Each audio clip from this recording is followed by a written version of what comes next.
For real? Oh, no. Chris!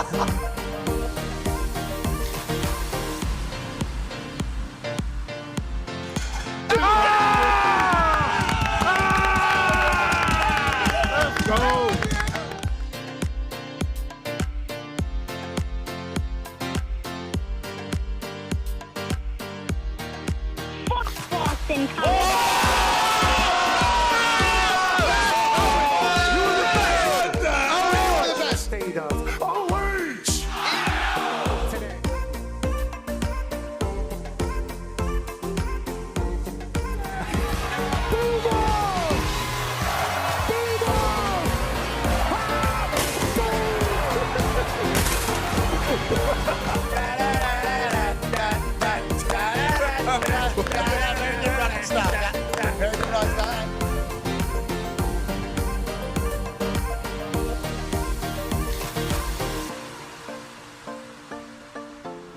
Berkeley, California. You got it.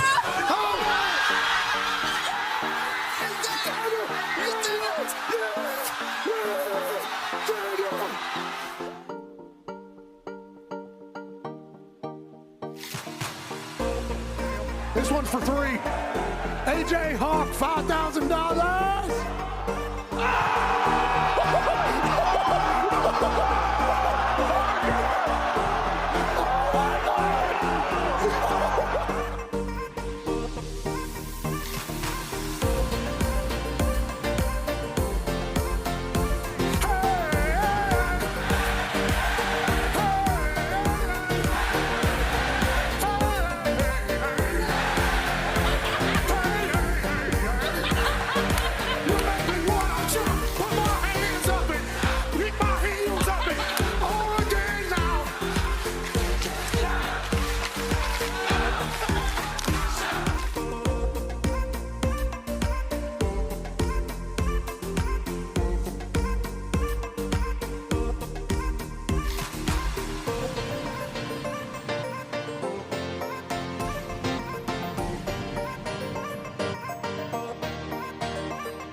USA!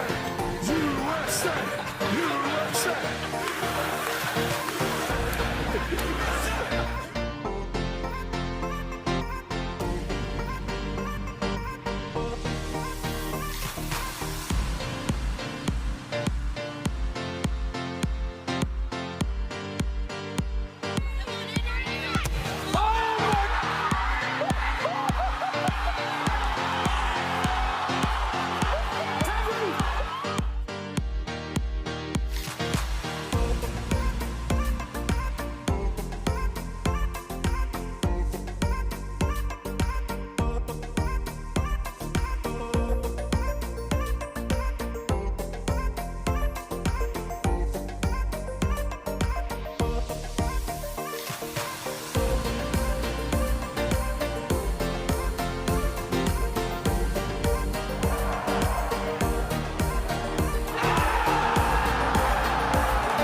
The following program is a collection of stooges talking about happenings in the sports world. It is meant to be comedic informative. The opinions expressed on this show do not necessarily reflect the beliefs of their peers, their boss, or ESPN. There may be some cuss words because that's how humans in the real world talk. If you are young, please seek permission before watching any further. Hey! 20. Let's go. This show stinks, and the fact that you listen, we are very, very thankful for. McAfee on the line with a gorgeous assist. The all-time leading tackler for the Green Bay Packers. You pig! Stop! Damn it! Be a friend, tell a friend something nice could change their life.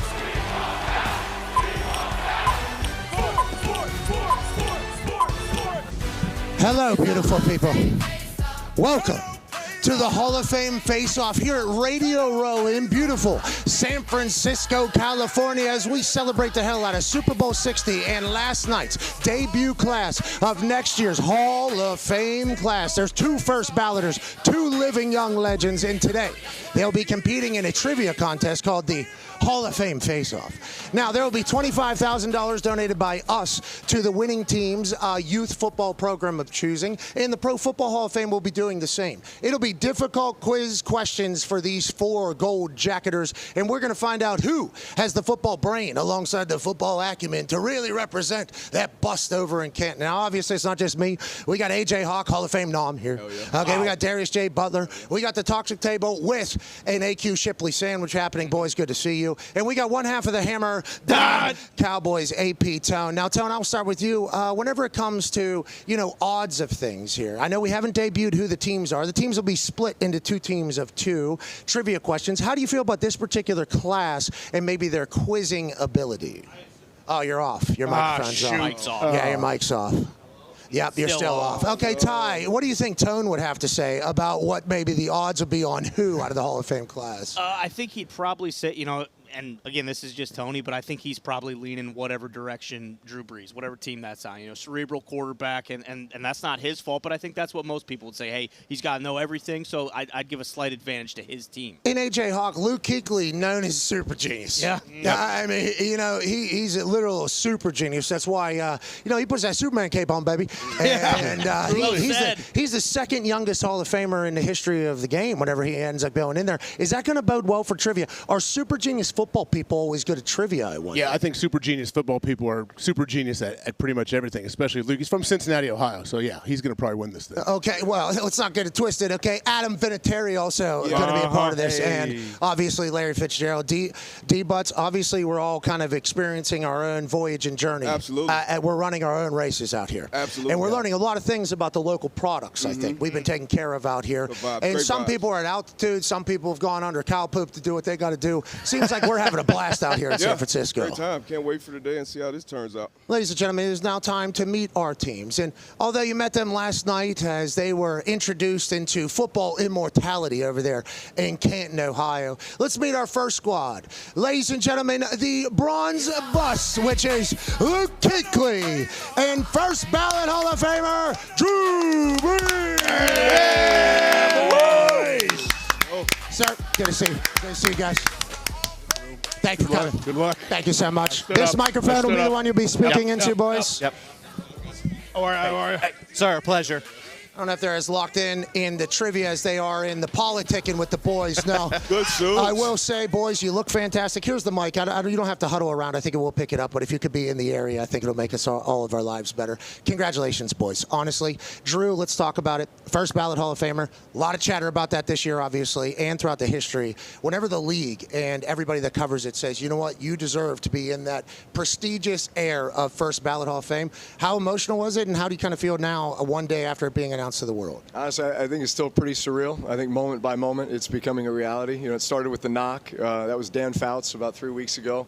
And then, honestly, some of the best moments were yesterday when we were able to just be together in the room prior to going out on stage, just talking a lot about the years of competition and a lot of the reflection. Yeah, your draft class almost again. Here we are. And now this one just happens to be the greatest of all time. How's your trivia ability? You think you're going to be ass or good, Drew? Well, finally, I get a chance to be on this guy's team, so I'm all about it. Let's go NFC South football on that note. Luke Kuechly, congratulations, second youngest player. Oh, yeah. Wow. In history. Come on now, Luke. Guys, Luke, we love that. Didn't have the longest career, obviously, but what you did on the field was spectacular. Always have been, always will be. Whenever it comes to trivia, what do you think is your are you good at trivia? Because we all just assume you are because you're super smart. Well, I don't know what the topics are going to be. Football, Super Bowl football. We got Drew on my team. We got the boys back here. Maybe we can phone a friend. Hopefully we'll be in good shape. Okay, so he does know the lifelines. He does know the lifelines. There's a phone a friend. That's part of the Boston College. I don't know about the blog. We got to figure that part out. The chat. Okay, there'll be 3 lifelines. There will be a surprise phone a friend of the program. Could be anybody that featured on our show that is not here. Could it be Dan Orlovsky? Oh, Hell no. Absolutely not. We don't know. It would be JJ White. We don't know who it is. It'll be somebody that is in our world, and you can certainly use that. The boys will obviously be of help for one of the lifelines, and then you can ask the chat. And our chat, we think, do know ball pretty good, but also there's a lot of people in there just trying to, Yep.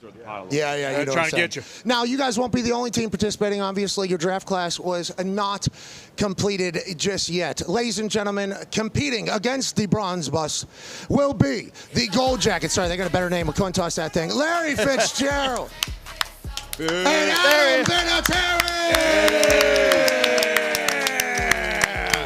This is a big deal here, boys. Wow. A lot of Hall of Famers here. Here we go. That's Hall of Famers. Yes! AQ just got his ass taken out. Uh-oh. Hey, good to see you, Vinny. Good luck. I hope you win. I don't want them to win.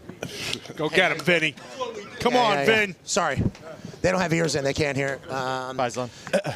Congratulations, Fitz. First ballot. What an insane thing. Obviously, at Pitt, you're amazing. The people love you there. Arizona, you would have been able to play forever, it feels like. Spearing He couldn't get in the Pit. He had to go to the evil empire. He couldn't get in. Yeah, well, I respect that. Yeah, he certainly did. You should see what he's been doing the last couple of days. West Virginia, though, for sure. What's that? That's a better education than West Virginia. Whoa. What's the Hall of Fame? It's a Hall of Fame. What are you talking about? There's no reason what just happened there. Congratulations. As I asked Drew, and obviously you're all Hall of Famers, you're going to be remembered forever. We all thought Vinny should have been a first ballot. Feels like there was potentially kicker can't be a first ballot. You, though, I feel like there was a lot of conversation going in, like Larry deserves it, Larry deserves it. How's it been hearing, the football world sing your praises? Because normally you don't get the flowers, and I feel like this is a good moment for you. No, it's been amazing. I think the part that I've enjoyed the most is getting to know these guys a little bit more intimately. And, last night on stage when you were announced and all those Hall of Famers coming up, I think the gravity of it really hits you at that point. But, I never was one to kind of put a lot of stock in what other people said. I was very comfortable with what I was able to accomplish, but I'm glad, this all worked out. How's the golf game? Golf game is okay. It's solid. Not where it needs to be, but it'd be better for ACC. You're a Hall of Famer, brother. Congratulations. And, ladies and gentlemen, another kicker has made it into Canton, Ohio. Vinatieri, I'm so happy for you, man. Congratulations. What was it like getting the heads up that you're going to go into the Hall of Fame? I know you obviously didn't want to make it bigger than it was, a lot of it. All of us were excited to see you be a first ballot kicker in the Hall of Famer. And we know that the voting now is obviously run by certain things. Seemed like that was never possible. Now the next best thing is you're remembered forever as being the GOAT, brother. How's it feel, and has this been cool for you? Oh, it's been unbelievable. Sitting back a year and watching the process go doesn't dumb it down whatsoever. I honestly being in this class with these gentlemen, it's super special. And I tell you what, I'm still kind of a little bit excited, a little bit nervous. Can't believe it actually happened. But that knock on the door a couple weeks ago was pretty wild. Something I'll remember forever. Pretty emotional. And then the next hardest part is not telling anybody for the next 3 weeks and keeping it a secret. So now we gotta be out here telling everybody and enjoying our time. How are you at trivia? I don't know. It depends on what we're talking about. We'll see. I hear we got some good phone of friends and some good lifeline. Okay, everybody. Okay, we get the most competitive people. Okay, let's. If you guys could get to your podiums, please, we would be very grateful. There is a couple of lifelines now. Here are the rules, boys. The first one to hit the buzzer has a chance to answer the question. Okay, the buzzer is the red button and the blue button in front of you. Only one of these will light up. Okay, the front of the thing. We go ahead and hit this. Boom, that'll light up. See, yours will now not be able to light up. Foxy will have to reset it in the back. Now, I don't think you should be allowed to hit it until I finish the last word of the question. Okay, if you jump early, you're out. The other team will get the opportunity. Ooh. If you get the question right, it'll be 100 points. Now, before we give the right answer, if you get it, the button quick, we'll ask the other team, do you think that's the right answer, and would you like to steal it? Okay? If you say, no, that's not the right answer, we would like to steal it, you get it right, that's 200 points. Whoa. Now, if their question is right, if their answer is right and you say you want to steal it, you lose 50. Ooh. Okay, so there's always risk-reward, Drew Brees. That's why you're a first balloter. That makes sense. $25,000 for each of you to give back to a youth football program from us and the Pro Football Hall of Fame, so we're lucky to do that. There'll be 3 lifelines that will only be used once in totality. In totality, not everybody gets to use it. And then there's a double Dahn that you guys will each use one time throughout the show or throughout the game that can double your points. You guys ready to go? Oh, yeah. You guys ready? Yes, sir. We need these microphones on, I do believe. Nice. Here we go. Let's get to the first question, shall we? Here we go. For 100 points. Can't hit until I finish. Wait. Can I say something real quick? Hold on. Take it, Dahn. Take it, Dahn. What the hell? We would like to double this. Already. You have 0 points. No, I thought we doubled how much it's worth. Oh, we double our point value. Yes. Okay, never mind. No, good clarity, though. That was not anything. I see. I would have never thought like that. The heady play. He almost doubled. Talk to the This guy was double fuck with 0. That would have been a bad decision. That would have been a something. let him do it. I know. I'm sorry. I'm so sorry. You cannot double this one. Okay. You cannot hit the thing, even though all of you saw the question, until a final word right here. Okay. All right.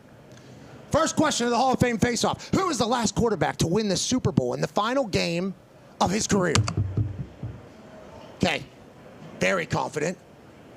Answer is? Peyton Manning. Okay. Do you believe that is correct, or would you like to say? Peyton Manning. Peyton Manning.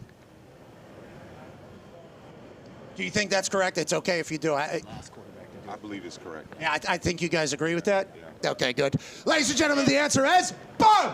Peyton Manning! Wow. There we go. Do me like that? Yeah, sorry, it's first question. I was messed up. Oh, my God, I don't like it. That's the first question. I get it. Yeah, I don't like that happened. And honestly, that was 10 years ago. It was a tough day. That was rude of us. Today's a good day. Today's a good day. We're kind of bringing it full circle And now. look, you got 100 points for that. There we go. We'll take it. All right, if you could reset this, let's get to question number 2 of the Hall of Fame Faceoff. 100-0. Would you like to... Who is the oldest player to score a TD in Super Bowl history? Oh, this one might be a little bit of a conundrum for the Hall of Famers. These 4 guys will obviously get a gold jacket here later in the offseason as we kick off next year. Oh, hold on. Hold the phone. Okay. Yeah, you can hit that. You got to hit that. Okay. What would you guys like? Like to phone a friend. You would like to phone a friend of the program? Wow. AQ. No. That's not how this goes. It is a surprise friend of the program. Okay, Larry? So we will be calling somebody from our orbit who I do think will have the answer. Now, who could that possibly be? Boys, it could be literally a litany of anybody. Schefter. Sure, anybody but Dano. You know, seriously. No, but it could be Dan Orlovsky. Could be Dano, though. Hopefully not. It could be Dan Orlovsky. Everybody needs to understand that this could be Dan Orlovsky here. Okay, let's go ahead and do the friend of the program. It could be anybody. Somebody that we know. Somebody that is potentially a big old football brain. Are they going to answer? Yep, they are. See, countdown. It's almost like we had it set up. Oh! Holy hell! Coach! Holy shit! Coach, can you hear us? I gotcha. Thank you so loud and clear. Thank you so much for joining us, Coach. I don't know if you see the boys here. Obviously, they're all massive. I see them. I tell you, that's a great group. The 5 of you guys look great. Honestly, Adam, made so many great plays for me, but he was a thorn in my side too. So, like, all you guys killed me at one point or another. But congratulations to the 4 Hall of Fame selections there, and always great to be on with you, Pat. So thanks for the opportunity. What can I do for you? Hey, we love you, Coach. We love you, Coach. And obviously, if these guys weren't such big thorns in your side, maybe you'd be up here. You win a couple games. Maybe you win a couple games, Coach. Okay, Larry Fitzgerald and Adam Vinatieri are calling you for assistance, Coach. If you could give us the answer to this question, it's for 100 points. Who is the oldest player to score a touchdown in Super Bowl history? Do you know that answer, Coach?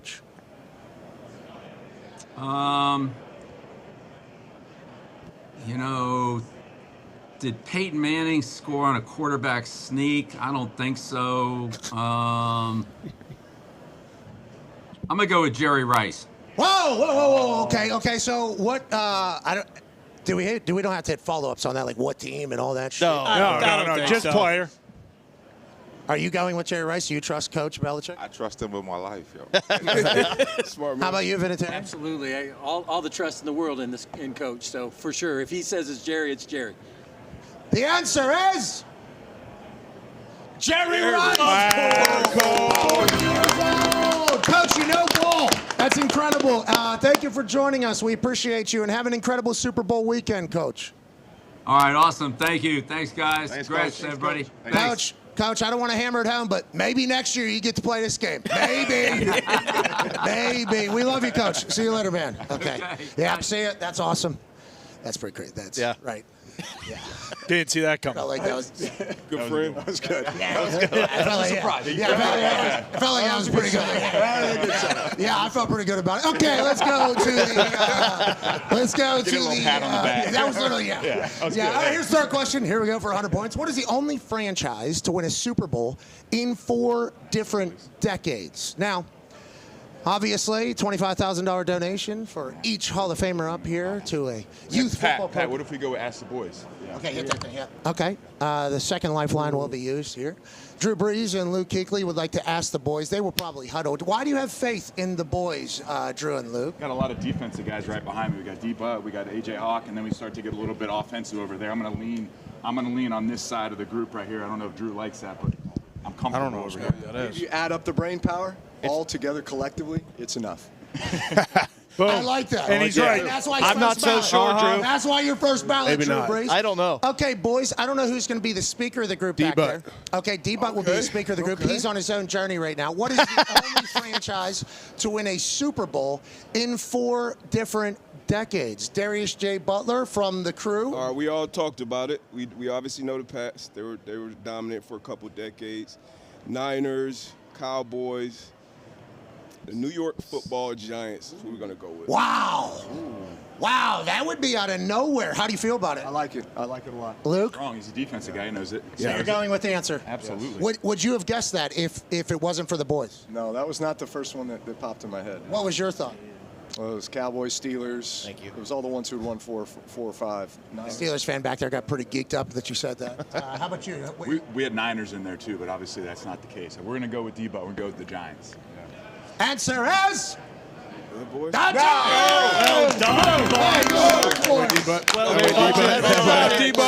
I did not expect that, especially if you would have seen our yesterday. What happened? In the last night. I didn't expect that out of you guys. Well, we got legends up here. We got to show up. I mean, you guys were doing your thing last night on the stage. We were on our own stage last night. Tell you what, It was at about 70,000 feet to where we were last night. Who with the Owls, Pat? Jeez, man. Exactly. I'm telling you, Hall of Fame night, dude. Hall of Fame. All right, you guys, you're down a hundo, okay? The only lifeline that is left is to ask the chat. And once again, we will have somebody report from the chat. Excited for the chat to showcase their football brains, but that is the only lifeline left. Both of you still have the double down that you're only allowed to use once. It is 200 to 100. We're talking bronze bus over gold jackets. Next question in the Hall of Fame face-off is, Adam Vinatieri totaled 49 points in the 2006 postseason, breaking whose record for most in a single postseason all time? Uh-oh, Vinny, feels like you should know this, but you said, I got to the top of the mountain and I didn't look at who I was stepping on. Any thoughts? Luke Kuechly's breaking it down word by word as if there's a clue in between the sentences. Could be. Boys in the back, do you know this answer? Yeah, I think we all have a pretty good feel for it. That's because you guys read the answers. Maybe. Oh, yeah. Maybe. Oh. Adam, I would like to say your shoes are very cool. I don't know if it's going to help you with this answer. It's not going to help this at all. Oh, that's a good guess. You guys aren't sure over here, it feels like. Sounds like There's not a lot of sure anywhere. Yeah, I'm just going to check. It's a good question. It feels like we got some deep. Oh, okay, here we go. Okay. That's a lot of Chat out. Okay, the boys. Now, granted, you guys could have done that. Choose not to. I like where your head's at. The bronze bus would like to ask the chat their thoughts on who this could be. How that'll work is somebody in the back will read through the chat, and then they will spam a name, we assume. And that name will get mentioned to you guys out here. Bruce, what is the chat saying about the man who got his record broken by Adam Vinatieri in a... People are saying Sebastian Janikowski. I don't know how many games the Raiders had in the postseason. No offense to Janikowski, but I love him. That doesn't seem... Seems like the chat, Mort Anderson's being talked about. Once again, playoff games, I'm not 100% sure. Barry Sanders' name's getting mentioned. We're talking postseason games. Talking postseason games. The Lions won all those Super Bowls. Chat, I'm telling you, chat might not be showing. Look at these eyes. Look at these eyes. chat. Look at these eyes. I mean, I thought we were gonna get Yeah. some kind of a Something to read. scrolling thing where we'd get just a lot of options. That's dangerous. That's a Kind of dangerous further- game, that- Drew. Put random stuff up there. That's very dangerous. Okay. Terrell Davis's name was A just lot of mentioned. running backs, would you say? Hold on, is that the name you just said, Bruce? What name did you just say? Terrell Davis's name was mentioned. Any other names? He's a great player. Any other running backs? Like who? We're thinking Emmett, maybe. You don't have to go with anything the chat said. You can make your own answer here. Didn't Larry have a great? 5, 4, 3, 2, and. All right, we're gonna go Terrell Davis. Boom! Wow! Boys, Wow. really good work on that. Yeah. Wow. Okay, it's starting to be a little bit of a runaway. Bunch of beater. Come on, Starting to be Vinny. Got a you. little bit of a Big. runaway over here. They're outplaying you guys too. That third lifeline, we said like anybody can No use more. any time, and they You got gotta rid play of to it the quickly. strengths of the game, you know. Hey, let's lock in a little bit. Congrats on that record, though. TD hates you. TD had to take the game ball out of the house. This ain't a record anymore. All right, let's go to the next one. As we said, at 300 to 100. What is the only franchise to reach a Super Bowl with 5 different head coaches? Wow. Got to have a good building if 5 different head coaches can go in there and get the job done. I have nothing but time. Go ahead and take it. Started the show with you guys because you guys are Hall of Famers. Congrats. Congratulations. Well done. Awesome. Congrats, guys. So cool. All 4 of you. You did. You played football so good. They said we got to give this guy a bronze bust. The Dreads are going to be sick in the bust. I cannot wait for that. They better get Vinatieri now, too, by the way. I want that neck. I want that neck jacked up. People like at the that. Hall are gonna think he's a linebacker. This is tough. They've reached it, but not, This is not tough. winning the Super Bowl. Oh, it's a good question. Hold That on. guy would know. Who's that? A friend of the show. Can we phone a can we phone another friend who's friend? in the hallway? Yeah, we got no, to you can't. No, There's you a hallway can't. friend. No, you can't. The Gold Jackets have hit the button. Rhymes with Schmefter. Yeah, this is the Double. first time they've gotten into There is dance. a hallway friend. Double. There's a 5th Hall of Famer out there. Double down on this too. Wow. Okay, you need it. Okay, you need to double down. This one will be worth 200 points because you're currently Even it sitting up. at 100. Vinatieri, who? A double down! Double down! Double Terrific. down! You guys got one of those waiting on you. Double down. Okay, go. What is the only franchise to reach a Super Bowl with 5 different head coaches, Vinny? Denver Broncos. Is the answer the Denver Broncos for a double down and the Gold Jackets to do their thing? Wow. What a play! First bell. Red Miller, Dan Reeves, Mike Shanahan, John Fox, and Gary Kubiak, his boy, by the way, has a chance to kind of do. That was our 4th question right there. That was our 5th question, right? Well, if we do some math, it was 300 to 100, so that would be the 5th question. You tell me, Boston That's it. College. Hey, that's good math. So 300, now all of a sudden we got a tie ball game. Ooh, Wow. Vinatieri. What a play. Wow, boys, I'm going to let you know, they weren't really part of the game there for a little bit, and then all of a sudden they said, we're here to play.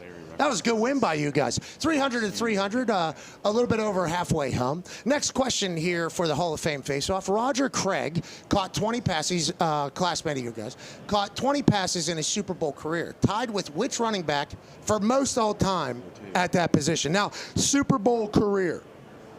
Roger Craig caught 20 passes in his Super Bowl career, tied with which running back for most all time at that position? I appreciate how cerebral you 20 guys. passes in the Super Bowl. In the Super Bowl. Career in Super. Yeah.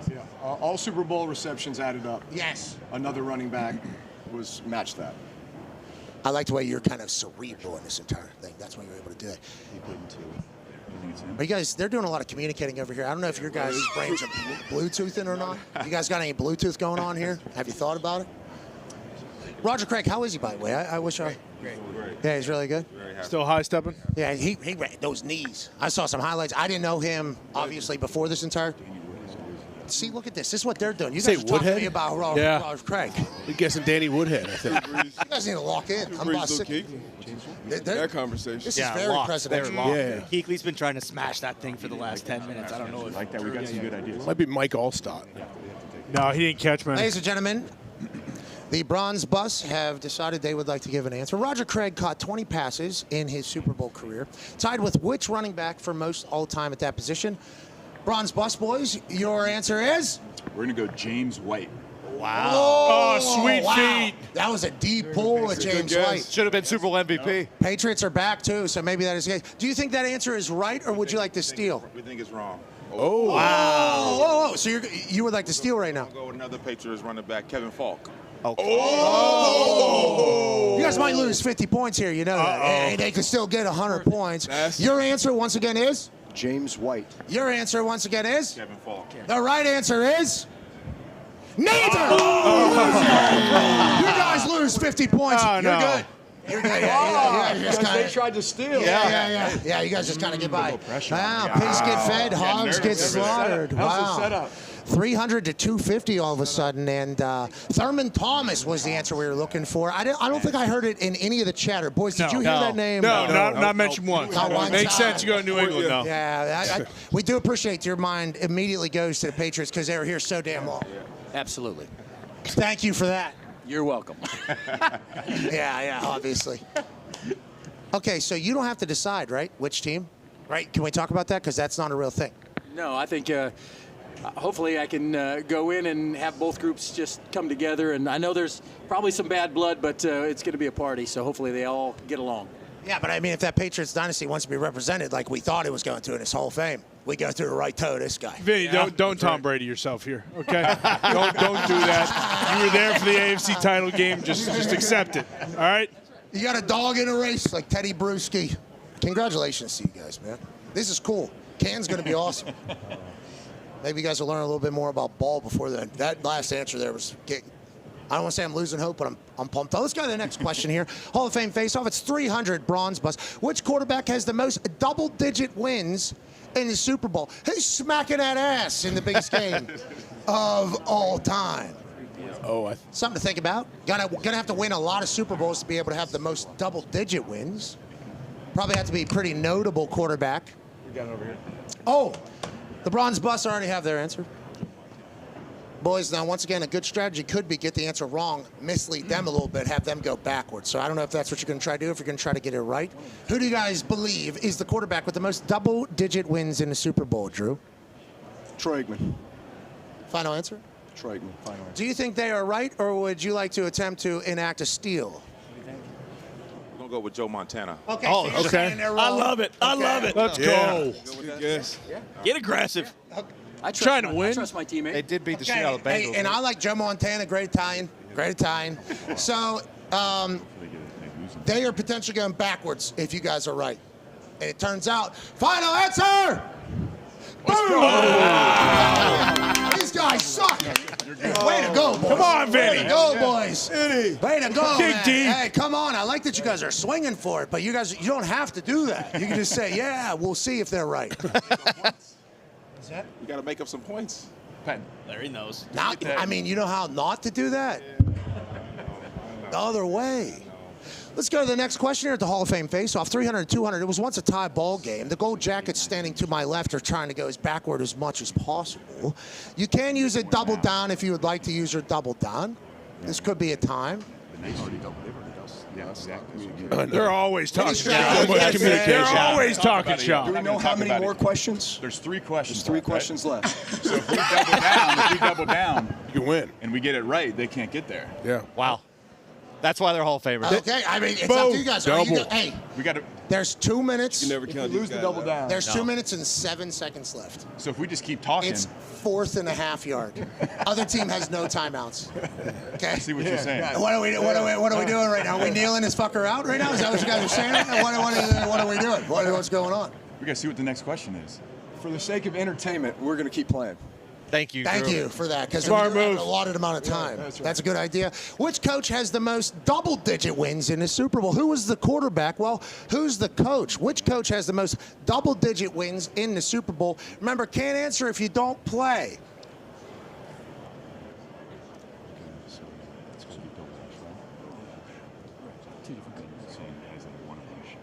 It's unbelievable. I know. It's unbelievable. Just the lack of urgency. There's no respect from either team for the other. No. They want to win so There's bad. no respect. It's just, yeah, I mean, hey. I love that Drew and Luke, though, they are not a quiet defense. No. It's NFC South. He didn't win his. Always chirping. Would you guys chirp like this when you're on the field against each other? We've never been able to be on the same team. We don't know what it's like. Someone, they're hitting pounding the button blue. over here. Blue. Welcome to the game, boys. Holy shit. You guys are late. Yeah. Which quarterback has the most double-digit wins in the Super Bowl? First ballot and, coach, sorry. Which coach has the most double-digit wins in the Super Bowl? We're going to go back to Yinzer Town and go with Chuck Noll. Oh. Hey, how do you feel about Coach McCarthy going to Pittsburgh? Obviously different than what they're used to.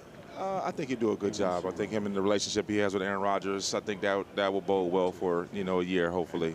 Oh, Larry Fitzgerald saying Aaron Rodgers coming back. His first ballot Hall of Famer. This guy's also first ballot journalist. They're saying Chuck Noll at Pittsburgh Steelers. Do you think that's right, or would you like to attempt to steal if it's wrong?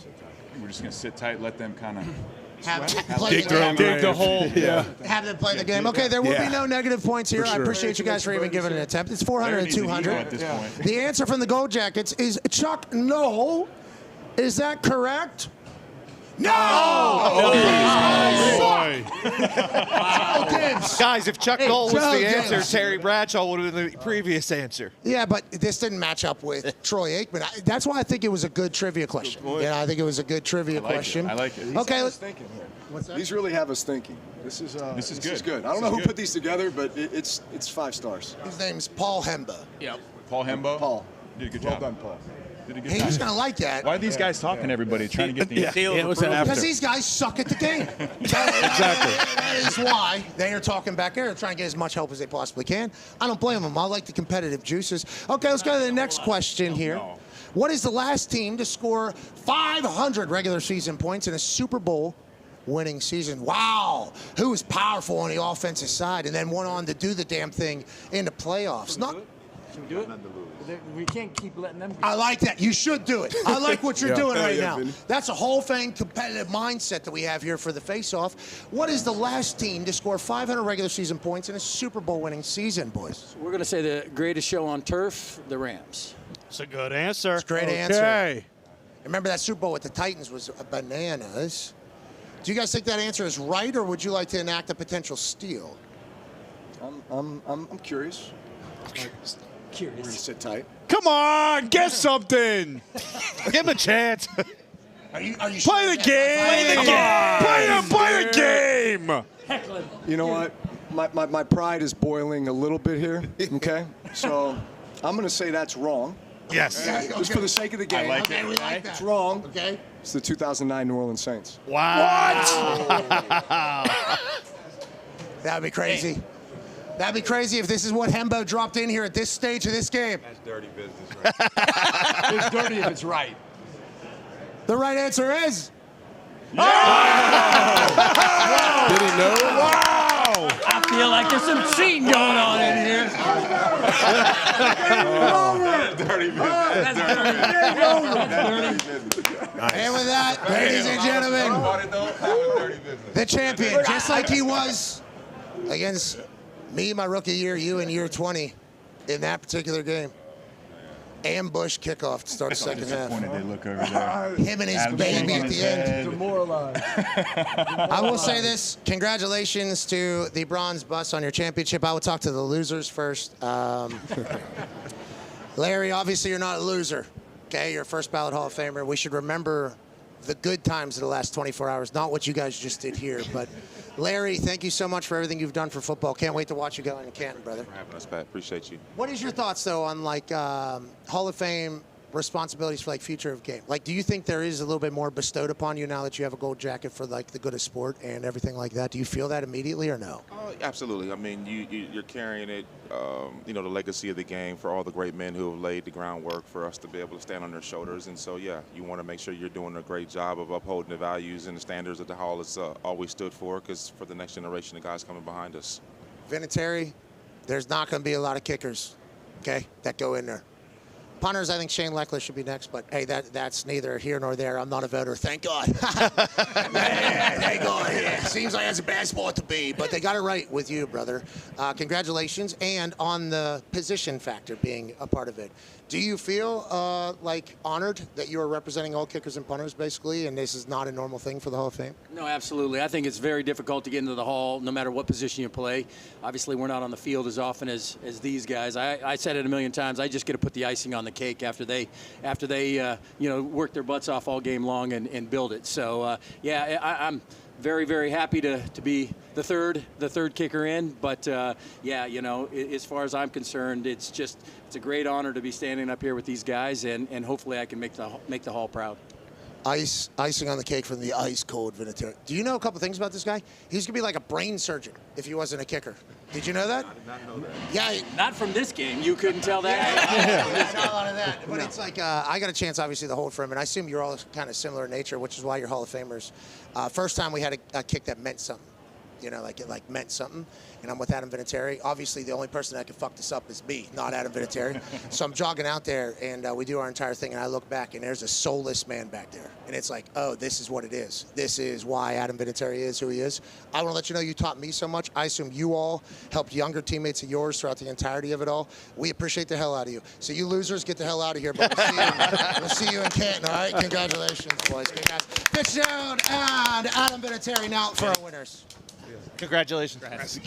I would say, okay, when the teams were selected randomly, you guys were the odds-on favorite. Okay. Yeah, let them get out of here. Let them get out of here, so they don't have to hear this. They're Hall of Famers too. You know, that's a big thing. Losers today. How are we going to talk about it? Yeah. You guys were clearly the odds-on favorite. So as soon as the names were kind of pieced together, it's like, well, that team seemingly going to do very well. Why do you think you guys did so well, Drew? Well, I've been waiting for this moment to be on the same team with Luke, and was tired of going against him for so many years. And honestly, like, we came out here and we knew we had the boys. We had the boys in our back pocket. Thank you, Drew. Right. Well said, so we knew that was like a guaranteed one right there. I knew he would pull at least a few, and then we just needed like the icing on the cake at the very end, which appreciate you teeing up that Saints stat there at the end. And you weren't going to do it, by the way. They had to tell you to play it again. Hey, Drew, this is your fucking answer. Yeah. It's the equivalent of, like you said, inside of 2 minutes, the other team has no timeouts. You got the lead. First down. You could just take a knee. But instead, you decide to give them the old dipsy-do. And that's pretty much, just said the game was already over. To make sure we covered the spread, for all those who Thank you. Hey, we appreciate good teams win. You know what I'm saying? A lot of people sitting right here that are very thankful. That was the equivalent. Whenever I made Pro Bowl, first time it was in Arizona, it was freezing cold, and we drove out in the middle of the desert. When I was a kid, I watched it was in Hawaii. So certainly an interesting thing. Quite an honor. Still an honor, I will say. It was certainly an honor. This guy looked like Clark Kent in the gift shop. He had a hoodie up, had no idea who he was, had glasses on. Then obviously you watch. I can help you. You asked me, hey, can you help me find something? I said, hey, Pat, it's great to see you. As you know, You work here? I need something with my room. Can you guys drop some extra towels off? I said, yeah, what room is that? I'm going to charge everything. Unassuming, which is why unassuming, which is why it's so special. Also, potential. Once again, we're on a voyage. We're all on a voyage all the time, okay? But you took it very seriously about representing the league and being one of the older guys and talk to everybody. Now you're in the Hall of Fame. It feels like it solidifies everything you are for this game. Do you feel that? And why have you always felt obligated to put on for the league and everything? I think I've always had a profound respect and reverence for this game, and always tried to do it the right way. Always really appreciated the guys that came before us. So many guys that we looked up to and inspired to be like, and honestly paved the way for what we were able to accomplish. And I think we tried to make our mark on this game as well and leave it better than when we found it, so that this next generation can continue to carry on that legacy. I think we all take so much pride in it. You're the man. First ballot. Over Bill Belichick. You can say that. Now, it's two different places, but you could say that. I can't. I'd put that on my ex-bio if I were you, but obviously you're much more humble man than I. Thank you for everything you've done for the sport. Luke, you didn't do shit for me at that hotel, obviously, for the Pro Bowl. But you being second youngest guy of all time, that's obviously a huge amount of respect for what you're able to accomplish so quickly. Whenever you wake up and feel good, and you know you still got it, and we watch your Nerdcast, you can still read what everything's happening. Do you get an itch to get back out there like Phillip Rivers did? Because he might have been a part of your class, but instead he said delay that 5 years. I think you always think you can play, and then you get on the field before the game and see the guys, and they get bigger and bigger, and you want nothing to do with those guys. A couple years ago, I was on the field before game, and Najee Harris ran by. I said, I want nothing to do with that. I'm going to go sit upstairs and watch the game from a box and be comfortable. So, no, I don't have any itch anymore. Have you thought about the speech? When do you start piecing that together? Because obviously there's a lot of people a part of your journey that you want to give a shout out to. Have you started doing that, or how do you kind of envision that, or are you just kind of taking a day at a time? I think it's a day at a time right now. I think everything has happened so fast the last 2 weeks. We haven't really had a chance to digest anything, and this week has been awesome. But next week, I think it settles in on who goes, when do you go, where do you go, and then obviously that speech, it's going to be Canton, it's going to be hot, I'm going to be sweating, so I got to get my mind wrapped around that. Where you guys are going, He's into immortality for football forever. You've earned it. And congratulations on winning the first ever Hall of Fame Faceoff. $25,000 for you to give to a youth football program around the country, and then the Pro Football Hall of Fame will also donate $25,000 for you to give to a youth football program around the country. Thank you guys for representing ball and being very good at this game. Yeah. Odds-on favorite going in, but also lived up to the hype. Not easy to do. Awesome. Thanks for having us. You too. Hey, congrats, brother. Set the bar. Yeah. You are the standard. Mm-hmm. You are the standard. See you guys. Ladies and gentlemen, that's the Bronze Bar. Yeah. Congrats, boys. Yeah, boys. That's not a bad little trip again. No, incredible. Okay, this is what we're going to do. We're going to take a couple-minute break, and then we're going to reset this thing. And then David Tepper, owner of the Carolina Panthers, will join us. And then we're Feel Good Fridaying right here from Radio Row. That was Hall of Fame Face-Off. Pat McAfee Show is on the other side. Be a friend, tell a friend something nice. It might change their life. Congrats to them. They were ass. Yes, they were. Mm-hmm. They were ass at that game. Yeah. I think I was better. Well, hold on. Hold on. I don't know.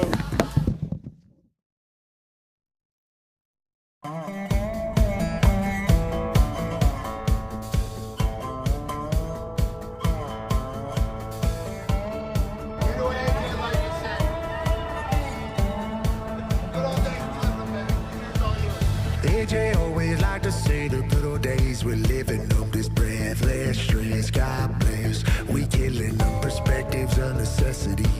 These days especially, so if you wait, you should take some time to live a pleasantry. 12 teams counting down to 1. We're trying to find a national champion, and it starts right here in Norman with the Boomer!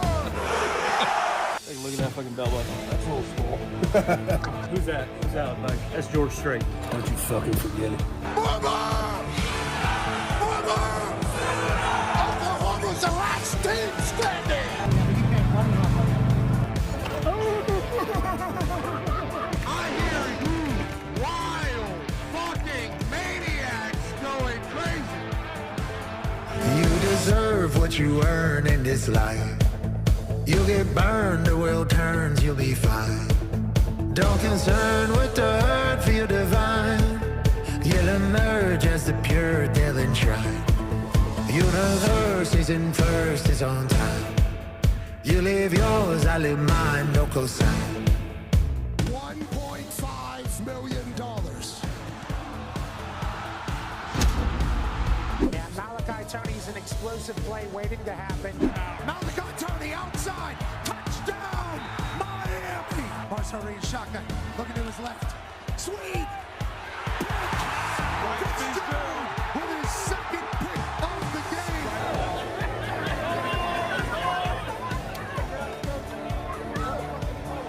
He said as soon as he saw me wear the hat, he wanted to shove it up my fucking ass.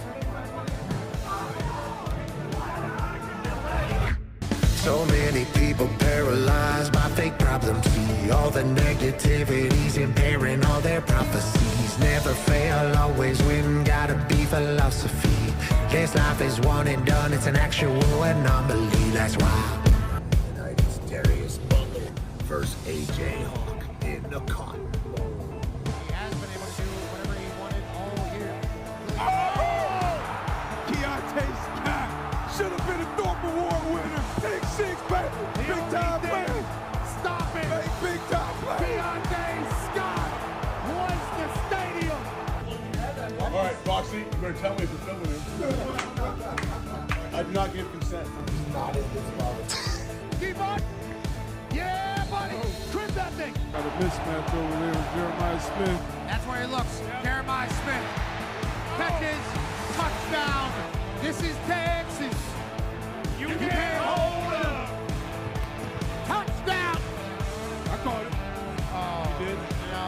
Caught him on the head. Shamar Bryant, oh, no good. No boss call by Ohio State. Touchdown, Hurricanes. This game is over. The Miami Hurricanes have won the Cotton Bowl. Good for you. Good for you. I need that Ohio State jersey. It's time to put belt. Oh, no. Cheers to all you motherfuckers. Appreciate you.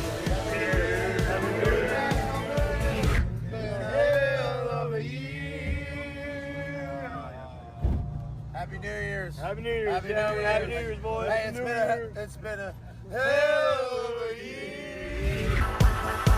That's why AJ always like to say the good old days we're living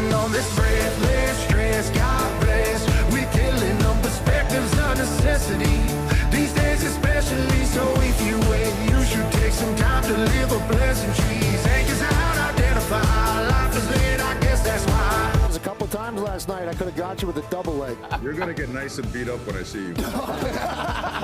Indiana Hoosiers are winning the Rose Bowl. What do you do? Are they getting in the paint? Oh, what a grab! What a grab! Unbelievable. What a start for IU. Indiana's going to be up by 10 points against Alabama. Breaks a tackle, breaks 2 balls. Jump ball. Touchdown.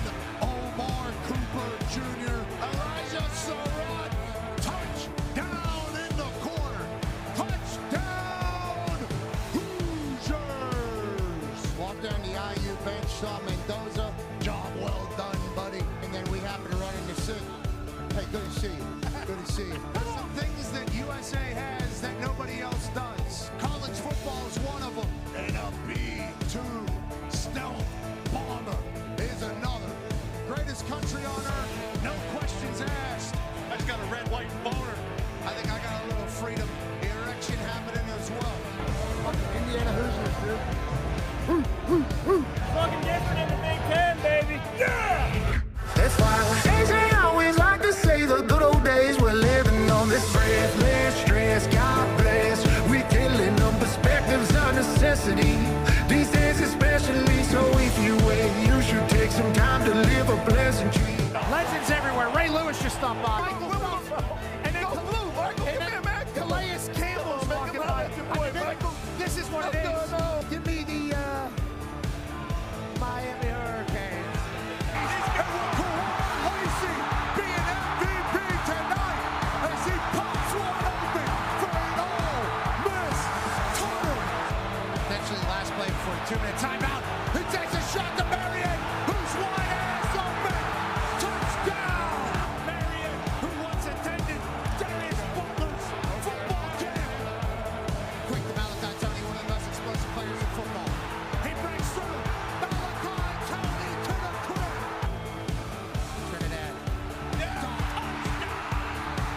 Carson Beck. He's going to run it himself. Congratulations, football. Congratulations, society. The U is back. AJ always like to say the good old days we're living on this breathless stress. God bless. We killing them. Perspectives are necessity. These days especially. So if you wait, you should take some time to live a pleasant truth. Double leg at the natty. It's coming. Double leg at the. Of course, you brother. Shotgun. Pick six to start this. Fernando Mendoza spinning it. Touchdown. Omar Cooper Jr.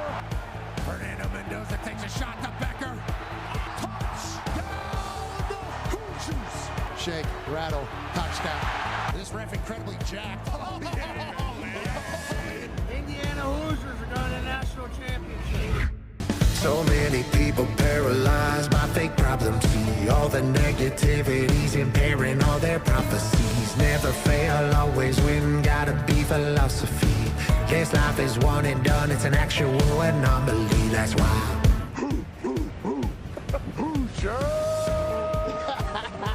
Win their first national championship. Ty, what's Sig saying here? Hey, that's BS. Look, he's right under his chin strap. My quarterback's not even looking. He's taking one right in the mouth. Knock his teeth out. Joyce in the punt. He's been out here a lot.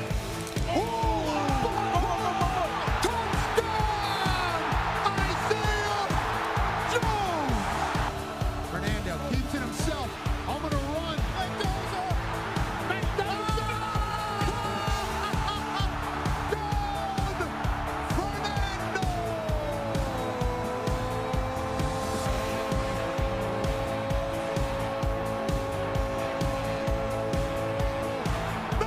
Mendoza!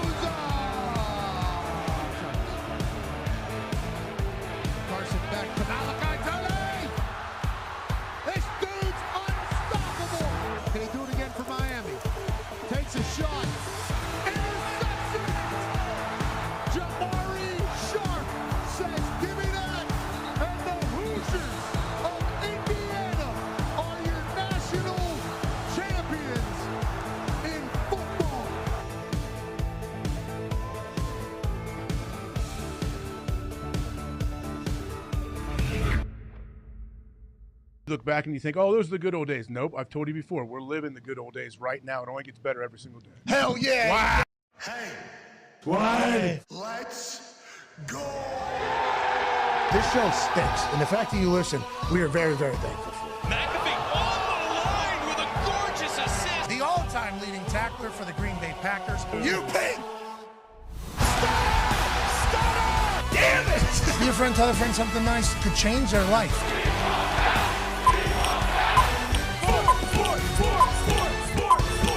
Hello, beautiful people, and welcome to Radio Row here at the Moscone Center in San Francisco for Super Bowl 60. Hour one starts now.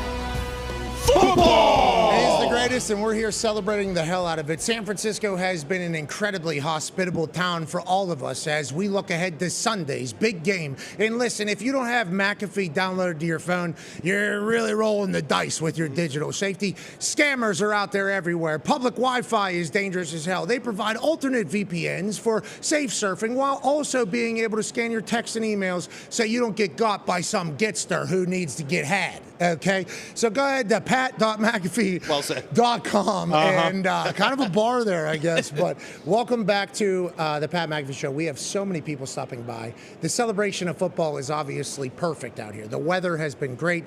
The local vegetables have been fantastic. The local herbs have taken care of us. The local restaurants have been great. Yep. Yesterday we were at Golf Studio Bar and Grill. Yeah. Yes. Studio Golf Bar and Grill. Yep. 2 weeks it's been open.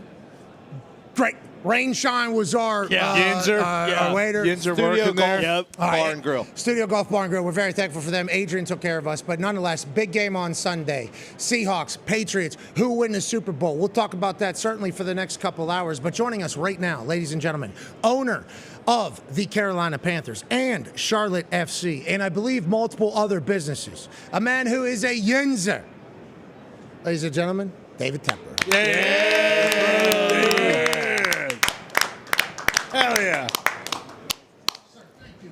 Yeah, thank you. No, you don't have to. Okay. We don't deserve it. All right. It's an honor. Thank you. Hey, you could do something cool. Throw some at him. Yeah. All right. Tribal chief? Yeah. Sweet. You didn't know it? Give it to him. All right, I got two gifts for you. Since you brought to the Carolinas, there's a concert for the Carolinas jersey. Okay. And that's special because I wore that myself when I gave it to you. I was going to wear it today, but I figured I'd give it to you. Sweat. Tepper sweats on There's this. Tepper sweat on that. Okay. There you go. That could be sold on eBay for the finance area. The second thing I'm going to give you, second gift I have, at the honors yesterday, Tat was there. You won the award. T-Mac. Yeah, so here. Oh. Wow. There you go. He looked good wearing that yesterday. Yeah, so there you go. And now I think I can say anything. Yeah. No, I don't think so. Right? Yeah. Is that how it works? I'm not 100% sure. I think so. I think I'm not 100% sure. Okay. First of all, thank you so much for both these things, thinking of us. This shirt, can I talk about this shirt in this moment? Sure. I think that's whenever it all changed for you guys at the Carolina Panthers. I've mentioned that numerous times. I think there was potentially some interesting energy around the Carolina Panthers with you and the town and the team. And then I think whenever you guys came together, you offered up the stadium, you offered to foot the bill, you donated so much money for the hurricane relief that was happening in the area. I feel like we've seen a direct response on the other side of that with you and this. Do you agree with that or no? Listen, if you believe in karma, Do you? My wife Nicole's a big believer in karma. Listen, we do a lot. So there's a lot of karma that hopefully, if we get paid back, we got a great future. Yeah, it's all coming now, it feels like. Well, we'll see. Carolina Panthers, under your leadership at this point, feels much different than it did a couple of years ago. You agree with that? And why do you think that is the case? I think we have a great team right now, a great management team with Dave Canales and Dan Morgan and Brant Tillis there. So I think it starts with them and the confidence I have in them.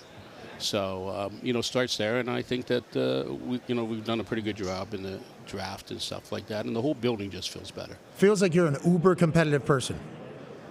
Some people think that. Yeah, you would have to be. Okay. What business world did you come from? What was your direct line business before you got into owning an NFL team? I have a big hedge fund. Okay, so that's a lot of you got to drive, obviously. There's a lot of driving, a lot of vision and everything like that. You've had a lot of success. You get into ownership. both the soccer team and the NFL team. Yeah. It's not going perfectly. I think for you, it was probably something that was very difficult to deal with. Is that an accurate read of who you were? Yeah, I think so. I mean, with the soccer team, we started the soccer team, and it's kind of easier when you start something from the get-go, and then you don't have to kind of change things around. And we also had a little experience with the football team, so what we might have not done right there. So with the soccer team, we were not in the playoffs the first year, but we've been in four years, and we've been in the playoff 3 of the 4 years. So the soccer team was going really well, and soccer, not to talk about soccer here, but the soccer team's interesting because we gave Charlotte has a fairly large Hispanic population that people don't know about, so it gave identity to those people. So we have the second biggest attendance in MLS. Behind Miami? No, Atlanta. Oh, wow. Ooh. You're telling me Messi's not moving? They don't have a big enough stadium yet. You're just saying, hey, Beckham, yeah, good try down there. Good job.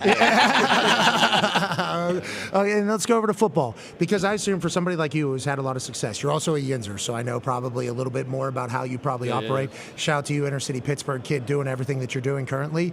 But whenever it's not going right, your immediate reaction is, I want to help, I want to fix, I want to change. And then did you hear the outside noise saying, hey, you got to get your ass out of this? Did you hear a lot of that, and how do you balance that type of stuff? Yeah, look, I mean, it's an interesting question because it's also how you pull back, and you probably know this. It's like on some things, it's it's a perception on one hand on what's on the outside world, and then there's inner perception, what's really going on. So it's also how the building feels and what's happening different in the building that sometimes you have to respond to one way or another that people don't know on the outside. They don't know what's going on. So for me, I always want to get it right. I'm probably, which people don't think so. I mean, I've had the same people working for me forever at my hedge fund. So it's kind of like one of those dichotomies, that people view. But right now, I'm really happy with the management team, on the business side.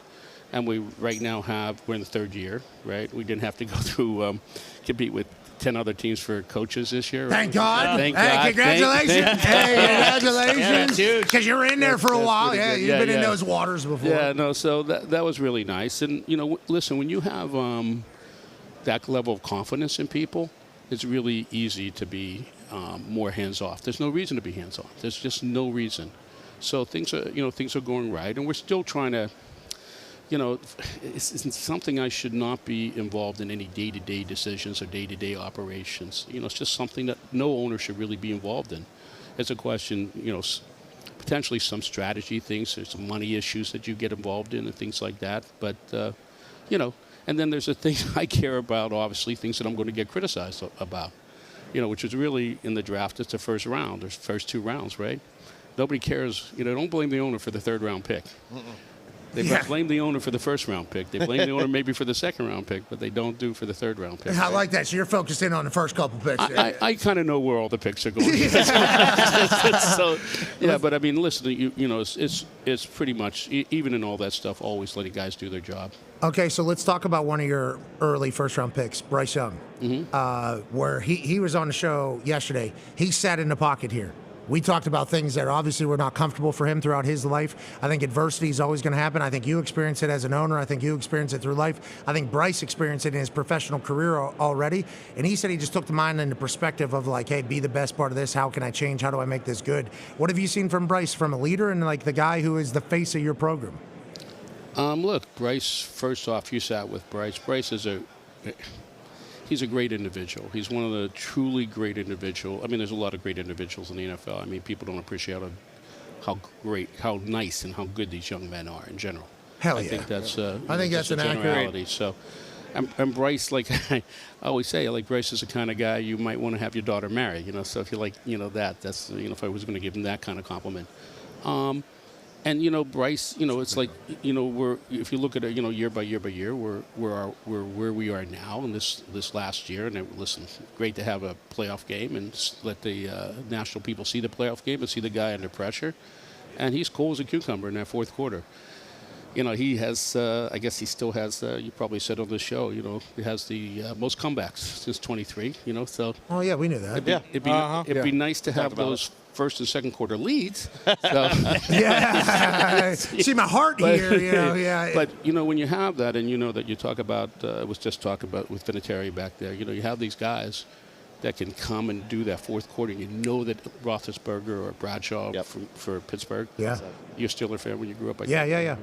Life's better when the Steelers win if you're in Pittsburgh. What's that? Life is better if the Steelers win. Well, Pittsburgh, it's Steelers first, religion second. On Sunday morning. Yeah, I think it's Yeah, it's actually a good call. I don't know if you saw, by the way, the father blessed the field with a kick. Maybe something to think. Yeah, I know you thought about it. I know you thought. AJ has a question for you. Yeah, Mr. Tepper, what do you like when you watch the games? I guess where are you watching? What's your mindset? I would imagine as an owner, you're pretty nervous knowing that, hey, there's the hay's in the barn. I can't really do anything now that the game has started.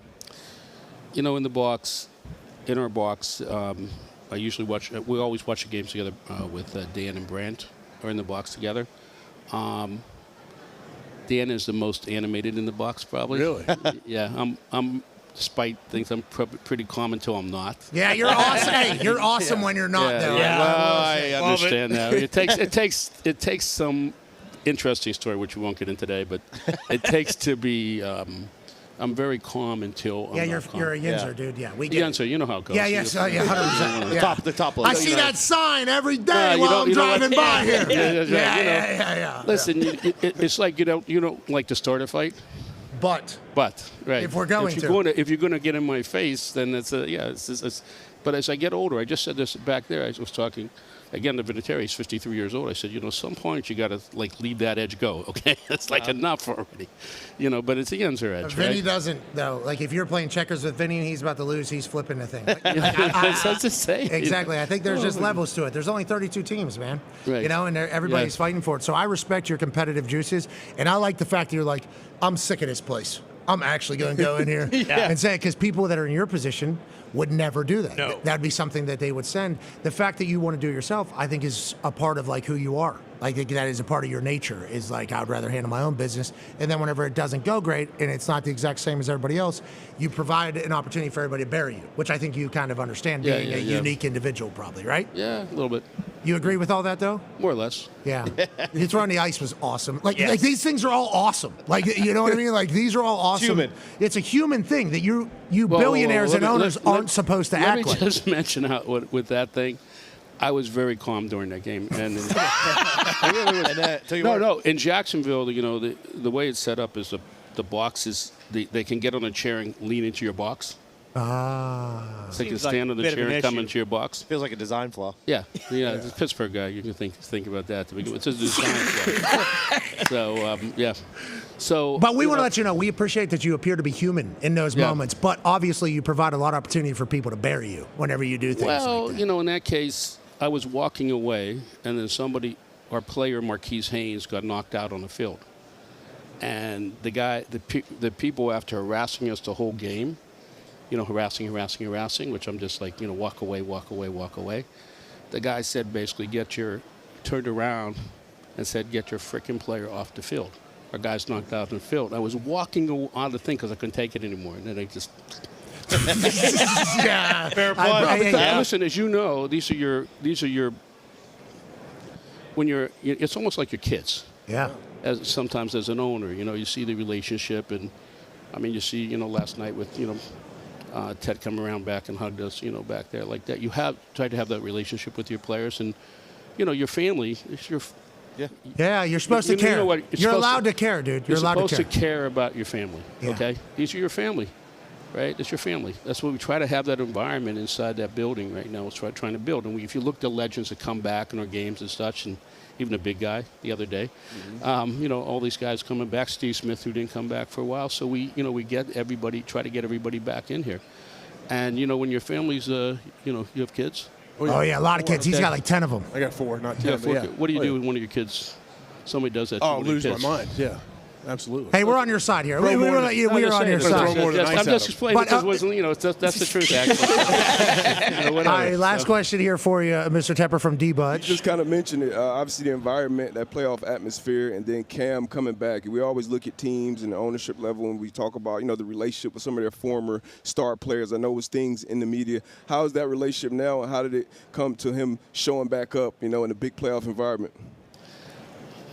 It's an amazing thing what gets in the media and what's reality. Yep. So, Cam is always... Yeah, but perspective is reality. You know that.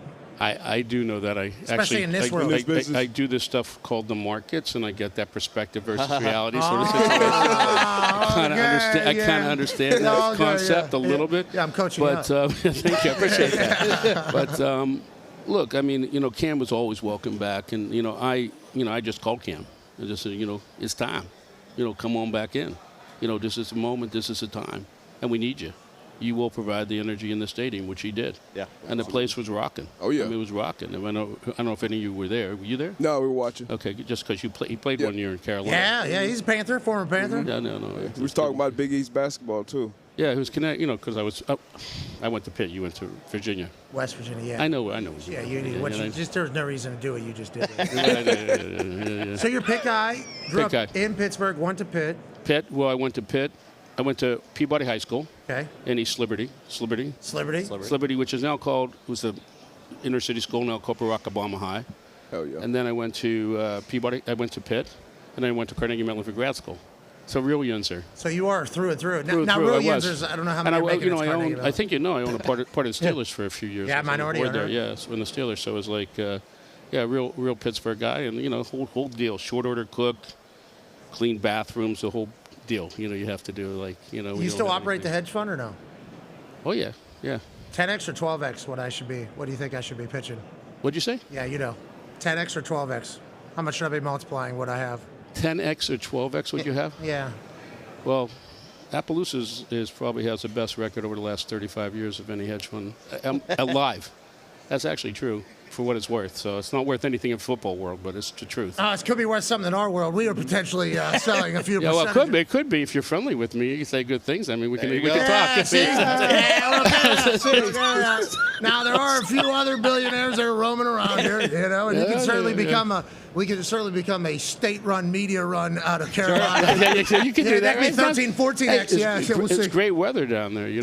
Better than the Berg, that's for sure. And Indiana. How has Carolina been with this cold? They had snow the other day. They don't know what to do. You know that. Yeah. Versus where we were from, you know how to drive. I mean, that's the part. Knowing. I think. You know what it's like because we had that big snow all the time. We had that cold weather all the time when we grew up, right? So, So you just know it. Good for you, man. That's really cool. Yeah. You knew you were just going to be a billionaire NFL owner? Like, how did you decide to own an NFL team? Are you kidding? How did you decide NFL team? Well, I played a little bit of football in high school. And whoa, what'd you play? What I play? I played the bench. But I played club football all through, college and grad school and stuff like that. So, I just like football. And, when it came to an opportunity to get involved with the Steelers, that's, you know how it is in Pittsburgh. So I did that. And then, when the Carolina opportunity came up, I already had the association that was already approved with the NFL. And I had the cash sitting around. Burn a hole in your pocket. Yeah, that was burning. It just had to do something with it. Football team. What are you going to do? You're the best. It feels like the NFL is up and to the right. You obviously know a lot more than us. Jim Irsay was the person that kept us kind of informed. Rest in peace to him. We're going to be relying upon you to keep us updated on what the hell's going on in your one per club meetings. I'll tell you everything that happens in a meeting. You'll be my first call. Yes. Boom. All right. That's journalism. See what we just did right there? Ladies and gentlemen, the owner of the Carolina Panthers, David Tepper. Hey, Tepper. Thank you very much. Thank you. Oh, shit. Oh, hey, thank you. Thank you. David Tepper, Pleasure. potentially owner of Pat McAfee Inc. Something to think about. I think it's anywhere between 800 to a bill. Yeah. I mean, I'll lay out a full presentation. I'm going to start at 1.25. You're probably going to work me down a little bit, but just know that anywhere between 800 and a bill, you'll get a deal done. Yeah. Okay. Good luck. All right. See you. There you go. He's not the only one. There's about to be another. So you did that with you did that with Cuban a couple weeks ago. So you got Cuban, you got Teps, yeah. Yeah, we're just letting them all know. Maybe a couple other guests. So, hey, you want to be a part of the program? Potentially you. Yeah, bingo. You know, there's that is a good part of what we have going on, which we are kind of able to do what we want, you know, and like a lot of people get kind of upset about that at the beginning, but whenever you have that type of freedom, I think you're able to explore the space more, take more tests. Us being a daily ESPN show live from Radio Row is like right move, like. Everybody should be here. Yeah. Yes. Yeah. Radio Row is the Super Bowl. Yeah. And we are incredibly thankful to be here. On the other side of this particular break, this is going to be our first break of the show, obviously because of the Hall of Fame Faceoff. We got guests galore. And they're not just like small guests. Oh, no. We got huge guests on the other side. Not in stature. Okay. No. Because like the human bones stacked up. Sure. Not the tallest. Not people. crazy. Not Thor. Some of them. Thor's Pretty- not coming back. But if you were to stack their bank accounts. As tall as these hills over here in San Francisco. That's right. Can't stress this enough. San Fran has been phenomenal. This next hour of the program is about to be ridiculous. We thank you all so much for celebrating ball alongside of us. We're back on the other side of this break. Be a friend, tell a friend something nice. It might change your life. See you on the other side as George Kittle rolls by. Oh, baby George! Let's go break, George.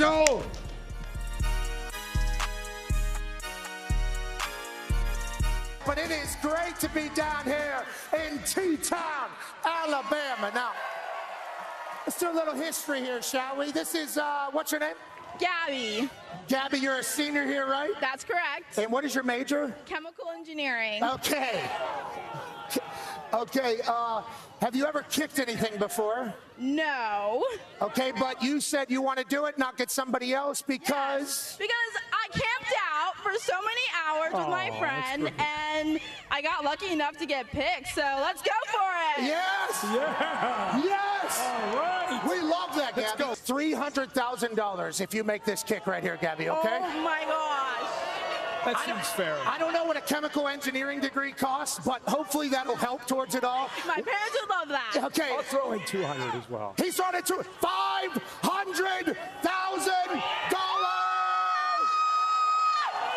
All right, Gabby. Okay. Good luck. We're pulling for you. 33 yards. All you got to do is make the kick.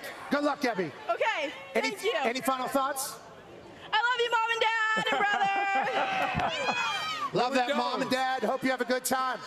Ladies and gentlemen, Gabby Mathis, chemical engineer, senior here at Alabama, will attempt to win $500,000. Oh! It's come to this, huh? It's come to this. It's come to this. Yeah, why'd you smack me in the face? Kirk just smacked me in the face. How about this? How about this, Gabby? If Kirk Herbstreit can throw that football through those uprights right there, we'll give you $300,000. Are you okay with that? $300,000. If Kirk Herbstreit can throw it through those uprights, former Ohio State quarterback, Oh, boy. no warm-up, full suit for Gabby.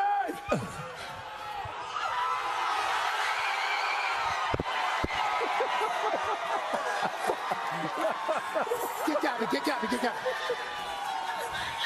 Congratulations, Gabby. All right. It's getting even more pricey. Kirk Herbstreit, I did not know you had that in you. You son of a bitch. Oh, that's great.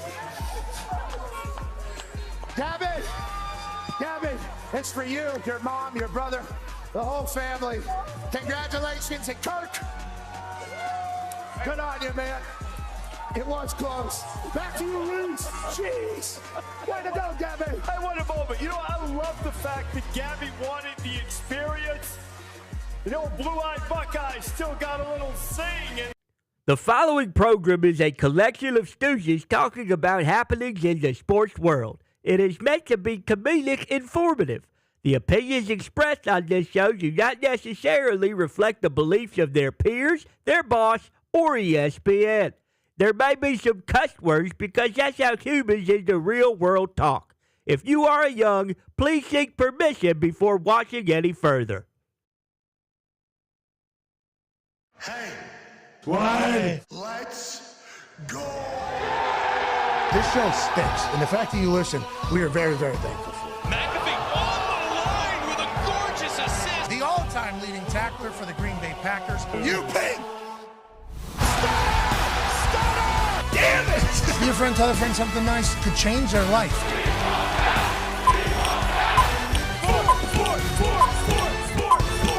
Hello, beautiful people, and welcome back to Radio Row here in San Francisco on this Feel Good Friday, February 6, 2026. Hour 2 starts now.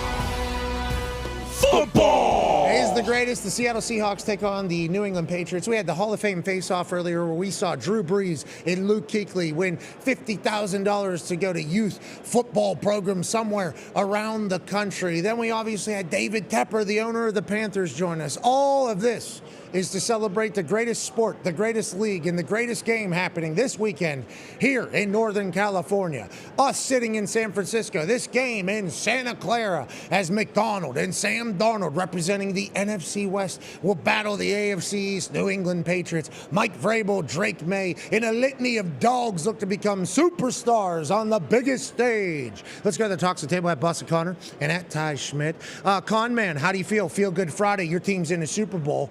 How you doing? Keep it moving. Life is fantastic. Yeah, wonderful. I mean, Drake May got robbed last night of the MVP. I think that just helps the Patriots moving forward, especially just kind of spite, hey, we all we need. That's kind of what they're going with this year. Vrabel and McDaniels win, Coach of the Year and Assistant Coach of the Year. But as of this moment, feel just as good as I did on Wednesday.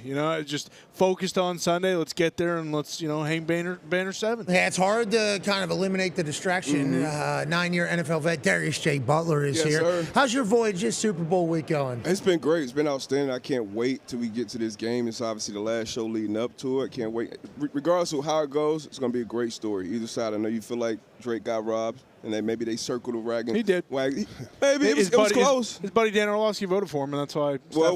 Dan, that wasn't a vote.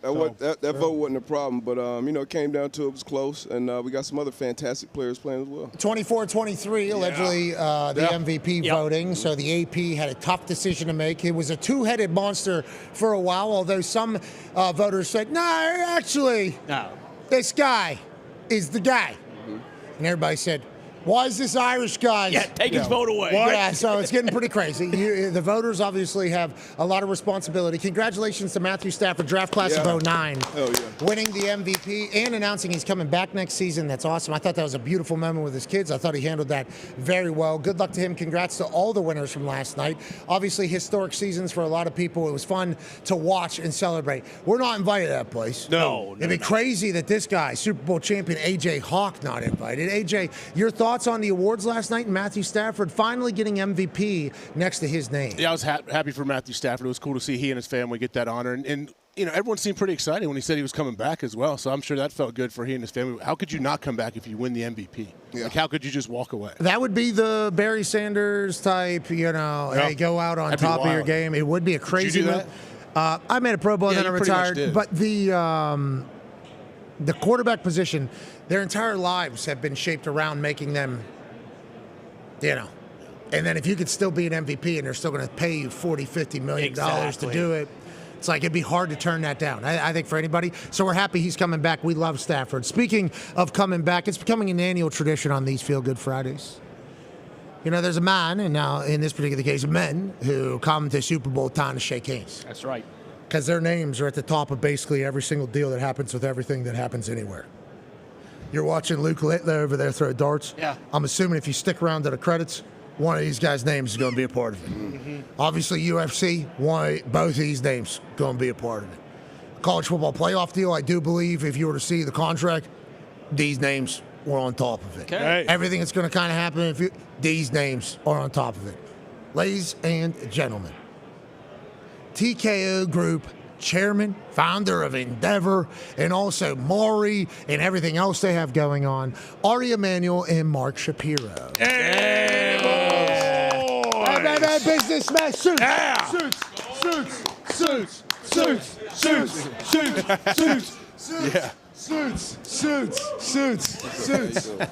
Suits. Go.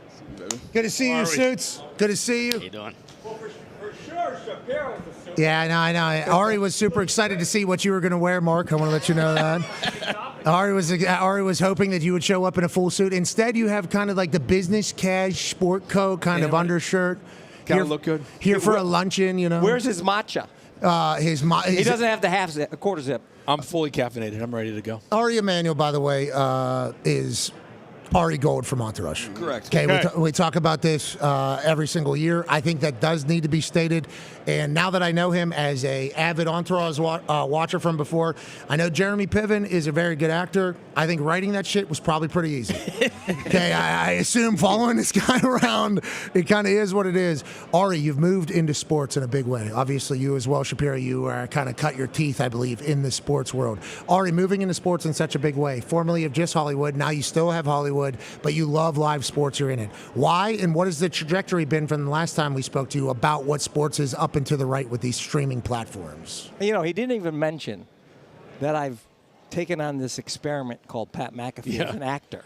I mean, this guy just finished Tulsa King. Whoa. What? Yeah. A bunch of episodes. Mosquito That's not Bowl. primetime news, actually. Come on now. Breaking news already. Okay. Sly Stallone, by the way, hey, shout out to the entire Stallone family. Yeah. That was a good time. It has been fun. You're going to do 4 episodes, this guy. Okay. All right, okay, come on. That's out of the bag. I don't know how that's supposed to go. I think you just pissed off probably. I don't give a shit. Yeah, we know. We know you Is he don't. cutting you Ari Gold deals? Like, are you getting big deals? Oh, yeah, you know how it goes. Huge. Yeah, huge. Yeah, We're building the platform. Yeah, of course you are. Back at stage 1. It is an honor. You have to pay to be. Yeah, exactly. It's kind of how it feels in your guys' world. No, listen.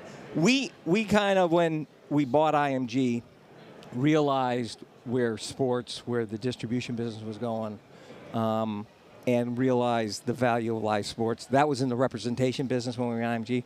And then we realized that we had a lot of the infrastructure to handle owning a sport. And we started out with bull riding, and then we moved and acquired the UFC. Both went very, very well. And then when we saw a possibility of just a pure play with UFC and the WWE, we kind of moved very quickly to that, and now TKO is what it is. Yeah, what it is awesome. And we're very appreciative. Obviously, it's a huge part of our world. WWE, UFC, everybody we know has to do business with you. Sorry, gets to do business with you, which is obviously two different. Well, they get to do business. Yeah, with Mark Shapiro. Okay, so Mark, let's talk about this. Honestly, you two, great tag team, especially for TKO. You ran ESPN before we... Yeah, with George Bodenheimer and Steve Bornstein. That was kind of the lineage there. What year was that? What years were those? I left there in 2005. The Wonder Kid. I started, as a production assistant way back in, 93. It was like the beginning. Okay, so you are OG ESPN. Love ESPN. Now you're super suit with TKO and Mari and everything else. I've always been super suit, just to be clear. Okay, what is the business like right now for you? What is projections of what should we be investing? What sport do you think is potentially going to come along? Look, I'll tell you this. Just the experiences in events business is a good place to be. Whether that's a Mari or that's a TKO or that's properties we have touching talent at WME, by the way, William Morris. It's just folks want to be out. Youth wants to be out, shared experiences, communal, get the phone going. They all suffer from FOMO. Like, we're playing right in the sweet spot of where it's going. Okay, so let's talk about you being super suit, having all the information. Why does the football run everything? 6 of the top 100 things were football, both college and the NFL. Why do you think it has become such a live sports, but also football being so dominant whenever it comes to attention and captivating folks? Look, both of them just have there's storied rivalries, right? There's rooting interest. It's very provincial. College, you got a lot of small towns, and that's their life. I went to school at the University of Iowa. Hell yeah. Damn right. There we go. Iowa City, that is the pro team for the entire state.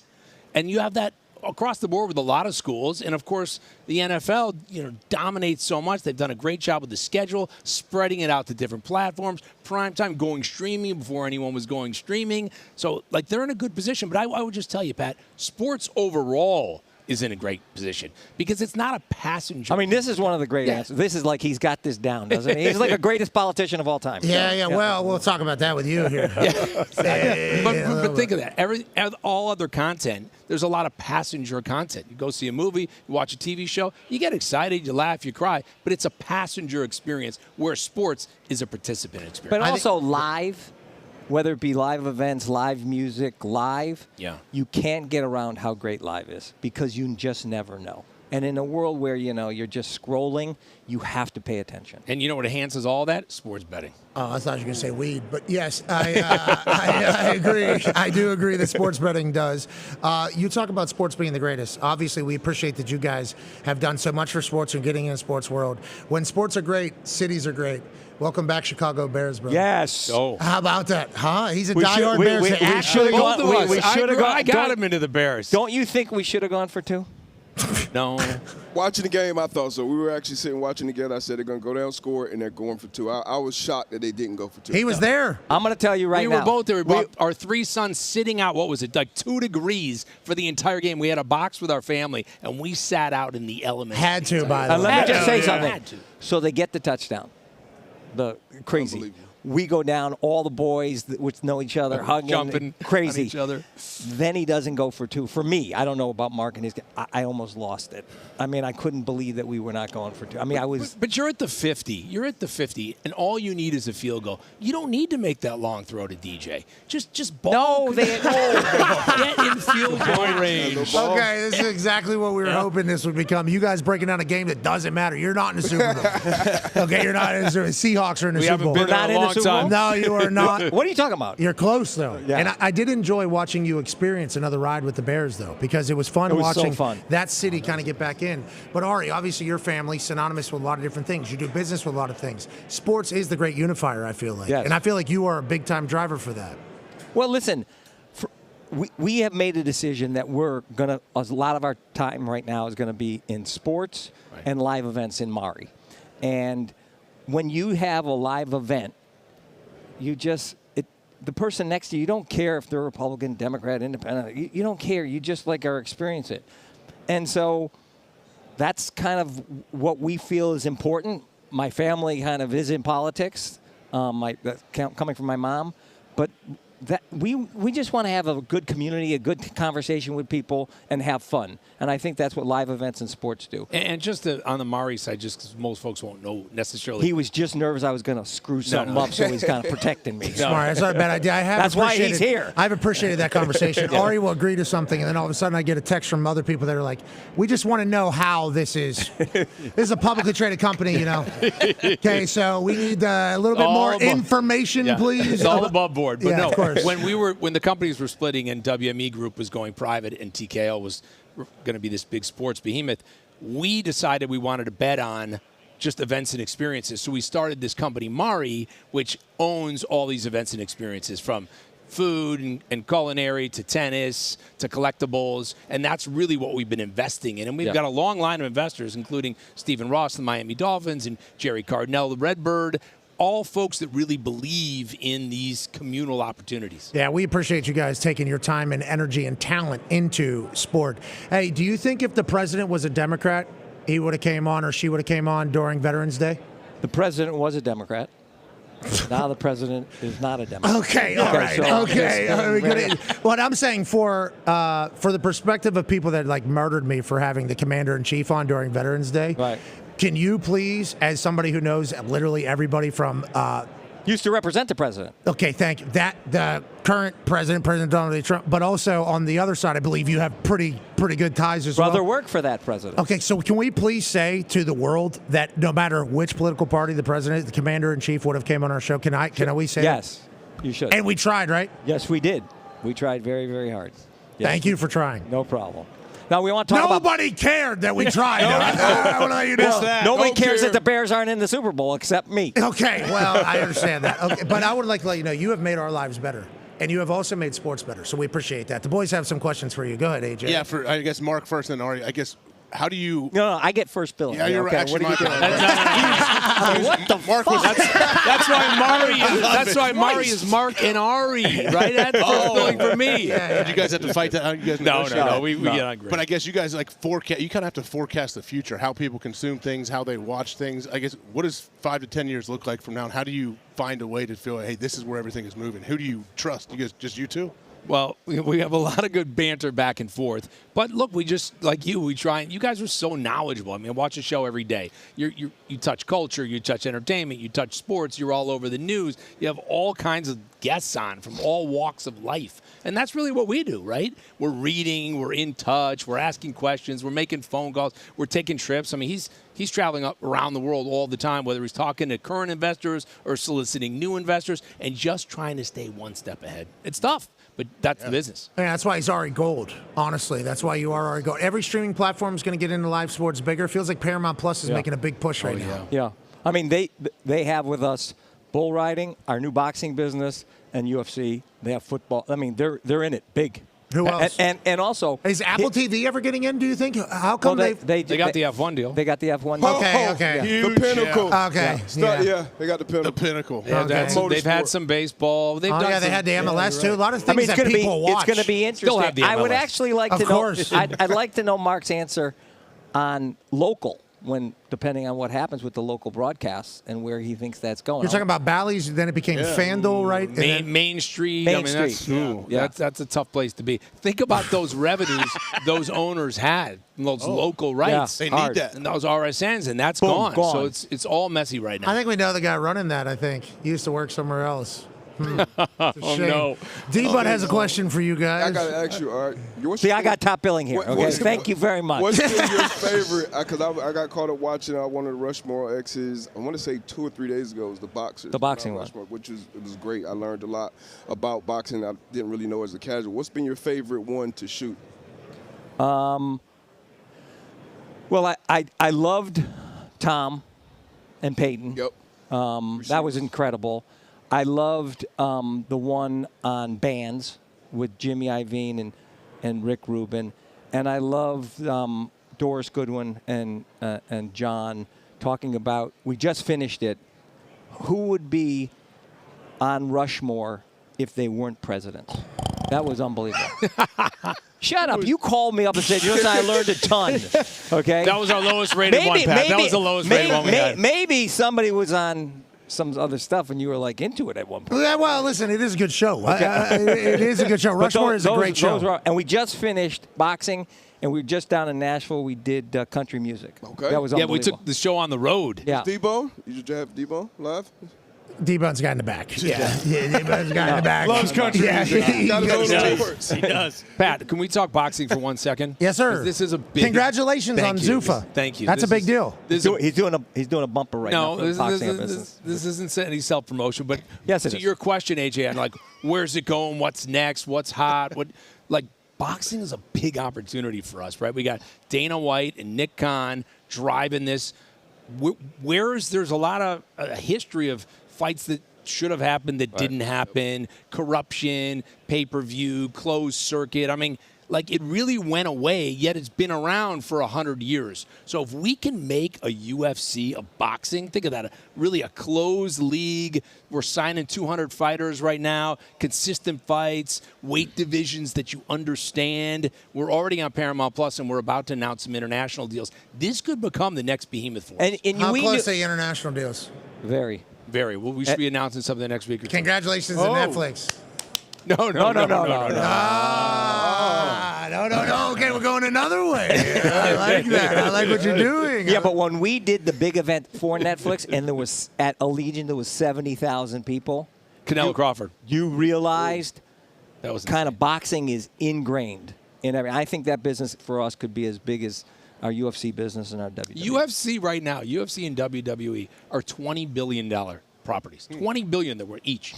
So boxing, if it's 5, if it's 10, give us some time. Like, that's a huge grower. That's why a lot of people. If I said this and I put out numbers, he would be freaking out. It's all right public. now. It's all public information. Of course, yeah. Quarterly with the I can't shareholders. believe he got away with that. It's The incredible. point is, when people get excited about TKO, that's one of the reasons they get excited. Yeah, we like keeping our shareholders happy. Let them know that everything that's happening here. Oh, he kisses a lot of babies. Yeah. yeah. I'm shaking hand and kissing baby. I do a lot of that, Ari. That's kind of my thing, too. Yeah. You've learned that. Yeah, Connor has a question for you guys. Yeah, Ari, you're going to answer first, but it's for both of you, the question. I appreciate the Now they order. don't even, they're figured. afraid to say Yes, Mark. they should be. They should no be. fear. There's no fear. Assumption, not fear. But when you're looking at the UFC, the White House fight, the card, I think Dana last week said he was working on it all week. How's that shaping up? And I believe the president said 100,000 people stadium they're going to build. What's the situation with that? Yeah, he's counting the fan fest in that. Yeah. Okay. So at the White House, I think it's 3,000. Yeah, 4,000. 4,000. Intimate. Yeah. South Lawn. So, and then there'll be in other areas. And Dana's working on it right now. There's going to be approximately 6 to 7 fights. June 14th? 14th, yes. 14th. Flag Day and our president's birthday. No, just coincidence. So we don't. He hasn't said to us. I like it. He hasn't said to us what the card's going to be, but I know they're working pretty hard at it right now. Okay, how do you feel about that coming together? White House, your sport, everything like that? Because obviously, whenever we chat about it, it obviously draws a lot of things back. Oh. I think sports are a great unifier. I think we need to continue. Exactly. I think we need to continue to do that for the good. Yeah. By the way, that's a spectacle. That's when we went last year to the Sphere. That White House event is a spectacle event. I mean, I don't know. It's going to be CBS, Paramount Plus. I mean, I don't know who's not watching that fight. Okay, and quick follow-up. What suit would you fight? That's a good question. There's so many that would want to kill me, and I'd want to kill.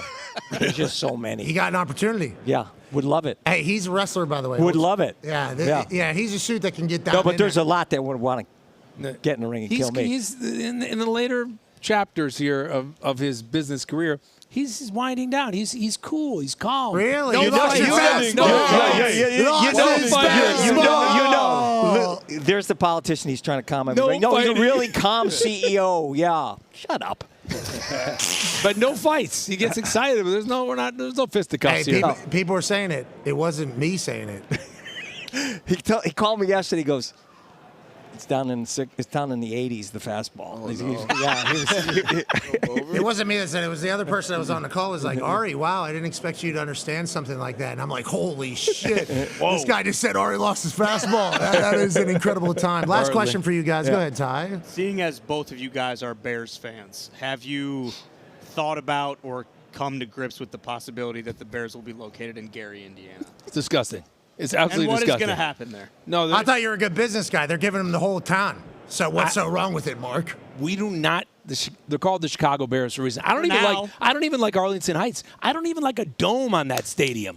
I mean, Hallis is turning over right now. A dome in Chicago. The elements. By the way, that Rams game was so good, even though we lost, because of the elements. Yeah. And you're taking that away. Fuck off. Who's taking? Whoa! Love it. I like that. That came Listen, out by mistake. Next time, if we ever get invited back, we're going to tell you the story about how we met.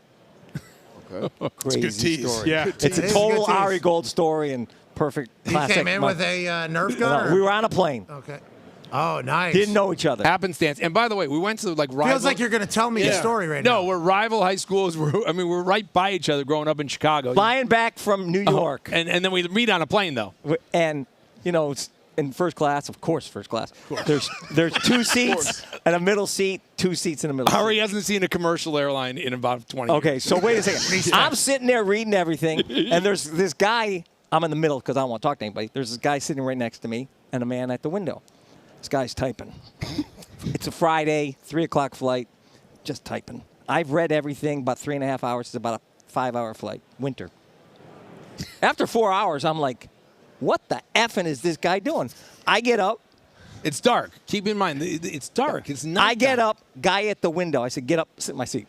He goes, excuse me. I said, what the F did you not understand? Get up, sit in my seat. Now, at that point, I'd be Arrested. Yeah. He gets up, sits in the seat. I go, he's freaking out. What's going on? No, yeah, I didn't stop, though. Yeah. I turn my legs. I look at him because I'm at the window. What the F are you doing? Fast Friends. Really? Yeah. What was he doing? Was he trying to get out of something? The President's Report for Bob Iger and Michael Eisner. At Disney. Before he took over ESPN. Just take those New York to LA flights and you get all your work done, right? Yeah, good But point. think He's about editing. Who actually gets up though? Think about that. Yeah, he's a psycho, yeah. I mean, and he screams at the guy, and he actually gets up. Yeah, look at him dapping Best people. Like, part. And now we got Maury. And guess Now what? we got TKO. Guess what? Fast Friends. Every Friday we would have a call because he had put on the only scripted show on ESPN, which was a hit. Playmakers. Playmakers. Great right? show. Great Absolute show. classic. Yes. And we would then, I would try and sell him programming. There would be tons of people on the call. He wouldn't buy anything. And then he'd say, take it easy. Talk to you later. You know, became fast friends after that. Joined the company. How do you He's feel like, I need somebody that can run with me, but also isn't afraid to say no. Yeah. And that's really how we got going. Oh, that's an incredible relationship. You two are a nice little tag team, I will say. Thank you very much. It is a good yin-yang, kind of watching you guys balance there. How do you feel about the new head of Disney? Great. He's incredible. Josh is terrific. Josh is terrific. You guys are like watching that. That's a pretty big deal. So all those moves are big for you guys, right? He's a great guy. Dana Walden, incredible. Really good They're executive. huge partners of ours, right? And now we have all our PLEs from WWE on ESPN Direct to Consumer. We want them to do well. Disney, we would like them to do well. Yeah, certainly we would too. You know. On that note, I don't know if you heard the conversation with Tepper. I was already negotiating with him. I don't know if you heard it. Yeah, I did not. Oh, the number's only going up. Yeah, you're negotiating with the right guy. Yes, the right guy. Yes, Get the checkbook out, baby. Yeah, you're right. I appreciate the hell out of you guys. Thank you for everything Thank you've you. done for us. Thank you so much. You're the man. Ladies and gentlemen, Ari and Mark Shapiro. All right, appreciate it. You too. Thank you, dude. Appreciate you. Enjoy yourself. You look sweet. Good luck out there. Yeah, good luck out there, man. Make sure you guys really shake those hands at this Fanatics Fest. Hey, make sure you go. Hey, Mark. Hey, make sure you go shake those hands at this Fanatics Fest. Make sure you're shaking all the hands. Mark, all the hands. Okay, all right, Mark. All right. See you. Okay, all right. Mark's still talking about playmakers back there. Yeah, I get Said it. it was a great show. They made us think, I don't know what's happening. He is always at 100 miles an hour. And then Ari is always just like, God, I was going to say, which one? They have a great little team. Mark always comes in with the soft, there's like good cop, and then there's Ari, and then there's Mark coming in. Well, what he means by that is actually this, and this. Ladies and gentlemen, joining us now is a guy who not only looks sweet, has a new haircut, friend of the program, up for a bunch of awards, and only going to continue to do as such. Oos out of BYU, wide receiver for the Los Angeles Rams. Puka.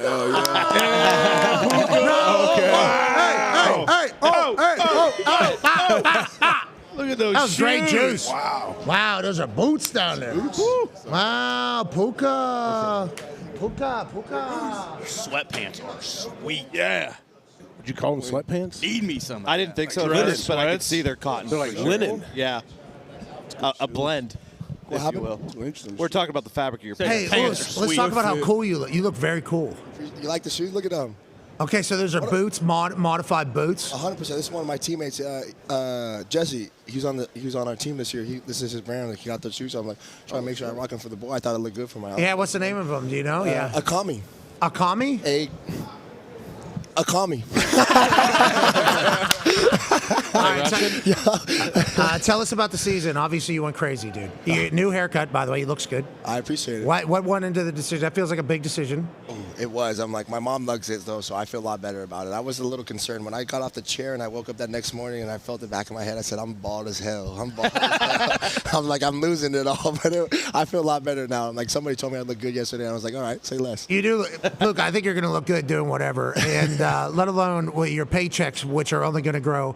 But you're incredibly handsome, affable, and awesome, which is why we love you. Incredible season for you guys. Obviously, quarterback wins the MVP last night. He announces he's coming back. Can you take us through the ride that was the year for the Los Angeles Rams? Man, when they're showing the freaking highlights of our season, and they're showing highlights of the other team, and we got to watch our freaking block field goal kick against the Eagles, and I'm like, God, Jordan Mailata, I love you so much, dude, and I'll punch you square in the face. I'm like, we have beef right now, and I'm like, as a result, I never got to watch us throw a missed freaking pass on 4th down, and I'm like, I got Coach McVay behind me, and Matthew Stafford to my right, and all his daughters, and I'm like, I shouldn't say the F word right now, but I really, really want to. Reliving the end. I really want to. I'm like, I don't care where Coach Roger Goodell's at. I'm going to say it. I'm like, I'm hot mic'd right now, and I'm still going to say it. But it was so fun. I'm like, Matthew's the absolute best. He's the absolute dog. He makes it so fun. I knew he was coming back, and I still almost did a front flip in front of my mom. I'm like, it was too awesome. I'm like, E40 was out there. I'm like, we in the Bay Area. I was trying to sing you were this getting song. it. You were getting it. I was trying. Hey, we were teed up at the spot, bro. Yeah, your energy is immaculate, and so everybody from the Rams knew Stafford was going to say he was coming back, or was that kind of just a few? I wouldn't say everybody knew. I'm like, I hope he didn't tell everybody. I wanted to feel special. I thought that conversation was between me and him, but who knows? AJ has a question for you, Puka. Yeah, when you talk about Matthew Stafford, like, how is he still doing? He's the MVP. Was he 39? Is that correct? He's 37, 55. Whatever it is. But 70. I guess, how have you guys grown, like, since you've gotten there, like, and played with him? How has your, like, relationship grown, like, from day one till now? How does it feel? Oh, I'm like, from day one to now, I'm like, he can't stop me from talking. I'm like, when I got there, I didn't say a word. It was just him going on. I'm like, hey, this is where I need you to be. This is what's playing. This is where you're lining up. Hey, when I tell you that I tag you at the end of the play, make sure you do what I told you to do.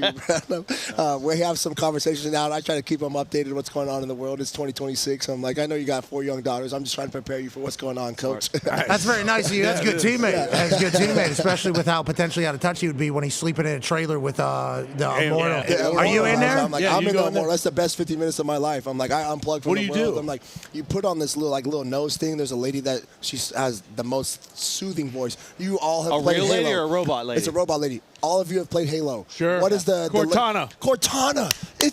It's literally her voice while you're laying down. Red light comes down. You got the whole thing in your nose. It's 50 minutes. Is it oxygen? 50, 50? 50. Where's this at the they facility? have a couple different options you can do, but I'm like 50. Yeah, I'm like, they have a trailer. You guys saw the Airstream, like 1992 or 54, whatever it was. I'm like, no, they don't have those vehicles anymore. I'm like, so I don't know what that 54, 92. One of them. Same thing. 9 plus 2 equals. Is it over your whole body? A red light over 11, your whole body? yeah. There's a lot of math in there, yeah. We got a lot of numbers coming together. Yeah, my routes go to 15 yards. So Give it away. Hey, we tried. I'm like, hey, we ran double moves off and asked Tariq Woolen. I'm like, that's my guy. But I'm like, hey, that 15 yards, you're going to chat to your feet. I'm out of there. And you got the speed, but you got pull away speed, by the way, which is so weird because of how powerful you are. You're not supposed to be as explosive and breakaway as you are. You are powerful. You're an anomaly, Puka. And maybe it's because you guys are all asleep. Everybody's in this thing? Everybody. Coach McVay's in the morning. He's got a little attitude. The run install didn't have that great. I'm like, Coach, let me rephrase that. Coach has a tough morning because we all weren't listening to what he was saying. I didn't communicate what I needed to do or where he wanted me to be on that motion, but he goes and gets in the Immortal, and we come back and we have a great walkthrough. I'm like, it's fantastic. This is the future. This is They're what sending the us future. one for the office, right? Yeah, I can't wait. We're going to park that thing right inside the entire Thunderdome. D-Bud has a question for you. Obviously, it's super important the relationship you have with your quarterback, but you came into the league, you had Kupp there to kind of take you under his wing, and then you got Devontae Adams and one of the best route runners, one of the best wide receivers in his generation. What's it been like being his teammate, and what did you do differently outside of the chamber this year? Because you dominated wire to wire, and every defense knows 12's getting the ball, where is he going to be, but you still dominated with another guy who led the league in touchdowns. Like, what was it like this year? What did you do differently? Man, I can think about the first time we were in February. We don't run slants in our offense. I don't know. We're in the offseason, so I can say these things. You can watch the tape. It doesn't really matter. Like, Coach McVay's still going to find a way to scheme you up and get us the ball. You can try your best. But I'm thinking about that we are in April, and I'm standing on the 40-yard line. I'm right behind number 17. He's running a stop route. The ground is shaking as he's stopping. He's 20 yards away from me. Then boom, boom, boom, transition, out the break, 3 steps, technique, sound, crisp. And it's April, and I'm like,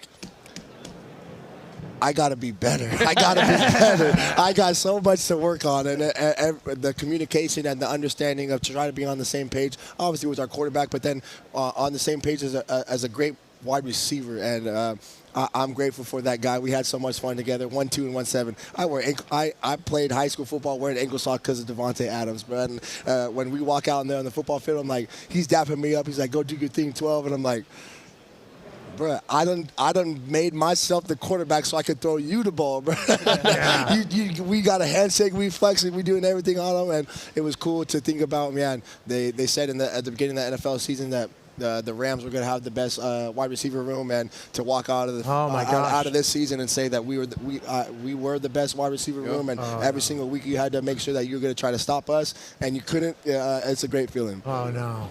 What happened?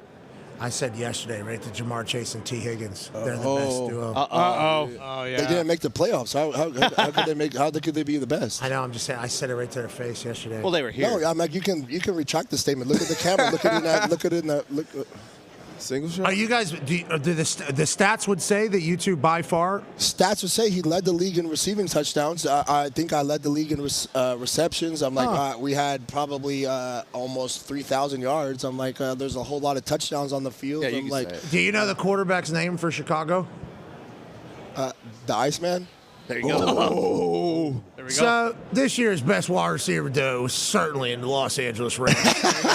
Wait. You should wait until he shoots. Jamar did make his first shot. Oh, yeah, and you are a hooper.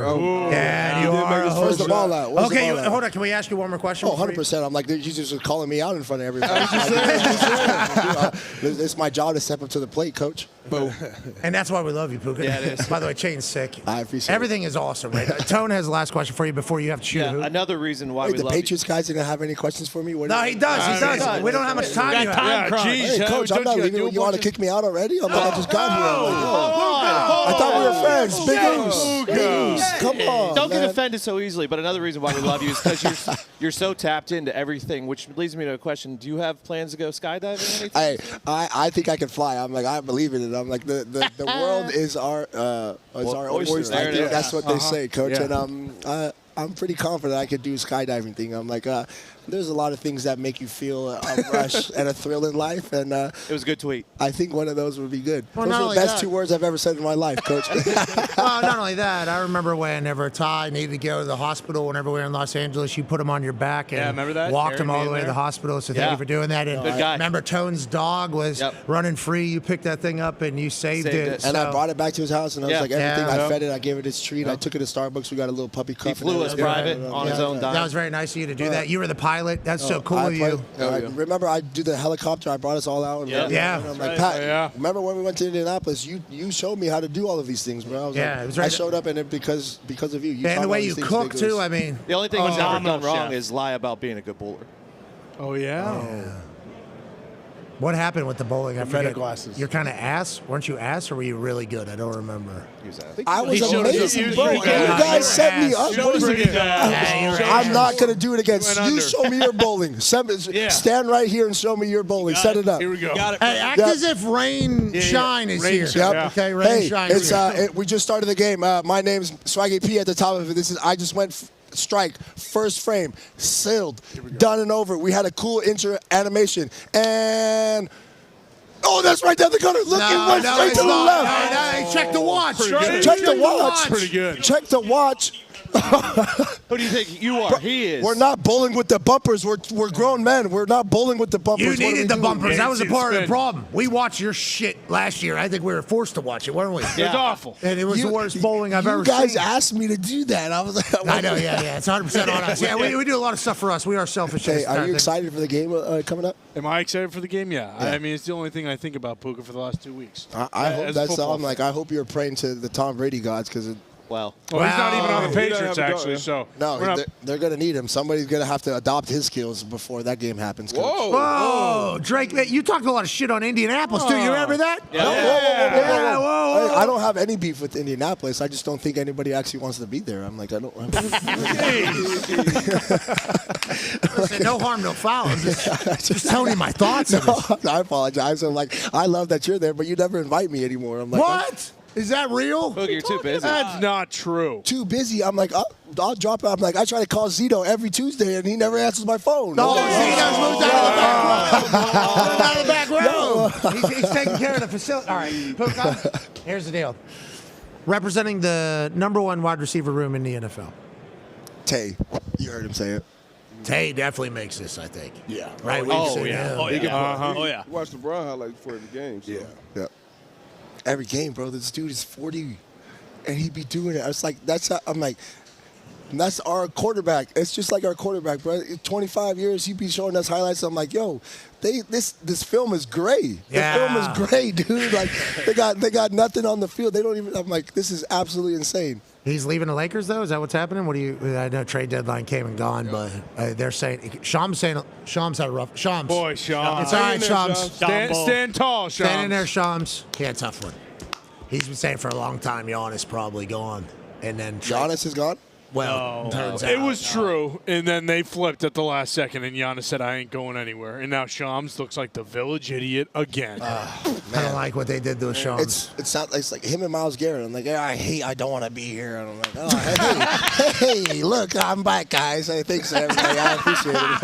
Yes, Puka, yes. Puka starring in a Toyota Super Bowl commercial. Let's go. Yeah. Hey, we coming out to Daytona. I'm going to Daytona 500. Let's go. What are you doing? Are you a starter? You driving? What are you doing? Me and Bubba Wallace. I'm going to be right next to Bubba Wallace. We riding around in our Toyota car. Skydiving in, maybe, with a date. Now we're talking Hopping about into a race car. American flag.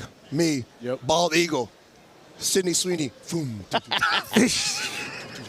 Wow. Parachute. We're coming down. Hey, I think it'll be pretty cool. Yeah, I think you kind of guide around, so I think you'll be able to fly around. Hey, Shane, look over here. This is the other side of Daytona. Hey, Hey, if you ever get over here, this is where the adult ballets are in Daytona. Here's where the beaches. Look at the ocean. Tell them bring out the whole ocean right here. Look at us. Oh, now you can do a whole Moana thing right there, too, if you want to get into make it. way, make way.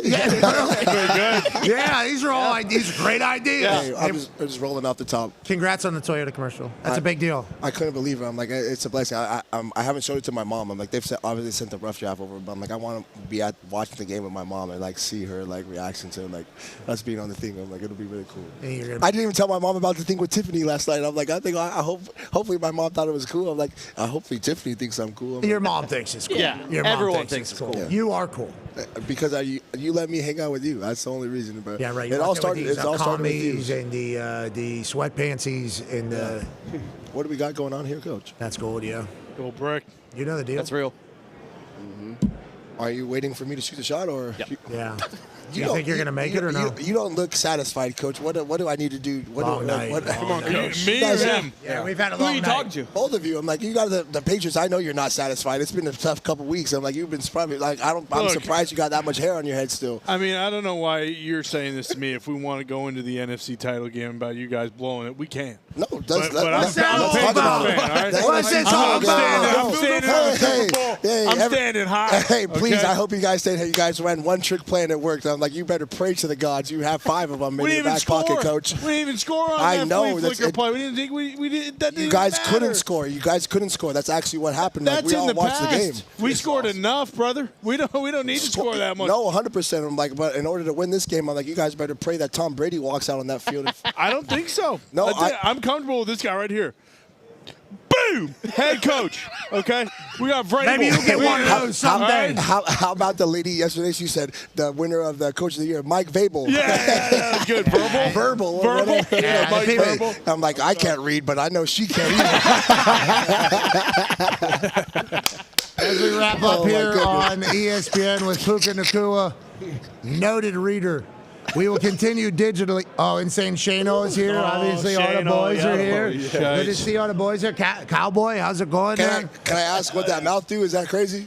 Sorry, what? He's got the best mouth on the internet, dude. Insane Shane. He does. He's got a marshmallow. Throw it over here. Yeah, Pat, are you going to be mad at me?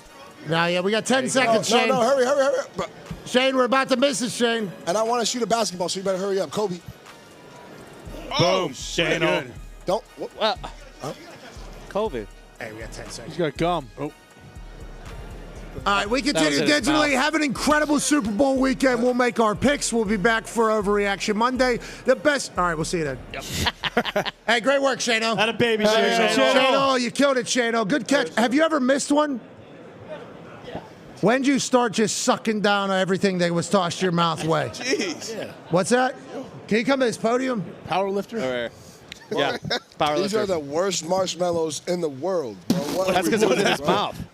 He doesn't eat them. You spit that thing right into your mouth. I got a May have second keistered one. Show me that technique. I want to see it. The keystering one? You just make sure you get him into the game? I think Insano, Shane. Mike's got high for me.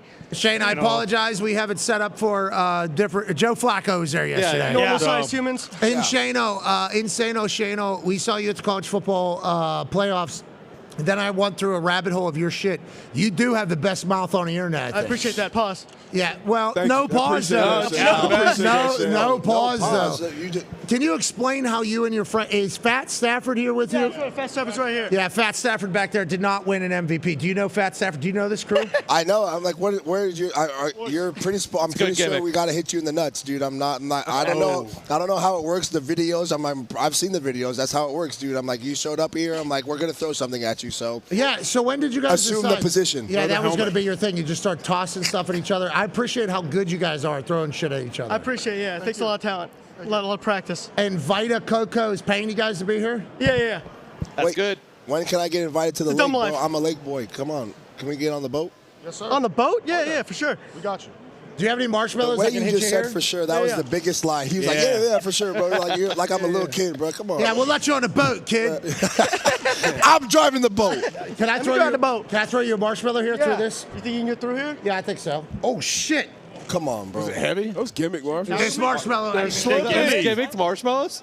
He just This thing's pretty thick. Yeah. I did not expect the thickness of this thing. the girth. That's why it's good for his mouth. That's why Go Girthy there. Melly Oh, knows. He's I got been it right storing here. them. Okay. That's crazy. Oh, no. Overhand. All right, Red, this one. Yeah.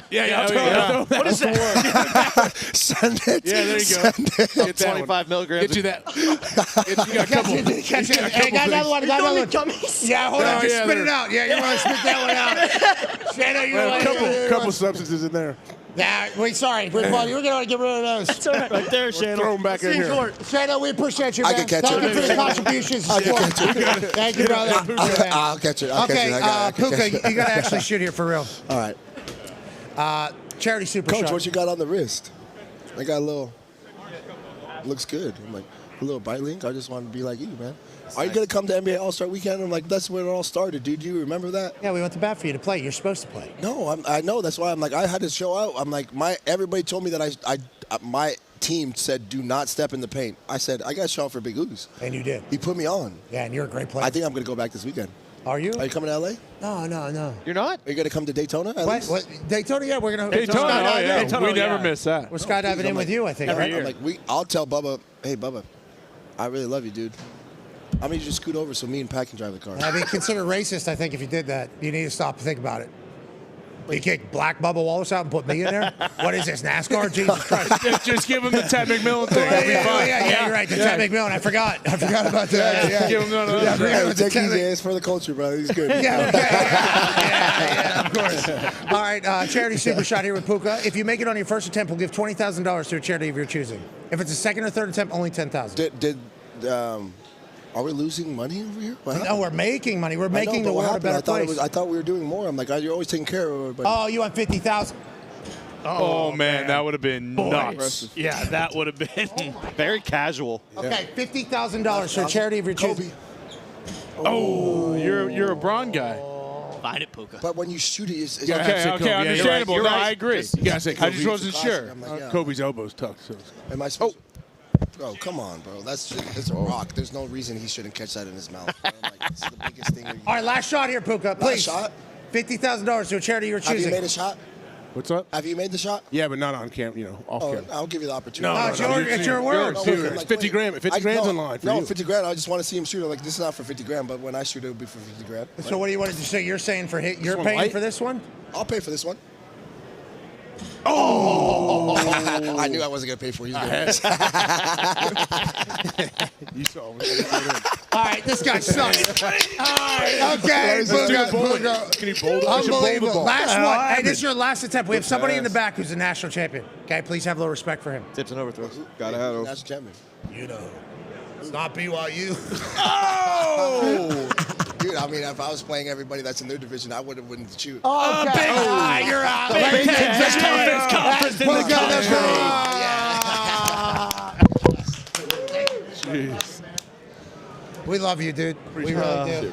Bailey, don't eat both of those. Hey, buddy. You don't want to eat both of those, Bailey. See you, Coach. For your journey. Yeah. I'm telling you what, if he would have ate Come those. on, Puka, Puka. you're the man. All right, Coach. Ladies and gentlemen, joining us now is an absolute icon. A man whose name is going to be synonymous with greatness. A man who's going to have a statue in maybe multiple cities that he stops at through his playing in football career. We are thankful he chose to head to Bloomington, Indiana from Cal Berkeley. Ladies and gentlemen, national champion quarterback, future first pick of the NFL draft, Fernando Mendoza! Yeah, Fernando! Yeah. Big old dude. Yes. 6'5". Yeah, he's Yes. People forget he's 6'5". What a giant. Ty kind of got Sicilian out there. Jeez.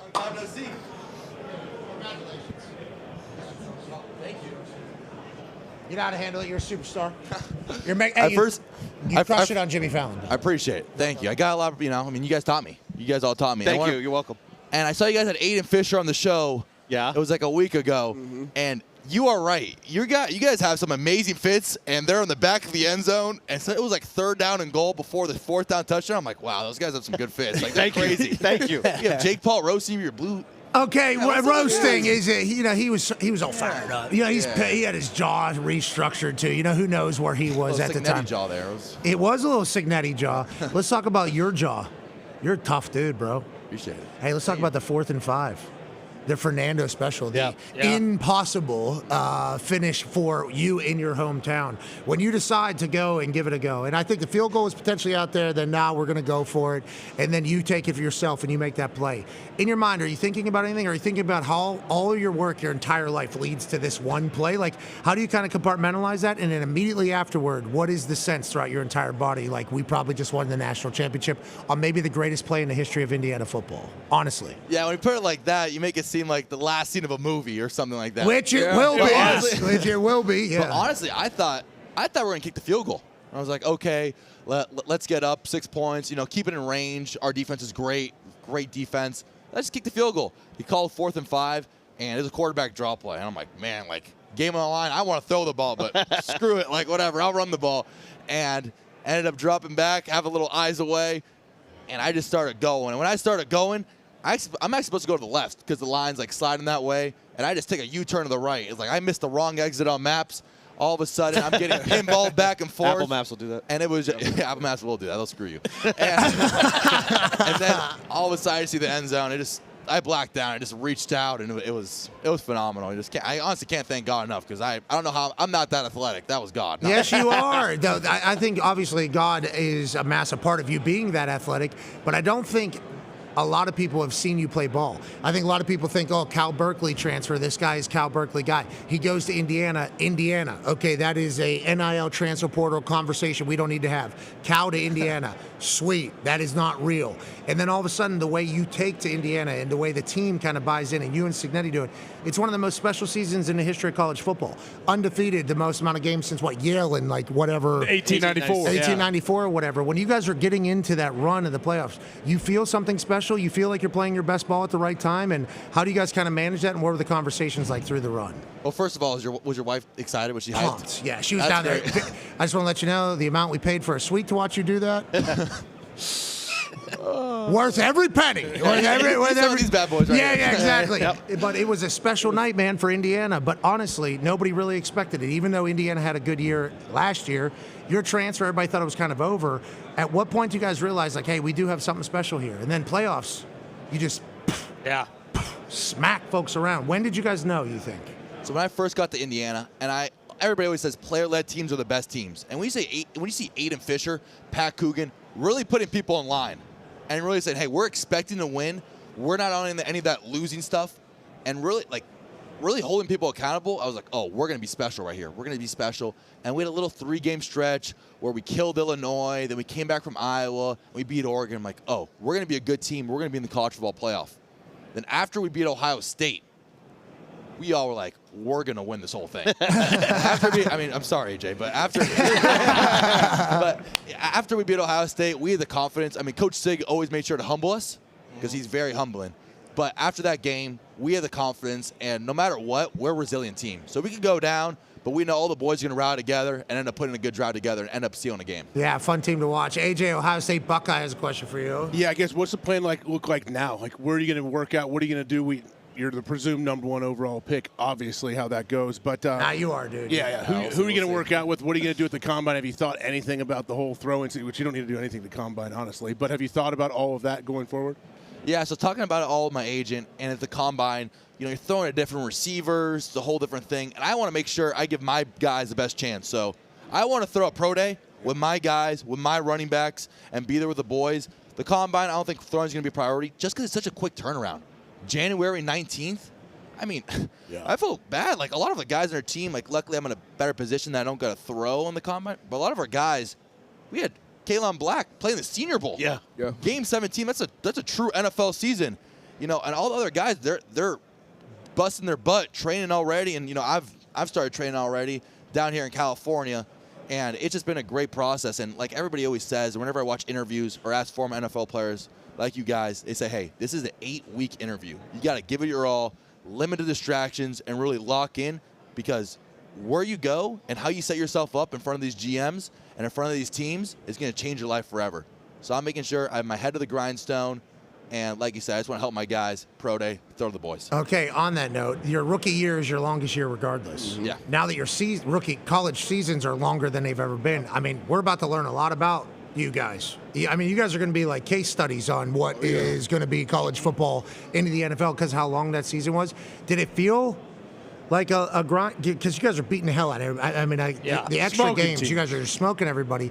It's a long time. That is a very, very long season together. You guys were able to stay healthy, I guess. Is that kind of a massive piece of it? How would you kind of describe the run? How long? Our strength coach did a great job, but it's an NFL season. And with the college format nowadays, we didn't basically play a game in the month of December. So stupid. So it's so weird. You're there playing Ohio State December 6th, and you have a whole entire break until January 1st. So it was like really kind of a weird patch where you can recover, but you're also anticipating the Rose Bowl. And I don't know about the system. It was just, that was really weird. So it made the season feel a lot longer than it is.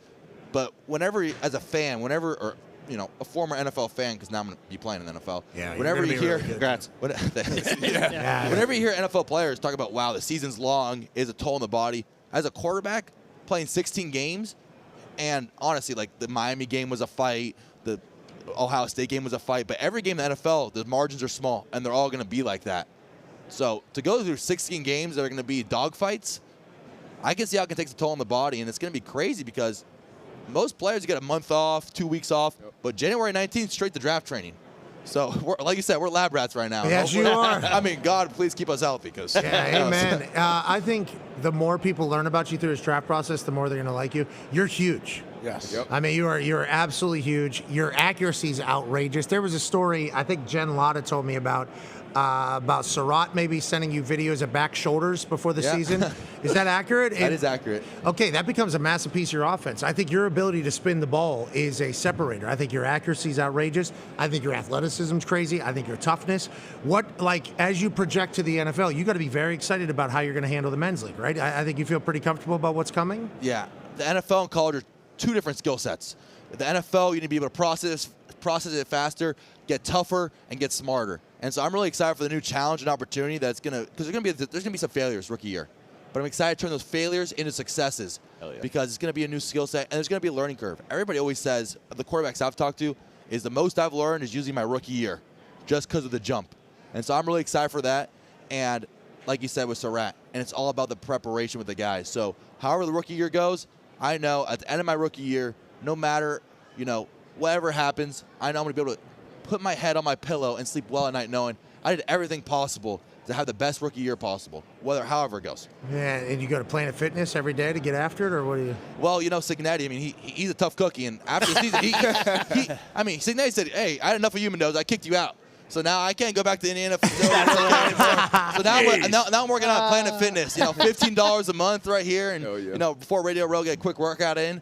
And like I said, I mean, I'm in draft prep, and draft prep, obviously I love hanging out with the boys, but draft prep is number one. And so I got to stay prepared, got to stay, ahead of the edge. Because a guy like me, like you said, although I'm a big guy, I'm not the strongest, I'm not the most athletic, but I got to stay ahead of the edge and stay ahead of the curve, and the Planet Fitness allows me to do that. You're way more athletic than people just look at you. Yeah, way more strong and tough than what people look at you. I'm excited for people to learn about you. There's free fitness training included with all memberships at Planet Fitness. Holy cow. Planet Fitness has thousands of locations across the country, many of which are open 24 hours a day. That's huge. Okay. If you want to do the Mendoza midnight hours, you can kind of get in there and get after it. Ain't that right, Fernando? That's exactly right. That's exactly right. You're saying you go hang with the boys, drinking water, go to Planet Fitness, get a second, third workout, and go do your thing? Drinking water, that's hilarious. Okay, here's with the boys as well. Go ahead, D-Bud. Yeah, well, I want to go back to that national championship, and you talked about it's a movie, and you being back at home, with your little brother, obviously Pons, you got Jamari Shabble, got the game-winning interception. What was that like mentally going into that game, knowing that that's the stadium you grew up basically looking at, the team you probably rooted for as a kid, and that's where you could end it with the trophy you did? How was that going into the game, though?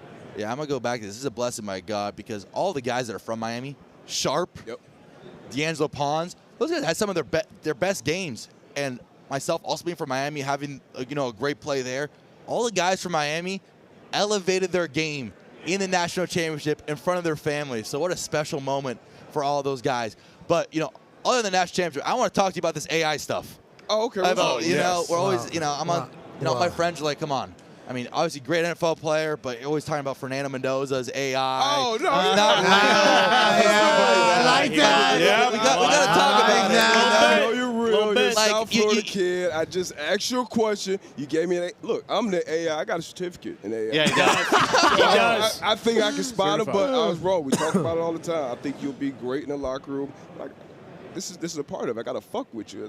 No doubt. And honestly, the reason that, I took a lot of public speaking courses because I never thought I was going to make it in football.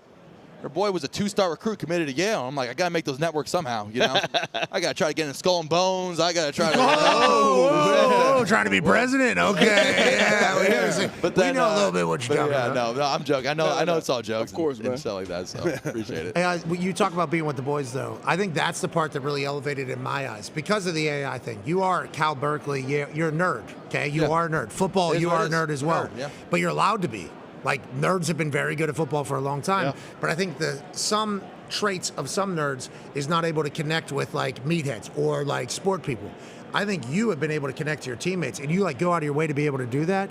Drinking beers with the boys, celebrating with the boys, building a relationship with the boys, working with the boys, and then showing up in the biggest moment. That's why I think you're going to be NFL guy of the future, and we're excited to watch you work. And I appreciate that. And it's, although I say, drinking beers with the boys and stuff like that, for me, I had a lot of leadership failures at Cal, and I was always trying to be a rah-rah guy. And at the end of the day, I'm like, hey, people who are authentic to themselves. I'm going to be myself around the boy. I'm going to be authentic Fernando Mendoza. And along with that, I'm going to show my teammates I care about them. So when they say, hey, Fernando cares about you, and he's also authentic, like, yeah, Fernando's a nerd. It is what it is, If you have those two things and mix them together, it's led to a great group of guys. Yeah, I think so. You guys you've been a great leader.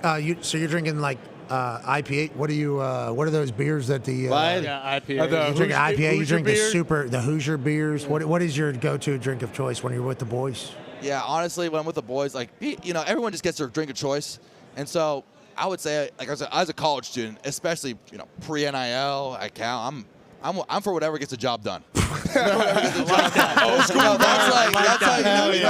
a good answer. No more.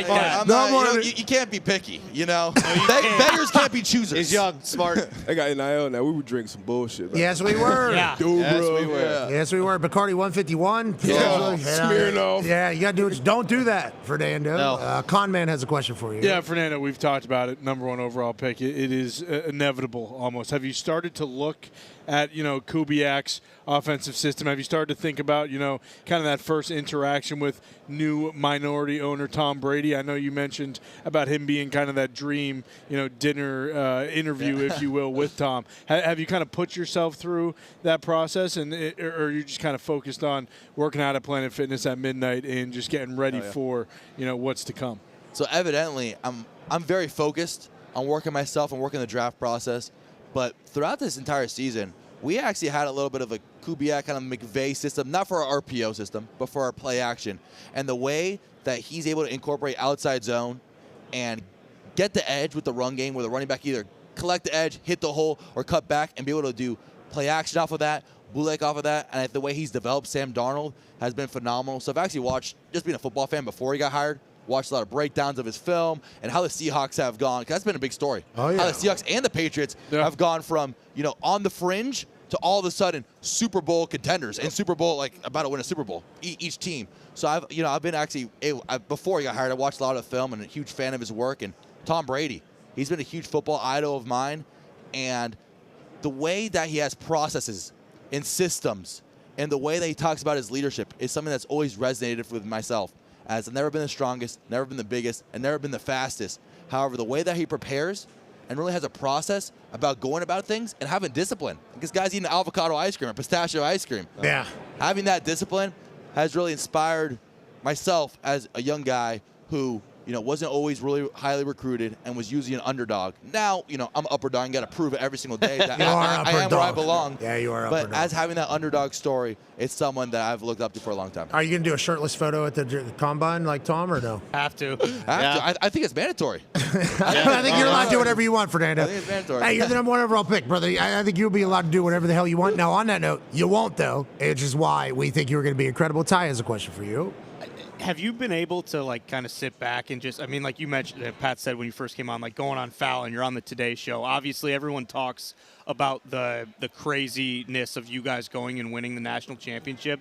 But could you ever have imagined that you were going to do all this stuff, after the Heisman? Like you've basically lived every kid's dream for the last 2 weeks. Have you had a moment to kind of just really collect yourself and be like, man, this is unbelievable? Or is it kind of just, hey, the NFL draft's the next thing. I kind of just got to keep moving and do what I got to do. Yeah, no, you're right. The Fallon Show, the Today Show, and the McAfee Show. I mean, the big three. I like that. That's a good sell. That's a good sell. It's been great in December. In the start of December, winning after the Ohio State game, winning the Heisman. There's still a lot to prove. There's still a lot to prove. A lot of question marks. Maybe the Heisman wasn't as strong this year. However, I always kept that fire, under all of our butts. And, we were able to have a great playoff run and able to win a national championship. And after winning that national championship, I let it sink in for a week and a half. Because at that point, you got to collect, you got to reflect, see what you did well this season, see what you could work on, but also just enjoy it. Yes. That's what football's about. It's about enjoying it. It's about having fun playing football. And after that week and a half, all the boys, we've all been shipped out to different places of the country, starting to train, starting for the draft. But I think it's really important to reflect on the season, enjoy it, because it is a success. It is a success, and if anything, I'm not as happy as I think I am. I would have been, and obviously it's all great. And if you told me a month ago in December, hey, you're going to be on the Fallon Show, you're going to win the national championship, I would have probably fainted. But now I'm just wow, I got to chase that feeling again. And so for all these great things that happen, it's such a blessing by God. And it's been such a great week and a half reflecting on it. But now, like you said, it's time to get to work and time for the next step. Oh, you got addicted to the confetti. That's right. It's kind of how it goes. What a cool moment. Yeah, Can you tell me about Signetti a little bit as we go out? I saw you did an impression of him with Caleb. Yeah. I thought you nailed it. I thought you absolutely nailed it. Tell me about Sig, because people are talking about him being maybe greatest coach ever. Period. Let alone football, but just leadership and coach as a whole. You are going to be back in Bloomington 5 years from now, 10 years from now, 20 years from now, 30 years from now, 40 years from now, reunions. Okay? Yep. Your statue probably going up for you. Sig will probably still be there. It's kind of the way this is kind of going. Can you tell me about Signetti, why he was the perfect guy for you as a head coach and then also perfect for Indiana? We talked about the college system. Nowadays, with NIL, the power is shifting more to the players. However, Coach Sig has kind of gone back to that hard-ass mentality where he's going to rip you. He doesn't really care about his feelings. He cares about winning. And so in the day and age where coaches are trying to be all friendly and relate to the players, he's the exact opposite. He's a CEO, he's a feared leader, and he's a respected leader. And so with that, he's able to run a hell of an enterprise, a hell of an organization. And from the top down, everybody knows it's about business every single week. It's about preparing to the best of your ability, and you can never be complacent and never be satisfied. And I think that's what makes the Indiana Hoosiers so special. I love it. I love it. Hey, I see you do the LinkedIn stuff. Yeah. Just remember, LinkedIn's for people that don't actually do it. Okay. Like I said before, I didn't know I was going to the NFL, so I actually, first couple years of college, I was actually doing LinkedIn, getting 2 internships, and I was like, all right, here we go. Yeah, and LinkedIn's a big like, hey, this is how it's supposed to work. We've never actually done it, but this is what we think it should be. You know, it's it's a great place for suits. We are very thankful that you are in our football world, and what you're about to do to the men's league, we're excited for everybody to see. Yeah. You're a special talent. We're going to be lucky to have you involved. Now, will you do a charity shot? Of course. Now, I didn't like the way he was throwing those records. Yeah. You know? You Yeah, know what he I'm talking screwed about. up your rhythm a couple times, too. Yeah, he needs to be better. You know, I'm more of, you know, I wish it was a little higher. Yeah. Sure. You know, because sometimes a little bit like bowling balls, it had a little like. Yeah, Jimmy was trying to make it a sidearm, little you know? difficult. The one he threw over his head, you not hitting him in the temple. That was awesome. That was good restraint. I thought you were going to let it rip. Yeah, that was good restraint out of you. Yeah, it was good restraint. Don't want to, you know, he's a host of the show. Don't want to mess with him. Who knows what would have happened to me? So I'm just all right. A legend there. Hola, aquí estamos, mi amigo. So, you know, the last time he started. What the fuck? How come you guys don't speak Spanish to me? And you're trying to bait me into speaking Spanish, and I can.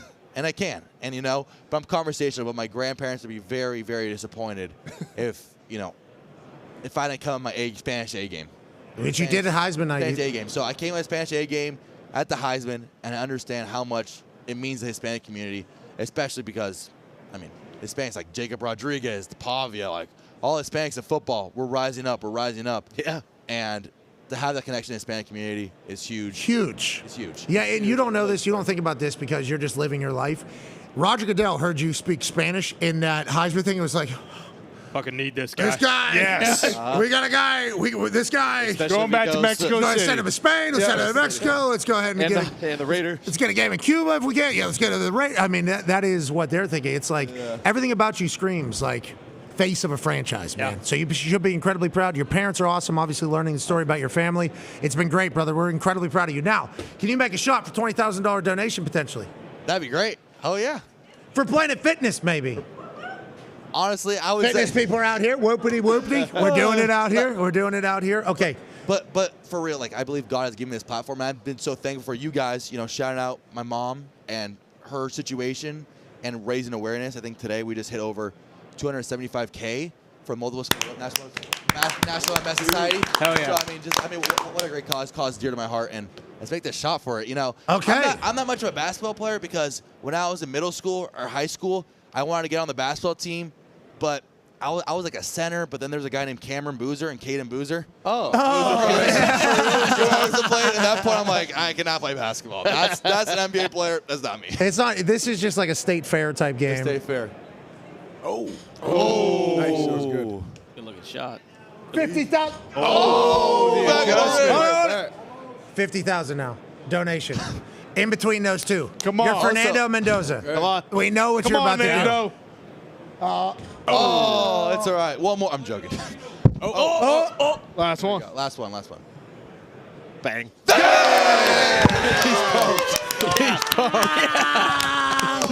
Nice win. We appreciate you stopping by. 50 grand to the charity of your choosing that you just described, talking about and tackling MS, which we Tackling MS. yeah, we're thankful we got to follow you, man. Honestly. You made me look really smart a couple different times for game day, and I'm very, very grateful for that. That Oregon game, man, and I've said this a couple times this week because people have brought it up. They're like, how come you're the only one that liked Indiana or whatever? It's like, I think I was the only one that was like watching Indiana. And I've never been more sure of something in my life that you guys are going to win that game in Oregon. And then watching you guys continue to get better through that all, the Penn State magic, let alone everything that you guys did this year, so cool to watch. You made us all incredibly proud to be in Indiana, and we enjoyed the hell out of the ride. You deserve everything coming to you. I appreciate it. Can't tell you enough how much everybody in the training room loves watching the Pat McAfee Show, how much the boys in the locker room enjoy the show, because, you know, the media has treated Indiana away, you know, a certain way, but this show has been so great to us, and it's really like, it's the epitome of Indiana. Come on. Appreciate you. Hey, how about this? Muchas gracias, mi amigo. Gracias, Pat. Buena conocerte. Okay. See. Good to know you. You know what I mean? Good to know you. Yeah, see. I love that. You're the man. good. Ladies and gentlemen, Fernando Mendoza. Fernando. Thanks, buddy. Good luck. All right, let's take a break. Let's take a break. On the other side, we got Shefty here, I believe. Nice. Go Pats, baby. George Kittle's here as well. He's scooting around. You're the man. God bless you. Did he see us? Quarterback. Did he see us? Generational. Yeah, he's a great guy. He's a great football player. He's a great guy. I don't know what else you can say for him. He was not the number one quarterback. Oh, yeah. It was more. What was that, college football playoff? Mm-hmm. I forget which game it was. It was Peach Bowl. Yep. Yeah. Peach Bowl. I'm up there sitting on the game day set. Fernando Mendoza's generation. We're talking about maybe the greatest of all time. Across the bottom, lower third. Mel Kiper Jr.'s projected draft. 1, Dante Moore. 2, Fernando with an A next to it. Maybe Bain on the other side. I'm like, what? What are we doing? This guy's 6'5". I don't think that is the thing that's kind of talks about enough. He's a giant, and he can spin it. And if you put him with a Raiders team that already has a running back, already has some weapons, if they can protect him, why not the Raiders, D-Bud and Fernando? The trenches, obviously, AQ can tell you a lot more about it than I can, but you got to build around him. You got to protect him and let him get out there and do what he does. Obviously in the air, but he's a great athlete as well. He can get out there and hurt you with his legs, which defenses hate. Yeah. All right, let's take a break. We got George Kittle, we got Schefter, and we wrap the show up from Radio Row the same way we've done the last few years. It's a magical time to be alive on this Feel Good Friday, just days before the Super Bowl. We can't thank you enough for allowing us to do this for a living. Be a friend, tell a friend something nice might change their life. Take 5. 5.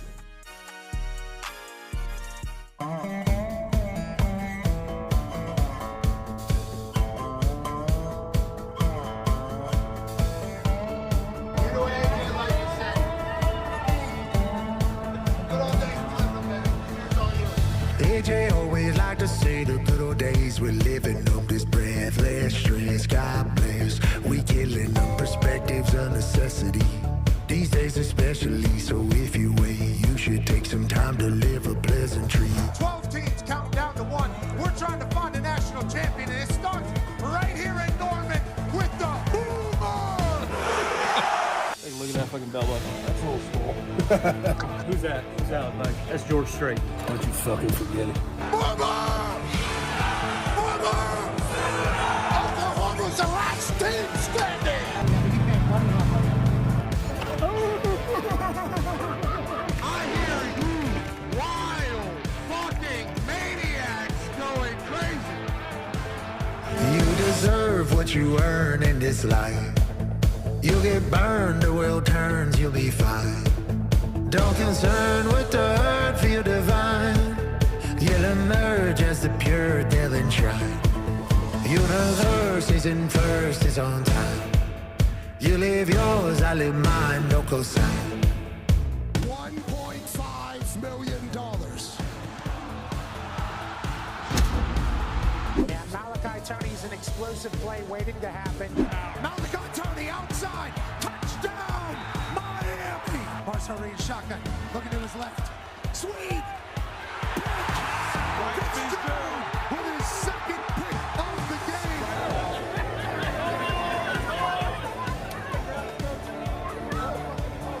He said as soon as he saw me wear the hat, he wanted to shove it up my fucking ass.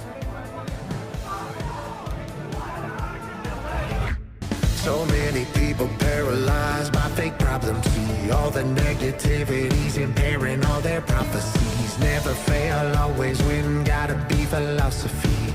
This life is one and done, it's an actual anomaly, that's why. Tonight it's Darius Butler versus AJ Hawk in the Cotton Bowl. He has been able to do whatever he wanted all year. Keontae Scott should have been a Thorpe Award winner. Big 6, baby.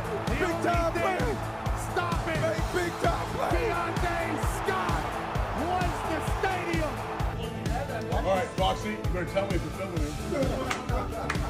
I do not give consent. Not in this ball. D-Bud. Yeah, buddy. Crib that thing. Got a mismatch over there with Jeremiah Smith. That's where he looks. Jeremiah Smith catches, touchdown. This is Texas. You can't hold him. Touchdown. I caught it. Oh, you did? No. Caught him on the head. Shamar Bryant off the gun. No boss call by Ohio State. Touchdown. Hurricanes. This game is over. The Miami Hurricanes have won the Cotton Bowl. Good for you. Good for you. I need that Ohio State jersey. It's time to put belt. Oh, no. Cheers to all you motherfuckers. Appreciate you.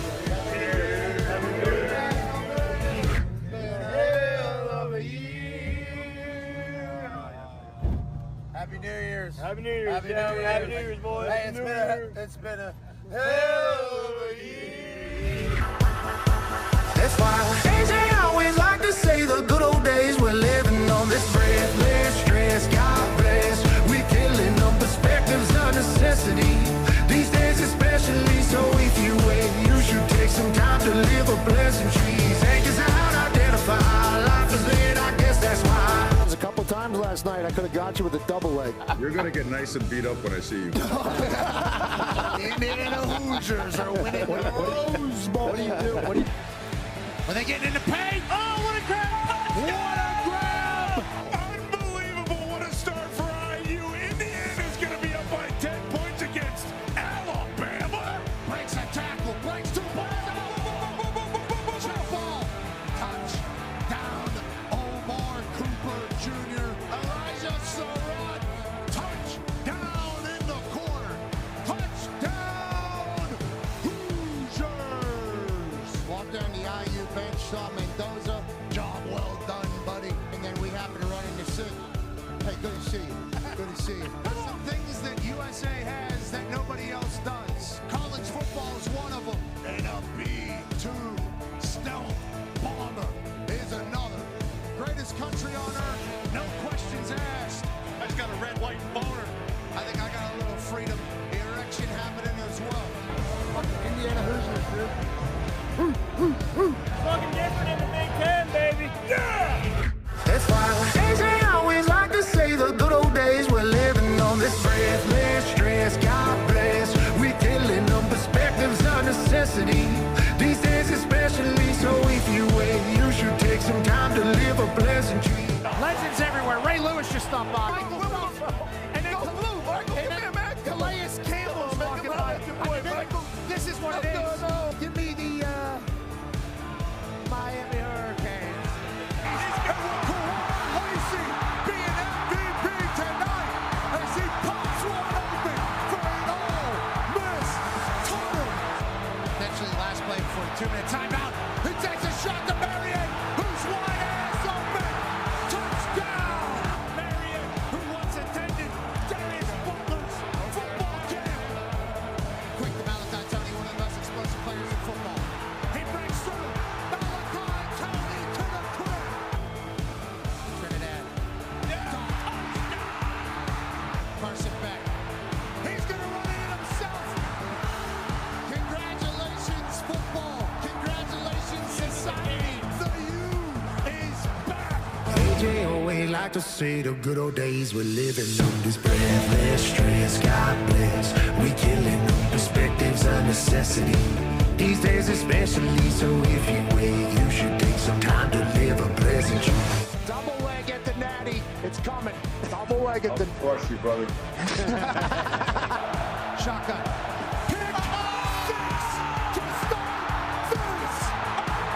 Fernando Mendoza spinning it. Touchdown. Omar Cooper Jr. Fernando Mendoza takes a shot to Becker. Touchdown. Hoosiers. Shake, rattle, touchdown. This ref incredibly jacked. Oh, Indiana Hoosiers are going to the national championship. So many people paralyzed by fake problems. See all the negativities impairing all their prophecies. Never fail, always win, gotta be philosophy. Guess life is one and done, it's an actual anomaly. That's why.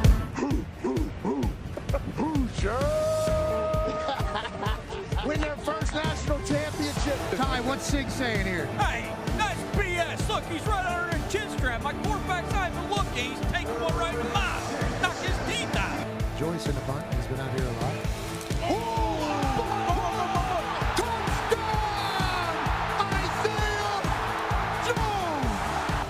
Fernando keeps it himself. I'm gonna run. Mendoza! Mendoza! Dahn! Fernando!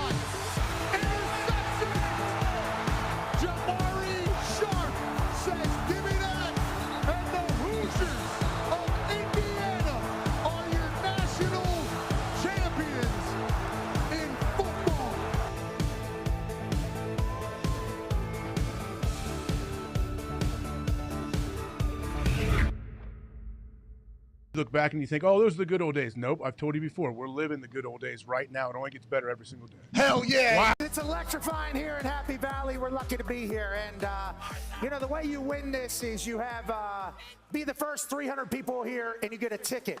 And then we randomly select a ticket, and that person gets an opportunity to kick a 33-yard field goal for an undetermined amount of money. This week, we had our man, William, right? What's your name? William, yes, sir.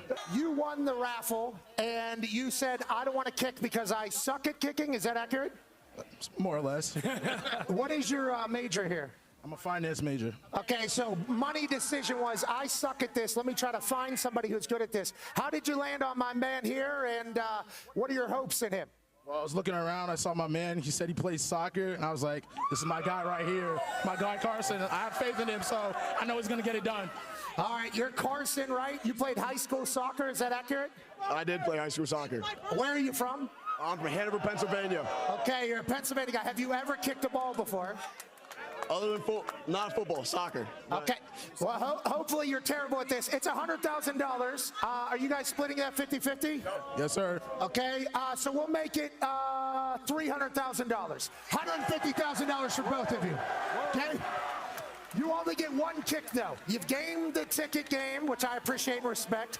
It's up to $300,000. $150,000 for both of you. Only one kick, though, Herbie. We're not doing anything. I don't care how many staters chant for another kick. Only one, Herbie. Played high school soccer. He's a good player. We got a problem here. That's right. It's a whiteout. It could be a special day. You could help out your guy, William, in winning $150,000. One kick, 300,000, two.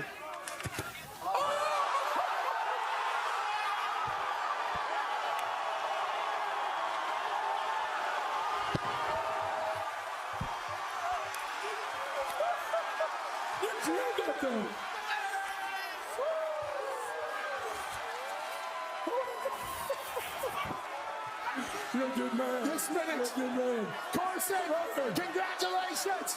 You crushed that. William, way to go. It has been an expensive year out here at the field goal kick. Carson, I'm proud of you, buddy. 300,000, 150 to you, 150 to you. Good finance decisions were made. And the first top six whiteout has a magical vibe and an expensive one. We are.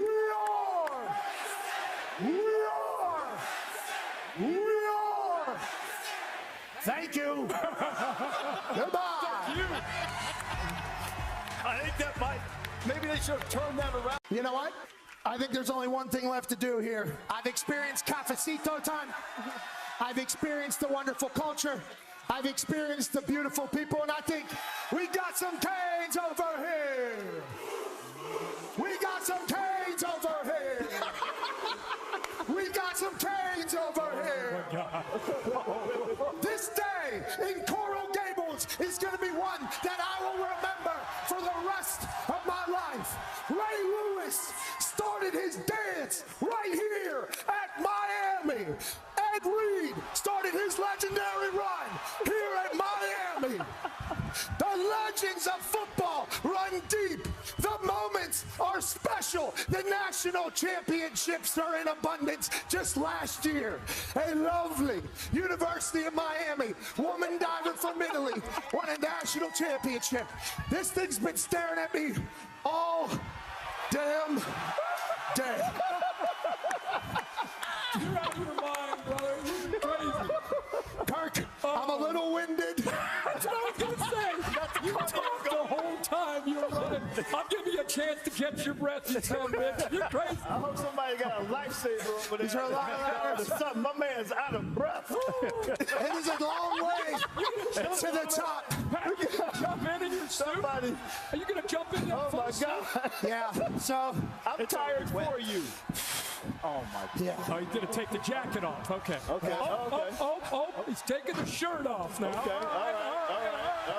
Looking ripped. Yeah, looking ripped. fit. Oh, he's taking the drawers off.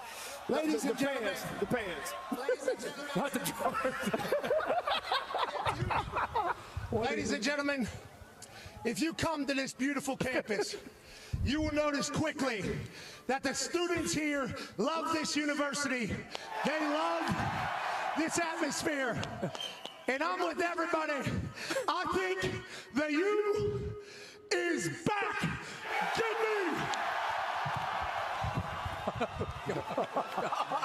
He's got the speed on. Oh my God. Give me the.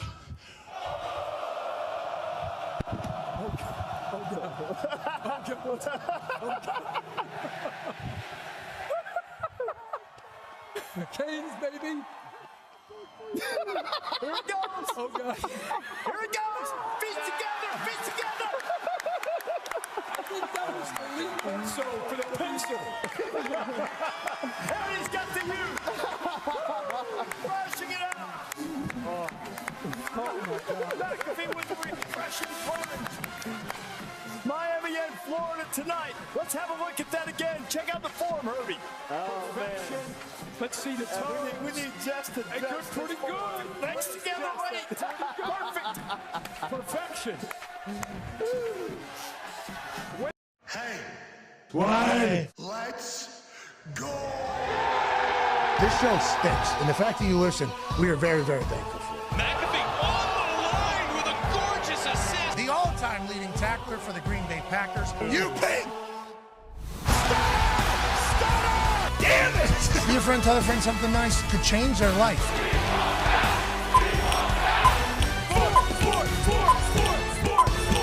Hello, beautiful people, and welcome back to the Moscone Center here in San Francisco, the home of Radio Row for Super Bowl 60. This Feel Good Friday, Hour 4, starts now. Football is the best. We've been celebrating it all week here in beautiful San Francisco, California. It's been so fascinating, our experience here, where what we expected it to be versus what it actually was, let alone the buzz being palpable from every single angle of this city. It's also been incredibly hospitable, clean, and it does feel as if there is a massive thing happening this weekend. And that's good news, because this weekend, a massive thing is happening. The biggest on earth. Maybe the biggest football game in the history of ratings will happen between the Seattle Seahawks and the New England Patriots, as the Seahawks remain 4.5-point favorites for about 2 weeks straight now. Since the game has been set, this is how it has been. The public betting has been on the Seahawks side all the way up over 70% at one point over the last 2 weeks. The books have not budged. They think Sam Darnold should win by at least 5 points against the New England Patriots. We cannot wait to watch. We'll give our official predictions here in a matter of moments. The Talks the Tables here at Boston Connor and at Ty Schmidt. Ty, we got a good Iowan coming on. Feels like there's been a lot of Hawkeyes popping through here. I know, it's crazy, right? It kind of always comes back to the Hawks. Mark Shapiro, that was a pleasant surprise. I did want to, maybe let him know, hey, you can look what Indiana just did. If you want to give $50 to $100 million to Iowa football, yeah, why is he not doing it? We could maybe go win a national championship next year. Mark Shapiro, incredibly good business person. I think he's kind of in the so. How does this work? So I'm just giving a bunch, and we're hoping. Yep. Okay. All right, let's do that. That is kind of how the NIL world is. Yeah. And that's what Signetti was selling at Indiana. Like, hey, you give me the money, I'll find the right people. But there's been a lot of places they get the money, they don't find the right people. So is Kirk going to be one of the guys that helps if Mark Shapiro gives him $20 million? Are we going to get the right guys in there? Because I saw a quarterback transfer 3, 4, 5 times over the last couple of years, and Gronowski certainly worked. If we're going to continue to hit like that, maybe Shapiro will be in. Yeah, I agree. I mean, I'm willing to go to the Supreme Court to try to get Gronowski another year of Iowa football. I don't know if it's going to happen. He was the MVP of the East-West Shrine game, so there's a chance that he's the number 2 quarterback taken behind Fernando Mendoza. Oh, probably number 2 overall. Yeah, maybe number 2 overall in the first round. So we'll see. But, it's possible. And the guy who is going to be coming on, I told him too, hey, you can pony up a couple. Couple mil? You can pony up a couple. I mean, he's in the middle of a lot of things, getting back to being healthy and everything like that, and we certainly love him. Is he the one that has this documentary IMAX rig following him around? Do you see this camera that's out here? Yeah, he's nodding. Yeah, that's unbelievable. That's Holy really shite. incredible. Yeah, I don't know what's happening, but they're making something special, as they should, because he is one half of the Hammer. Dahn. Cowboys AP Tony's here. 9-year NFL vet Darius J. Butler is here. sir. Super Bowl champion AJ Hawk is here. And joining us right now, ladies and gentlemen, is a man who's a former 5th-round overall draft pick from Norman, Oklahoma, but an Iowa Hawkeye legend. 2-time first-team All-Pro, 7-time Pro Bowler, one of the founders of Tight End University. Ladies and gentlemen, San Francisco 49er staple, George Kittle. Hey, George! They see him rolling. They hate it. The electricity's vibrating. Got a headset right over there if you want it. Hey, yeah, I should get up for you. Yeah. Oh, hey, how you doing? Yeah, it's fine. No, you sit down. Yeah, no, that was on me. You're working, man. Yeah, no, I'm not at all, actually. You are the one working, actually. And I know that whenever you're around, I know that you're going to smell so good. Thank you so much for bringing that great scent over here. What is that? What are you selling? Everybody already got some. Yeah, interesting. On my desk, too, when I came out here. Yeah. How'd that get there? Well, because we're potentially Old Spice people if you are. Oh, it smells good, right? You know, we're revamping our swagger over here. And look, you even got a little bar on the bottom of your scent intensity. You could choose how strong your scent is now. Okay. So, like, you can have that huge aura like Trent Williams, just kind of walk into a place, you own it, or you could be more subtle and just kind of sneak around. So, to be clear, I can't just turn it down on this. I tried to do that on the way over here. They were like, no. Each scent has its own intensity. That's a good intensity. Yeah, so it's just basically telling you what you're doing. Like, what you're hey, getting. am I walking in and smelling like, what was the shit? Axe. You remember Axe used to be, you'd walk in there and everybody knew you didn't take a shower. No, they know you from This way guy over didn't there. take a shower. That's what people would say. Now with the sun intensity here, it's like, hey, I'm actually not in ass cheeks. Wow, ladies and gentlemen. Hey, you guys have had a hell of a Super Bowl week, I think. Don't you guys think? From standing on each other's backs and stuff? I think you guys have been really crushing it. They've been good. Do you guys wear Old Spice or no? You want an Old Spice? Yeah, you are. Should we fire it out? Yeah, What's your scent intensity? What's your scent intensity, Will? Yeah, that's because you don't shower. Yeah, that's what we're talking about. Nebraska. It's a Nebraska thing. Smelling like ass cheeks. Turn the scent intensity up. Hey, great work this weekend season, boys. Proud of you guys. You guys are fantastic. Hey, in Nashville, way to battle. Way to battle. Way to battle. You guys survived the war. Way to battle out there. Okay, let's get back to that. Nashville, obviously, where you call home, too. That I know. I wasn't there. I was out very here. Scary. We would like to send all T's and P's to Nashville and everywhere else. We got power. We had no power for like 2 weeks at our properties. Crazy. Which was kind of crazy.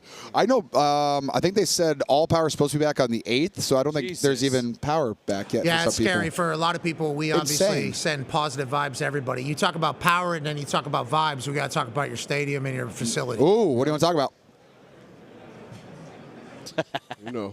Old Spice? Is that what you want to talk about? Oh, maybe old problems becoming very, very new in the world with the science that we have. You've had 3 Niners on now, right? Mhm. What? Same answer. Same answer. What'd they say? It's been there a long time. You're the fourth Niner, actually. Yeah, Jerry Rice's been doing this. Now, Christian McCaffrey said he turns off Wi-Fi when he goes to bed, so we know that he certainly has looked into this. Right. And certainly Christian's very aware. Yes. Very aware. You all are, though, right? Yeah. Because of the world that we're in right now. Well, yeah. You know what? Kyle Juszczyk actually had a great point. He was like, look, as a professional athlete, you're doing anything you can to get 1% better. Red light therapy, ice tubs, stem cells, whatever you're doing, trying to get 1% Urine, better. drinking. Well, what? Yeah. What? AJ did. Yeah, that's him. AJ. Ice cold But ice. what about something that is like making you 1% worse? And so, like, if this substation is making you 1% worse, wouldn't you want to know about it? Like, even if it's not like a debilitating thing that's doing all the things people are saying it's doing, if it's making you 1% worse, wouldn't you want to know about it? Yes, absolutely. So, I'm happy that we are, and we hope that they get to the bottom of it. Now, the other side is certainly going to say it's 0%. Yeah. Okay, it has been for Yeah, a they're long haters. time. Yeah. But it's also, when they built the stadium there, they quadrupled the size of the whole substation. So it's so when some people were practicing there back in the day, it was this little thing, probably the size of this space right here, and now it's a massive, like multiple football fields big. So a little bit different energy coming off that thing since they've expanded it. Yeah, but you're a big Godzilla guy, so like that should power you. The power So should power you. my one argument is like, yeah, so we have been a very high injury team, and people want to put blame on that. Now, I will say, Fred Warner does practice there, and he trains there year round. So did he just like absorb the electromagnetic stuff? And he's only been hurt like once in his career. So is it like people who leave and then come back are affected more than the people who stay there year round? Maybe, and hopefully they'll get to the bottom of it. We appreciate the fact that you know your body and you are so incredibly hardworking and in tune with your body, which is why we know you'll recover from this. Oh, I'm excited about this. This sucks, dude. I know you have the mindset of a positive one. Sure. And I texted you in real time, and you sent me back like, I'm not dead. And it's like, I appreciate that mindset, but that is not how the season is supposed to go for you. And No. like you, I think you agree with that. How Oh, quickly yeah. do you have to kind of flip the mindset around? Oh, I mean, I did it pretty quickly. Like, for my MRI and then what my surgeon said, like, he was like, you had a lot of good news behind you, man. Like, you're very lucky where you tore it, how you tore it. He was like, just dominate your rehab and you're going to play a lot of football games next year. Like, you're not going to miss 10 games. Like, you're going to play a lot of football. It's like, ha, all right, sounds good. Was that before or after you had somebody deliver you a tequila bottle in the locker room? No, that time period was pretty depressing. That's when you texted me. I was like, well, I'm not dead, but I did get tequila. I got to hang out with my parents and my wife, and that was really fun. And then, they made me feel really good, and then we won the game in Philadelphia, and then the team let me fly home on the wives had a PJ to the game, so I got to fly home on the PJ and lay on a couch instead of in a little chair on the. Wow. That was See, nice. so mic'd up, wifed up is actually coming in good for rehab. Okay, Yes, they so are. this is Huge. good for the team. Huge for the team. This is like whenever Guerrero was up there for TB12. Yeah, exactly. Kind of helping out. Mic'd up, wifed up is actually. I They're didn't doing even a think great about job. the positive Yeah. side of it all. Huge positives. Yeah, Huge actually from a positives. medical standpoint, but Yeah, also good for the brand, which leads to What? Seattle Seahawks. Not a lot of people know a lot of their team. Patriots, not a lot of people know a lot of the team. You Really? guys, though, rock stars. Yeah. Legit, at this stage. We You have a would lot of agree? people, yeah. We have a lot of people. I think so. I think you guys are absolute rock stars. Very famous. I agree. I think this 49ers team, very locked in cement. How do you feel about representing this city? Because can we talk about it a little bit? You're from Norman, went to Iowa. Yeah. I'm from Pittsburgh, went to West Virginia, live in Indianapolis. We've been told this place is a shithole. That is. We've been told that. We've been told that for a long time. Hey, legit, you live here. Yeah. But we, outside of here, not been here, told this is going to be. This place has been gorgeous. It has been incredible, and awesome. you can feel it's a football town. Do you feel the same way? And how much do you have to speak about that? Well, like one thing I love is like I feel like San Francisco just it's always like the abundant of a joke for all these people that want to talk shit about it, and then you get here and like, oh, it's actually a beautiful city with awesome food, great scenery, the weather's fantastic, like awesome vibes, plenty to do. It's like it's actually a really fun place to be. And now, unfortunately, I live like an hour south here, so like I'm not in San Francisco all the time because our facility's down in Santa Clara. But when I'm up here, I thoroughly enjoy it. Like it's a really fun city to be a part of. It is a fun city. And there is a buzz in the city. Like if you come up like when the Warriors are rolling or when the Giants are rolling or when we're rolling, there's a buzz in the city. And I'm actually jealous because I don't live up here, so I don't get to feel that buzz all the time. Where do you live? You live out in the sticks or something like that? Do you live right on top of the electric plant?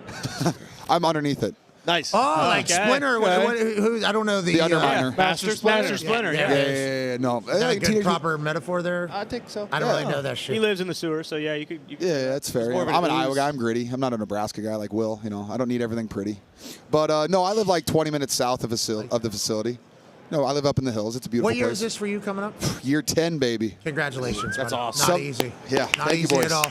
I'm really excited. There's a wall when you walk into the Niners facility, and it has 10-year vets. So anyone that's played 10 years. The last one is Joe Staley, and then the next two will be me and Kyle Juszczyk.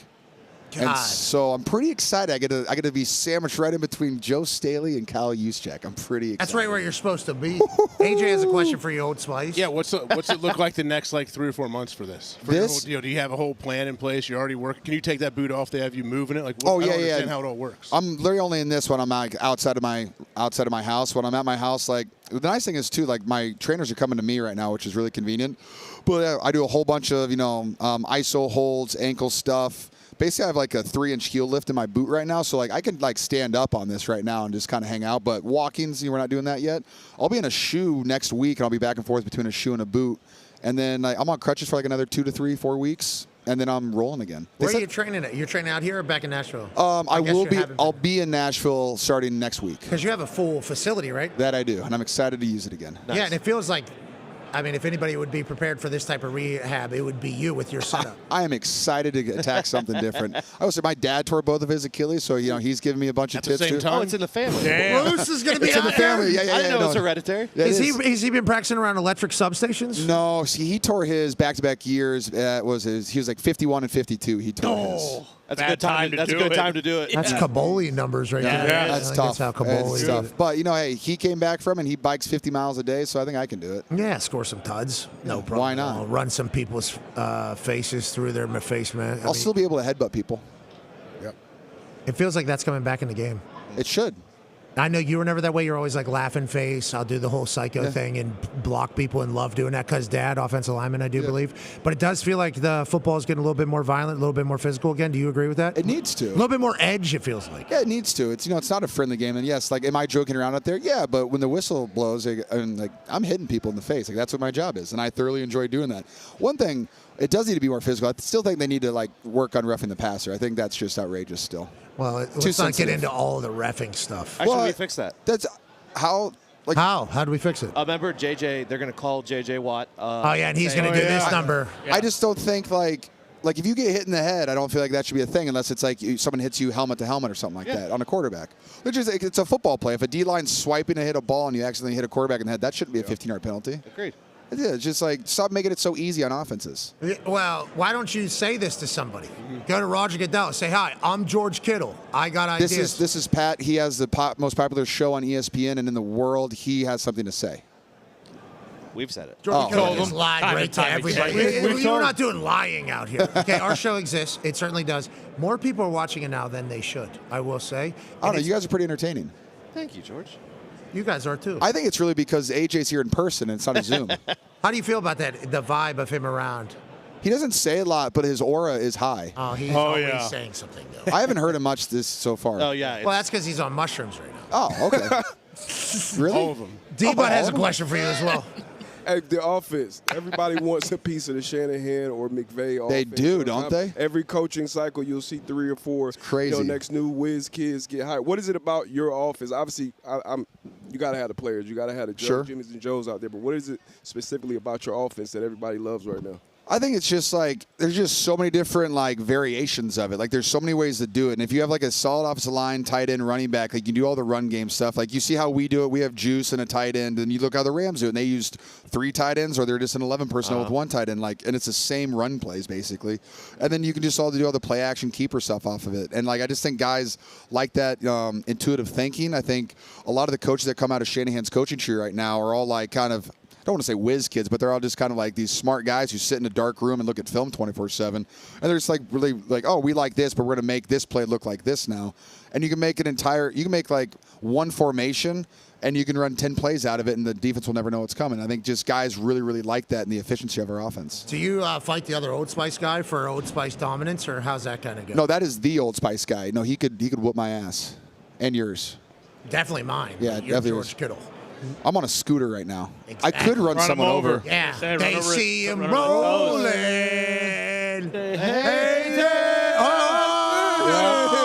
You should put a sword on the front of it. Like death race. Yeah, something to think about. Give me a lance. Yes, exactly. Oh, you in a night thing. Oh, yes. I would have fun with that. Who else is on these things? Have we seen anybody else rolling around here? Micah Parsons had one. Yes. That'd be fun. That'd be fun. Yeah, we need that. He's a defensive end. I'd go for his knees, but yes. Please don't. He just had knee surgery. I know. That's what's tough. Oh, yeah, you're a Packer guy. Yeah. Oh, yeah, that's fun. No, Ty actually has a question for you. I assume it's about to be the Hawks. I was going to ask about the Hawks. But ask a Hawk question first. Okay. Sounds like he wasn't. Well, no, I was. I was. What's your question? You know Brock Purdy very well, and I know you're an Iowa guy. We talked about it a little bit backstage. How and I think he realized it yesterday too. There's a chance Iowa State's never good again. No chance. Yeah, they're good. Program literally gutted on the way out. It's just terrible for all those people. But horrible. Knowing Brock the way that you do and how big of a competitor he is, et cetera, it looked like he wanted to tell me to my face, fuck you, and smack the teeth out of my mouth. Yeah. But he didn't. He was wearing a Toyotathon jacket. He did not. Yeah. It's a cute jacket. Do you think that is an accurate read, though? Because, we kind of saw Brock come into his own a little bit more this year. But do you think that is an accurate read? And he also knows that I'm right. Iowa State's not going to be able to fuck anymore. You know what? As a person from Iowa, and I love the state of Iowa, I want Iowa State to get good again. I just don't know how that's going to happen for a while. It's going to be tough. Way. But Brock is he's a feisty guy. When we golf and stuff, he likes to go out there and compete. He likes to, compete with Juice, me, Christian. He likes to go out there with the boys. He's a very, very competitive person. He talks a lot of shit. That's just kind of what he does. And so I think when you put a camera on him, he's trying to be, I'm the quarterback for the San Francisco 49ers. There's a lot that goes into goes into that, and I was like, you know what, Brock, just be yourself, man. So he's getting more comfortable with the whole thing, but he almost murdered them. Yes, we saw it in his eyes multiple times. He gets pissed. Yeah. Well, it's awesome. they were trying to as well. I mean, Anytime. as soon as they saw, he was Fantastic. sitting like this casual, and then Ty says something. You see him look over, and then Ty and Connor sense a little. There was blood in the water. There's a little moment there. Keep doing it. The next time he goes on the show, keep doing it. We don't know if that'll happen. It will. He's never coming back. No, he will. He's a good guy. I don't know. Ty and Connor said some. I mean, they were trying. We got him. I was got him good. I was just saying Ames was a shithole. Oh, it is. And he hates charity. See? And he loves him. You say he hates charity? This guy catches. That's What? so mean. I love it. George, what were your stats? How many? What'd I do? You tell me. You're 1,800. trying to compare yourself to George Kittle and Brock Purdy's life. See, George Kittle says it. I'm allowed to say it. This guy's been his number one basically since he became a starter for the Niners. Hey, you know what? Some things just don't die. I went to Iowa. He went to Iowa State. You know, that's how it's always going to be. It is. You know? It is fair. Yeah, but I wish Brock with that Toyotathon jacket would have taken the jacket off and say, you know what, this ain't about Toyota. Take it down. I'm kicking your ass. Like walking That right would- over. that would have been It would have awesome. been Yeah. so cool. I would have thoroughly enjoyed that. Yeah. So would we. We would have been sitting here having a great. There would have been. Did you see Robert Irwin yesterday? Yeah, I did. You know, I'm actually disappointed in Robert. Why? The Rams got him to do like a hype video for the Rams fans for going to Australia. I'm like, no, Robert. No, you're a Niners fan. Yeah. How'd they get to him so fast? That's because they had the decision already made that it was going to be the Rams. Are they The the Niners just happened, right? That was the big announcement. Oh, that's what it was. He was the only one that knew. I love Robert Irwin. Like I follow him online. I follow all of his videos. He's a psychopath. I don't know how they do that stuff. Yes. Hilarious. Incredible. He's so cool. So cool. Loves the Rams, doesn't he? Oh yeah. No, he doesn't love them. Big Rams fan. Oh my gosh. They pay I him think under you the, could buy it's him. NIL. They pay him. Here's his video. Actually, we heard. Yeah, I know. Can you go back to the beginning, Lausanne?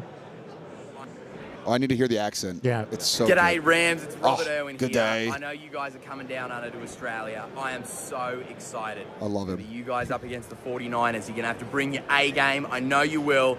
And I hope to see you at Australia Zoo. Let's go wrangle some crocodiles, hey? Get you warmed up for the Is that big an open game. invite? Yeah, I think see you so. soon. And he- Let's Weekend do it. wrangle? And he didn't really proclaim himself as a Rams fan. No, there. he didn't. He No. kind of he's Steve Irwin did. Yeah, They're going to he have did. to bring it. Yeah, he's unbelievable. You're gonna have to bring it. So that's kind of a compliment to us. Like you're gonna have to bring your A game if you want to beat the Niners. Okay, so you found out about Australia yesterday, like the rest of us that you were playing down there? Yes, I did. How excited are you for that? Yes. I mean, I've only done one international game. That was Mexico City. So like not that hard of a flight. That was pretty fun too because that was basically a home game for us because Mexico City loves the 49ers. Australia will be a great time though. I'm looking forward to it. I've never been. I'm excited for the 16-hour flight from San Francisco. It's going to be great. Me and Christian will be sitting right next to each other for the whole flight, and I'm probably going to annoy him the entire time. Let me tell you, as somebody who did the flight, while you're in it, you think, this is the worst thing I've ever done in my life because you're just flying over water. Yeah. So There's you nothing. start So thinking, much. and there's no internet. Okay, so you're just kind of trapped in there. So you literally think to yourself, if something was go wrong, where are we? Oh, okay, nowhere. Yeah. Nowhere. Literally. And you're 8 hours in, guess what? Nothing. Still. You're 10 hours in. Nothing. You're just out there by yourself with your thoughts. So there's a lot of mental toughness that's going to have to happen. But once you get there, you think to yourself, wow, this is like a movie. It's so nice. Australia is beautiful once you get there. Just the trip is ass. Yep. I mean, the trip is ass. There's no. You could take advantage of it. Like I could just watch the entire extended cut of Lord of the Rings. Could. That's like, what is that, 12 hours? Smart. 11 and a half Are hours? you a Game of Thrones fan? I do like Game of Thrones. Like Lord of the Rings is the best cinema ever recorded, but like I do like Game of Thrones. Okay, I don't know even how to debate what you just said. I'm sure there's a lot of people that disagree with you, but No. Well, if you do, you're wrong. what would, the what, would Academy go Awards. against, what would beat that? Like Mighty Ducks, I guess. Yeah, that's up there. Karate D3. Kid. Yeah, so what so would dis- be? so Karate Kid 1 disrespectful. through 3. Disrespect? What? Mighty Ducks? Is that what you're saying? To Lord of the Rings? Yeah, dude, when they go to Eden Hall. and Yeah, for The sure. triple for sure. deke. Yeah. No, it's fantastic. It's great cinema. It's just not, it's not the best. Game of Thrones. Though, you like the mountain? Absolutely love Game of Thrones. Besides the last season, they just ruined it for everybody. Was that the one where there's Starbucks cups and everything? Yeah. Yeah. Yeah, Yeah. kind of mailed it in. They mailed it in. What did they have the mountain do that last year? Did he do any squats? Cut a horse's head off. I believe. Oh, he Yeah, did. him Yeah. and his brother got into it pretty good. That was a Red good fight. Keep. There were some good scenes, but the way that they tied the thing together was horrible. I hated it. So are you a Disappointed me. critic? You feel like you're a pretty good critic there, it sounds like. I love movies. I love TV shows. I watch everything. I love it. So Australia won't be that bad of a trip, it does. No, like I will sit there and I promise you I'll go through probably all the Hobbits, Lord of the Rings, maybe get a Matrix or a Star Wars film in there too. Why don't you watch some film? Tone has quite. George, I'm not doing the thing in my office. I don't have to watch a lot of film because as long as I know what the plays are, they're built to go against any defense. What year are you in this system? 10. Oh, so it's been the whole time. Yeah. Oh my God. Yeah, so it's like as long as I know what the plays are, like the only thing I watch on film now, like I'll watch a defensive end, like to see how he sets an edge or how he pass rushes, like if there's a certain movie does, and I'll watch how a guy plays me man coverage. Like that's really it. I don't have to break down a defense. Like you're like, okay, this is the run play. You're gonna do this to this. I'm like, all right, sounds good. Good for you. That's a good place to get to. Tone has a question If for you, it's George. that easy, how come Seattle's defense was really good against you guys? Oh, I said. And why are they so good? I mean, me watching film's not going to help that. No, I know. Their defense is so good. Well, what they do, they play. Their defense really reminds me a lot of the defense I had in 2019, where they come off the ball, they hit you in the face really, really hard, they penetrate against the line of scrimmage. Their offensive line is always in the backfield, and then their DBs take advantage of that because like when you only have to rush 4 guys and it's like 4 good players, especially when you have elite defensive tackles on the inside, then your DBs are only covering for 3-4 seconds instead of 5-6 seconds, right? Not 6-7. That's over. Is it dead? Yeah. I don't know. I think so. I hope you didn't bring it back. Remember, I was doing it for a time there. That's when I really thought I was a sellout. Because that's not really my thing. I don't do the dances. I don't do it. And then she's, ha, ha, ha. I really felt like I was part of the problem. Catchy. I really felt I was part You're a of the problem. TikTok guy there for a little bit? No, so, stop. We got a guy named Talk. He's back, actually. Congrats, Talk. Congrats, Congrats, back in the Talk. fight. Well done, Talk, Tom. Talk peaked every hour for 8 hours yesterday. I think he got some food poisoning. He is back. Oh, that's super tough. Yeah, that is Talk football. I don't know much about the Talk, but 6'7" did have a little bit of a run. It did. I thought it. Where I live down here, about an hour south here, there's like it's called the Los Gatos Light Show, and it's like they take out this whole park, and then the whole thing's Christmas lights. And it's like a 25 minute drive. You go there with your kids, you just drive. There's all these cool Christmas lights everywhere. And so I did it for the first time this year. And I'm driving in and my windows are down, and all these kids are like out of their sunroof, hanging out of the windows, and every car drive past is just screaming at me, 6'7", 6'7". And I'm like, oh my gosh, yeah, what is it's going wild on time. here? Yeah. I was so, and my wife was like, roll up the window, George. I'm like, no. So I started yelling 8-9 back at all of them. Oh, see, you were trying to. Yeah. You're an influencer. I was, none of them knew who I was, which was kind of funny, and I was just screaming 8-9 at them as they screamed 6'7" at me. Okay, good question. 10 years here, I assume, yeah. Yeah. You're mayor of this place? Oh, actually, I met the mayor just a couple days ago at the Pro Bowl. It was nice. What'd you think? He's a nice guy. Yeah, okay. Yeah, what didn't you like about him? Hold on. No. We had some preconceived. We did not like anything. He's a local. So what'd you think? Because we're getting that guy's A game. And I said. Oh, he was on the show, wasn't he? He was. Yeah, he was really good. And he actually. was very good. But did a I good said job. coming in, preconceived notions. I said, this guy kind of reminds me of a smarmy prick. Oh, bastard was what he said. Call him a bastard. Smarmy bastard, right Not to his face. No, I didn't say it to his face. Yes, he did. But I would have. But no, and by the end of it, I was like, you know what? This guy's pretty good. This guy's gold. Yeah, No pun intended. I talked for like 10 minutes after the Pro Bowl. He was talking to me and Christian, and yeah, he's a nice guy. I liked him a lot. Well, how about you make the city a little better? Will you attempt a shot? Oh, yeah, sure. Okay. Oh, that's a bouncy ball. State Fair.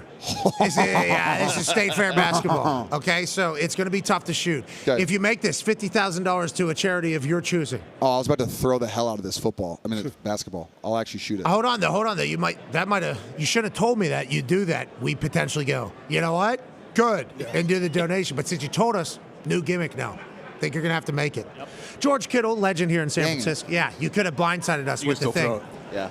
No, because you already told us you were doing it. George. Feels more like a dodgeball.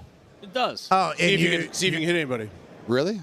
No, come on. We had this with you. We had this with you the other day, last year. I know you threw it. You almost hit my mom last year. Oh no. But I didn't. I would never do that. I think you should make the donation just because you almost hit my mom. But I didn't, though. Because I knew I But wouldn't. she still thinks about it. No, She's scared. Well, let her know she's an angel. I would never. Trauma, emotional trauma. No, it's a pizza. It was just.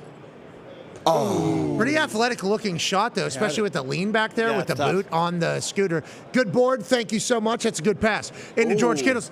Oh, that was more fun. Okay, one more attempt here. This is for $50,000. Oh, that was good. We're getting there. Hey, it's Pete. That's my guy. Hey, Pete. Pete. Oh, he just tried to hit your Achilles. Oh, man. I don't have a good range of motion right now. He actually doesn't have a range of motion. We're falling apart, boys. No. Oh, hey, hold on. Last attempt here for real. All right, cool. I'll sit up. Okay, let's lock in. Please. I'm done with the fucking bullshit around. Okay? I'm done with it. I'm going to flip your desk. That's what I'm saying. That's the bullshit. You're not worried about making the hoop. Then we'll kick your scooter over. Yeah. You can try. Get over here. Come on, you're so tough. Why I'll don't you do I'll it? bite your ankle. 50,000. Oh. You're the man. It's all right. Shout out my wife out here. She can shoot. I can't. Is she out here? No, she's not, unfortunately. She's working, though. She's working. She was just SI cover girl yesterday. Sports Illustrated swimsuit model. What? Yeah. Congrats, Claire. Yeah, that's pretty sick. I know. Lucky me, really. Lucky me. No, lucky you that you guys love each other and so publicly still love each other with all the attention that has been brought to you guys. Legit. It's pretty cool. Like reality TV show couples never work because she there's likes always me. some sort of situation. No, she You likes guys me. have both become very popular running your own thing and still get along very well. It's fun to watch. It's inspiring, I would say, for others. We thoroughly enjoy each other. Yeah, as long as you're good friends with your wife, you're gonna have a good time. Yeah, and Hey, you like your wife.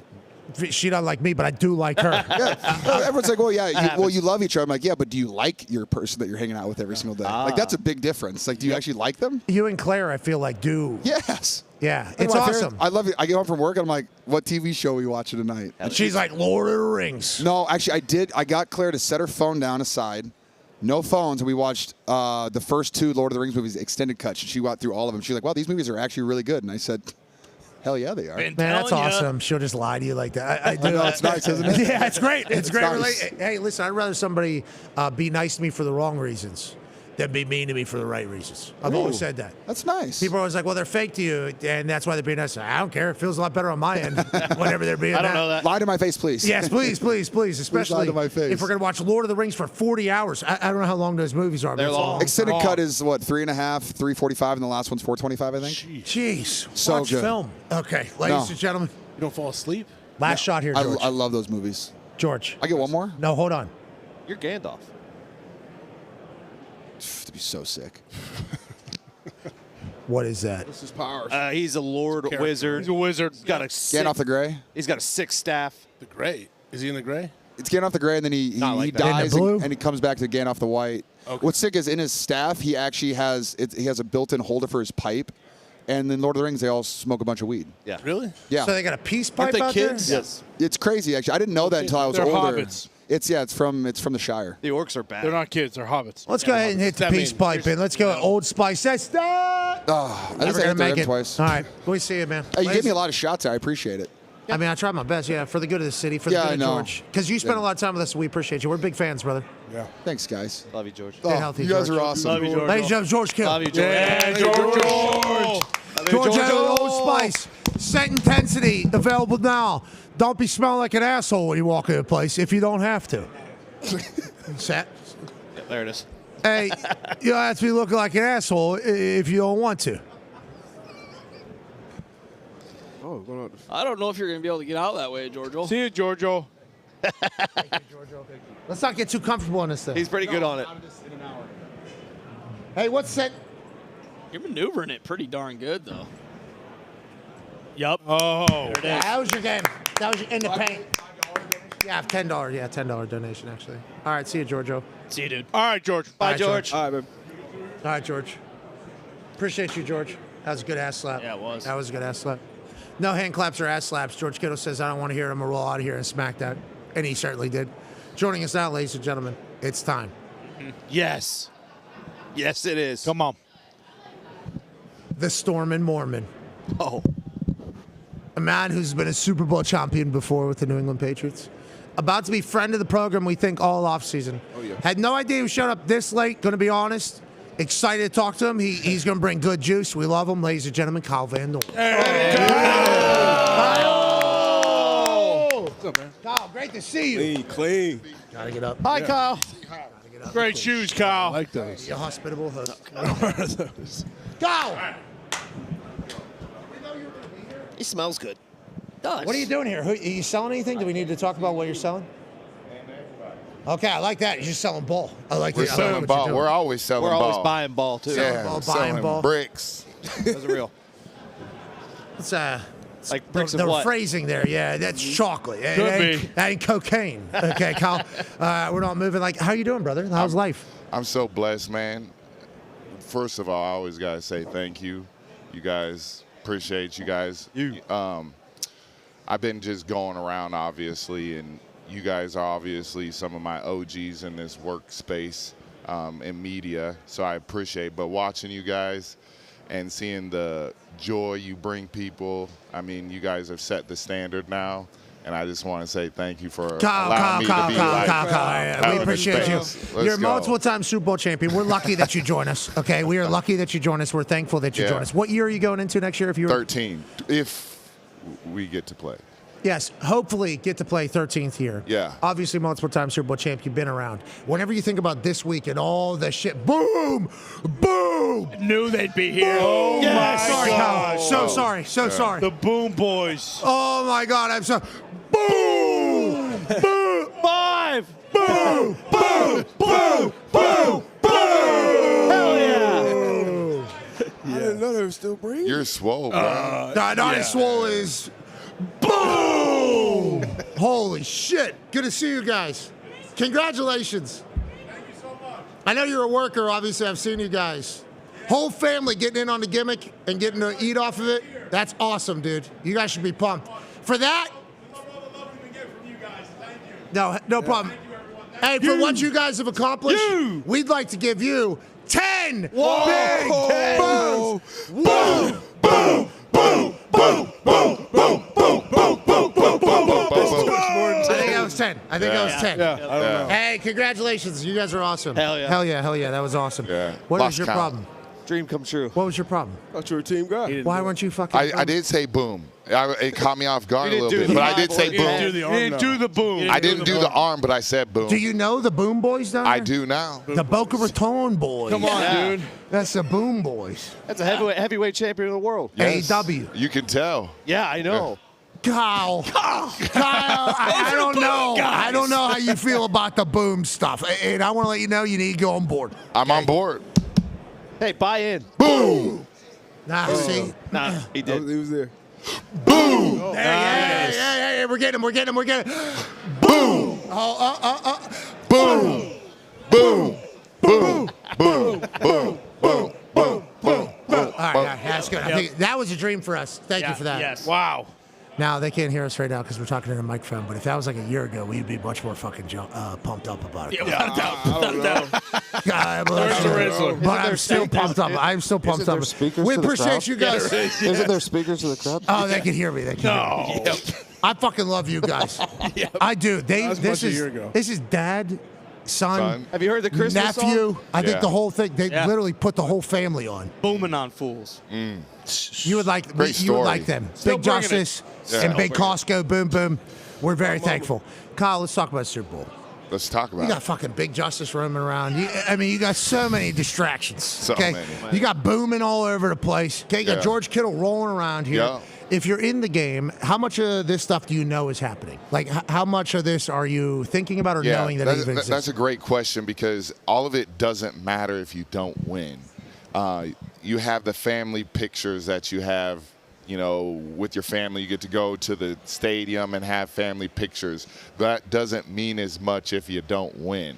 Yeah. That's just how it goes. You fail the season, you have the confetti fall on your face after you lose the game. That's just, everything doesn't matter after that. But when you do win, having those family times on the football field, taking pictures with the coaches and the players, you get that forever. And I've been able to experience that time, that moment twice to win, but to be able to look back on the 2 weeks and the preparation and the whole year, it means that much more when you win versus you lose. And someone's going to have that this weekend. If you lose, you weren't even in the Super Bowl. No, it doesn't matter. Legit, I was. You might as well have been, out.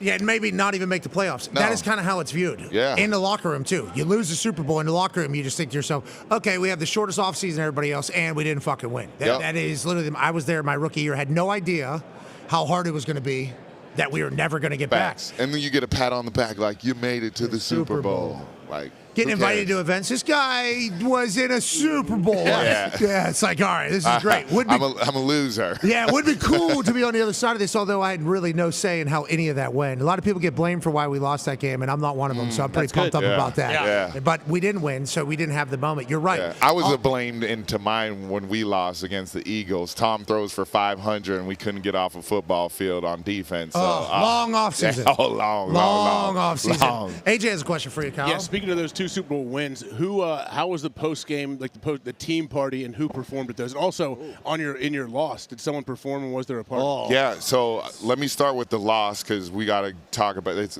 The wins are better, but the loss, I actually almost got in a fight after because they have fans that are there after that pay to go. Really? And feels like a massholes are there? A bunch. Oh. A bunch. Feels And like a so bad idea. I hope you're having a good time. When a masshole pays to go, they want their money's worth. Yes. So let me get a picture. Yeah. I'm like, I don't want. Let me get a picture, and I was like, hell no. And they're like, hell yeah. So I'm talking to my family. They're consoling me because I'm pissed. It's cold. It's in Minneapolis where it was negative 40. So cold. Yeah, exactly. You lose the game and then you walk out and you lose again. Yes. It was crazy, but after that, you're in there and fans, they pay. There's people performing and people want pictures still because they pay a lot of money to be at that after party. Well, I'm not feeling pictures after I lose. And these 2-3 dudes were ready to fight me for a picture. And my dad's like holding me back. My brother like grabbed me and like took me away. Luckily, we got out of there. But let's celebrate the wins because Snoop Dogg is a very good friend of Robert Kraft. And so when they win, I would put money on that Snoop Dogg is going to be at that performance. Might be indulging in something, but he's having a good time. He is having a great time. I don't know. I just said indulgence. A lot of dancing. He actually he'll have pole girls dancing. That's how crazy it gets. Oh, really? Yeah. Yes. Now we're talking. That's why you win Super Bowl. Yeah. Hey, you win Super Bowl. Great. I had Meek Mill. Dreams of Nightmares. It was kind of crazy because hold up, wait a minute. Yeah, he played the year before for the Eagles, and then was like, I'm gonna come back in on the winning team again and perform for the. Well, I think Patriots. Robert Kraft helped get him out of jail too. So I think they had quite a connection. He signed up real quick for that. Wait a minute. Yeah, I will say Rick Ross. I think Kraft is known for having incredible celebrations because they have been there so much and they know what to do. Yeah, but I like his parties at his house that much more. That's a little intimate setting, no fans, no nothing. It was at his house, and it's fire. It's like you get a comedian to start it off. He actually likes to. Appetizers are going to be a little bit of Popeyes for all of us to start it off, and then we have a nice meal. We like that. That does sound great. And you guys up there in New England had so much time to get used to what the right move is. Yes, sir. Yes. There are some people who don't follow the ball as closely who I asked them about the Super Bowl, and they say, New England's won too much. I don't want to see them win.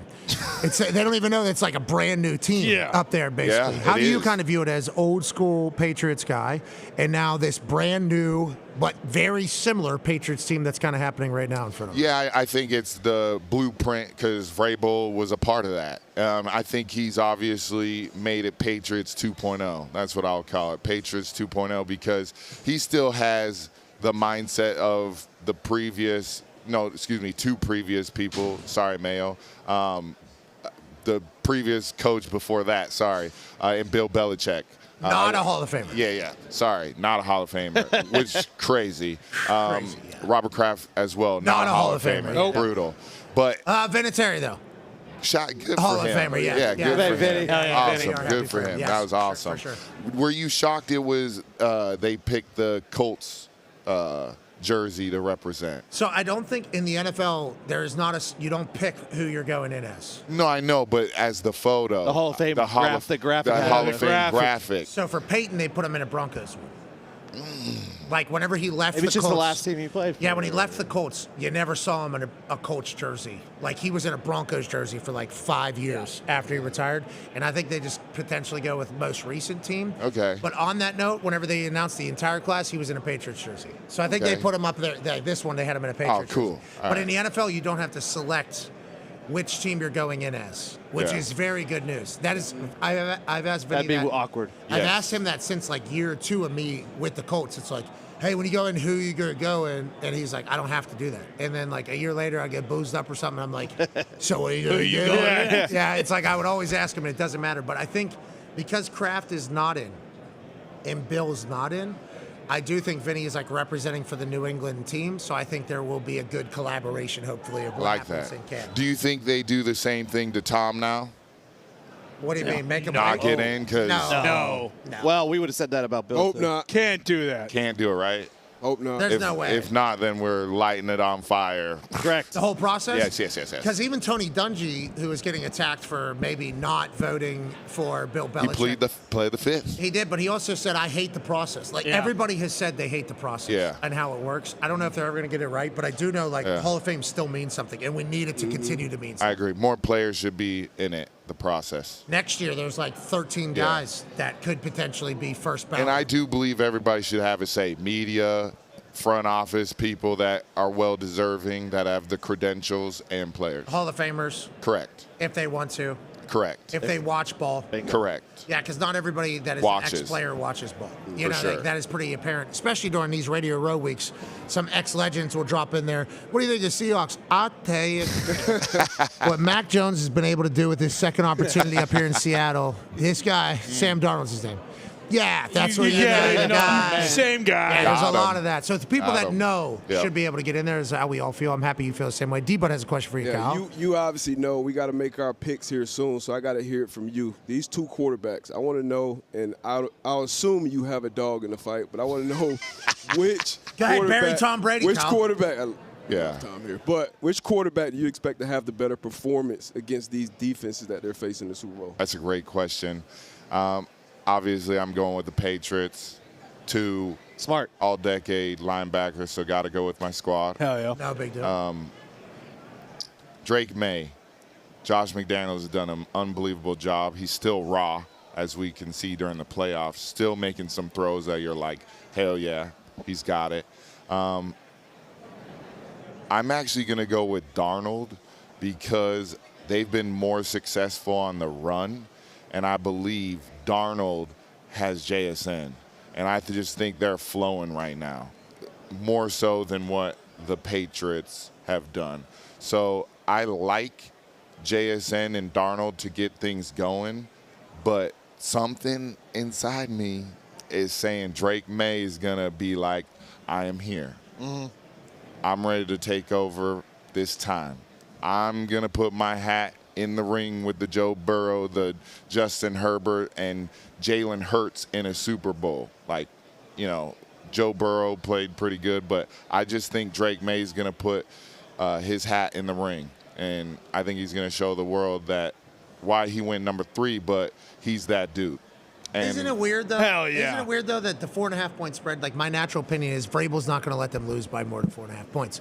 But like last Super Bowl blowout. Yeah, and it could be because I will say Drake has turned the ball over. Yes, I'm going to rep Patriots, but on the flip side, you got to go back and look what he's been doing lately. Lately, it hasn't been what you want at all. A lot of good defenses. But 2 weeks. The best defenses. But 2 weeks, and you're going against another team that I know prepares very well with Mike Mack, one of the best teachers in the game right now on defense. He's able to make one coverage and alignments look the same, where he can play different coverages in the same alignments where it might get you a tick, tick, tick, bow. Yeah, there's a tick, tick, tick, bow. And that's been happening to Drake. Now, on that note, Hembo stat here. The Patriots will become the 3rd team to face the top 3 scoring defenses in a playoff run. Texans, Broncos, and then now the Seahawks. The 2006 Colts won all 3. 1975 Cowboys have done that. So it's been a tough road for Yeah. Drake May in his second year. Also, the weather hasn't been fantastic. A win's a win. Exactly. Yes, it is. And that's the only thing that matters in New England. I think Win's you a all win. kind of Don't feel matter. that way, especially in playoff. Connor has the last question for you, Kyle. Yeah, just like with Denver, you score 10 points, you win. Who cares? Josh McDaniels, obviously you play defense. He's on the offensive side, but what is he going to do, you think, for Drake May against Seattle? What would McDaniels do for Brady when they were going up against, some of those top defenses as well? Great question. I think one thing that we saw the previous game when they were playing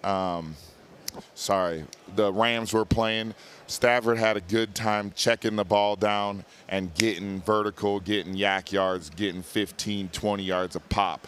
I believe that this game is going to be a cat and mouse of like, hey, Drake, let's hit Henderson out the backfield. Let's see Hunter Henry catch a couple, get upfield to allow that zone to come get closer a little bit. Then Drake May's going to try to hit some shots, and you're going to get some trick plays to Booty, to Pop.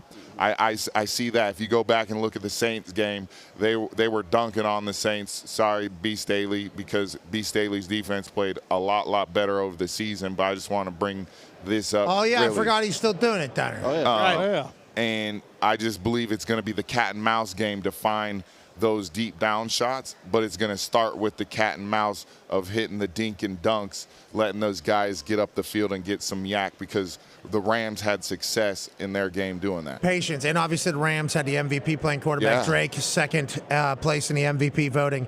Having the discipline just to kind of take what they give you as opposed to wanting to do the big thing. I think Drake and Josh McDaniels should be able to figure that out, but who knows? Go ahead, Tone. Yeah, Kyle, I have a shit memory, so I apologize. I know you played the Steelers twice this year, and I can't remember how Aaron did or the results. But do you think Aaron's got another year in him if he wants to?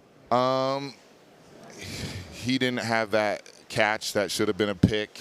Isaiah Likely also was a touchdown. And the last game, we don't want to get into that. But I do think he has enough juice. I think he needs more weapons. I do think the Vikings, after I've seen on Radio Row this week, that the Vikings players are a little like, hey, we, you know, little going on. That was rumored last year. You talking about Aaron? They're trying to recruit Aaron? Are you talking about Aaron Rodgers? I think so. Hey, the right side's sitting a little sideways on your head there. Thank But you. the Aaron Rodgers in Kevin O'Connell's offense, we talked about that all last year. It's like, if he just has to know what the defense is and then pick where he needs to go, and he has to be accurate. But a lot of coaches, Big Mike's offense. a lot of coaches like, you know, control. Aaron Rodgers comes in. Are you going to get that control? Oh, you're saying maybe KOC's offense becomes KAAR Rods C offense. That's what you're saying.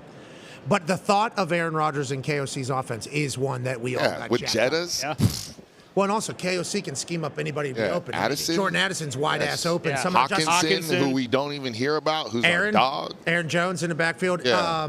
Justin Jefferson had 180 yards in the first half of a game. He's supposed to not be a game wrecker. So, like, if Kevin O'Connell can scheme up Justin Jefferson to have 180 yards, if Aaron Rodgers is potentially throwing the football to those people, I think we all got pretty excited about the possibilities. But interesting dynamic there. I want to throw last thing before you touched on it. I don't know everybody's thoughts on it. You brought up the MVP missing the one vote. I'm sure you guys saw the gentleman that came out and said, I voted for Herbert. I don't know if you've touched on that. We have I've not been really. Bouncing around. I would love to know quick thoughts, you know, down the road real quick. Sure, what are your thoughts? What are your thoughts? What exactly did the guy say? You know? He came out and voted for Justin Herbert and said he was the most valuable player. He did more with less, right? Yes, of what he had. His O-line was trash. Sorry, We've seen the they were PFF. trash. Yeah, exactly. But let's not give them credit either. Let's No, not do I'm that. not. I hate them. Okay, me too. I am too. But they didn't play well. You can see that on film. Okay. And I understand what he's saying, but then it's kind of like, well, you could do that for anybody, right? Yeah, I mean, it's. You do that for he Max should not Crosby. have. He came That's out. what I'm saying. He came out, and I think he thought he was going to be a hero. It was a And bold, that is not, especially right after the Bill Belichick shit. Yeah. it was a bold move. Yeah, it was a very bold. Now, he is a voter. But I do respect that he came out and said it, though. Agreed. I do give him that. He didn't hide like some people are hiding right now about them the Hall of Fame vote. But the block was hot for voters. Yes. So him throwing himself out there saying, you know what? Actually, yeah, everybody else was maybe saying it was a two-horse race. I've been saying this whole time. It's the fucking guy nobody else says. And it's like, well, sir, it's a one-vote difference here. If you would have participated in the thing, maybe we'd have a little bit of That's why I asked that question. Like, what are your thoughts? I don't have a vote. Tone has a vote, though. What are your thoughts on your co-AP voters potentially thinking outside the box to maybe punt on having to make an actual decision? Congrats on having a vote. That's It's awesome. dope. It is. That's It's dope. awesome. I take it very seriously. Yeah. I think it's I am a fan of the doing more with less vote. I did that last year with Josh Allen, even though Lamar probably had the better stats. I know. But then I looked at it this year. Stafford had 45 touchdowns or whatever, but I thought they have the best wide receiver room in the entire NFL. You know, you got McVay and everyone there. So I thought Drake having the highest completion percentage of all time while also having the highest yards per attempt while doing that with wide receivers who Stephon Diggs is awesome, but he's coming off an ACL. You know, you have Butte and Pop Douglas and Hunter Henry. But, like, those aren't, like, names you're like, holy shit, that's Puka Nacua and Devontae Adams or whatever. So I went with Drake. I don't mind thinking out. I think there's, like, a do more with less angle, but I think there's a line. One, I think Drake could have been the do more with less. That's if you were going to do the do more with less, that's kind of why I you went can with participate in what the MVP race You was. can do more with less, but then also have MVP numbers. Like that's a thing. So that's why I went with Drake in that one. I get the Herbert thing, but I don't.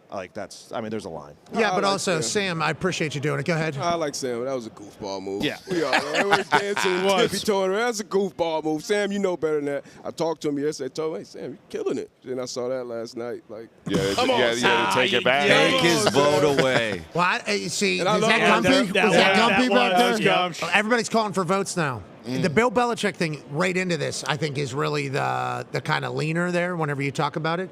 But, yeah, Sam coming out and saying, let me tell you, somebody that has one of these 50 votes, why I did what I did and why everybody else was wrong, basically. Yeah, we appreciate that. That's what I said. You did it so you opened the door, but we should take away the vote. Thank you, but we'll take that back. Okay, will you do a shot for charity? If that's what you would like me to do, I will do it.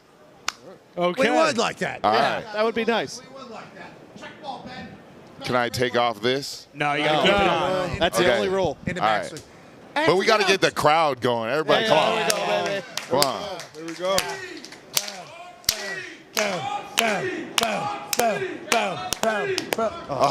Sorry. Not terrible. No, not terrible. Check ball, Bill. Check ball, Bill. Bang. Bang. Nice. Bill. I'm a wrestler. Come on, Bill. I'm a wrestler. Check ball. I look like a linebacker shooting. That's what.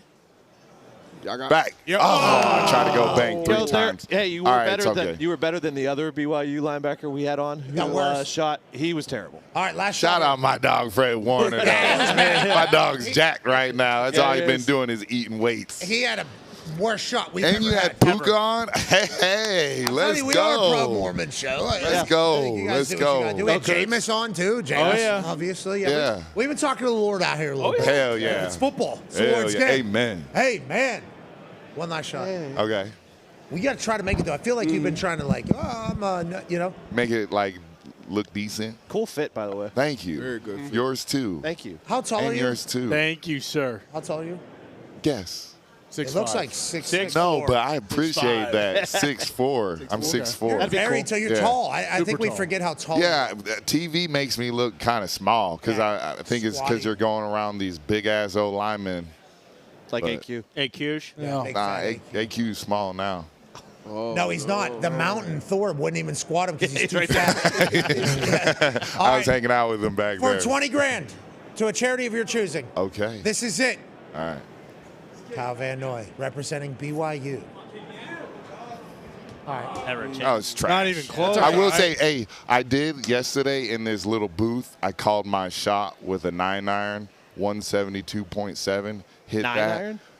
Yes, 9-iron, Holy shit. At altitude? Is 172.7. this at altitude? Lululemon.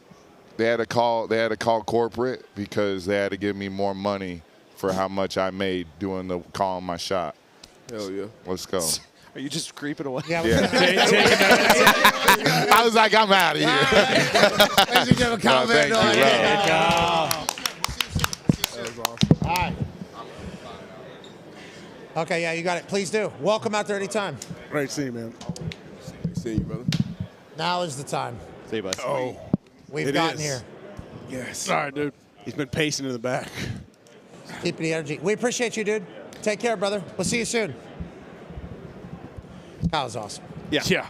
Always. I didn't know he was going to be here. Did you guys know he was going to be here? No. Well, I saw him back there, but yeah. Yeah, you guys kind of got eyes on us. I can see, yeah. I'm getting ears from Bruce. Kyle Van Noy's back here. AQ's been giving me the brain like every 5 minutes. Who was the guy?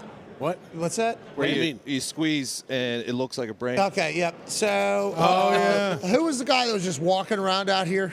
He used to do the incredible ad reads. Jim Gray. I'll tell you what.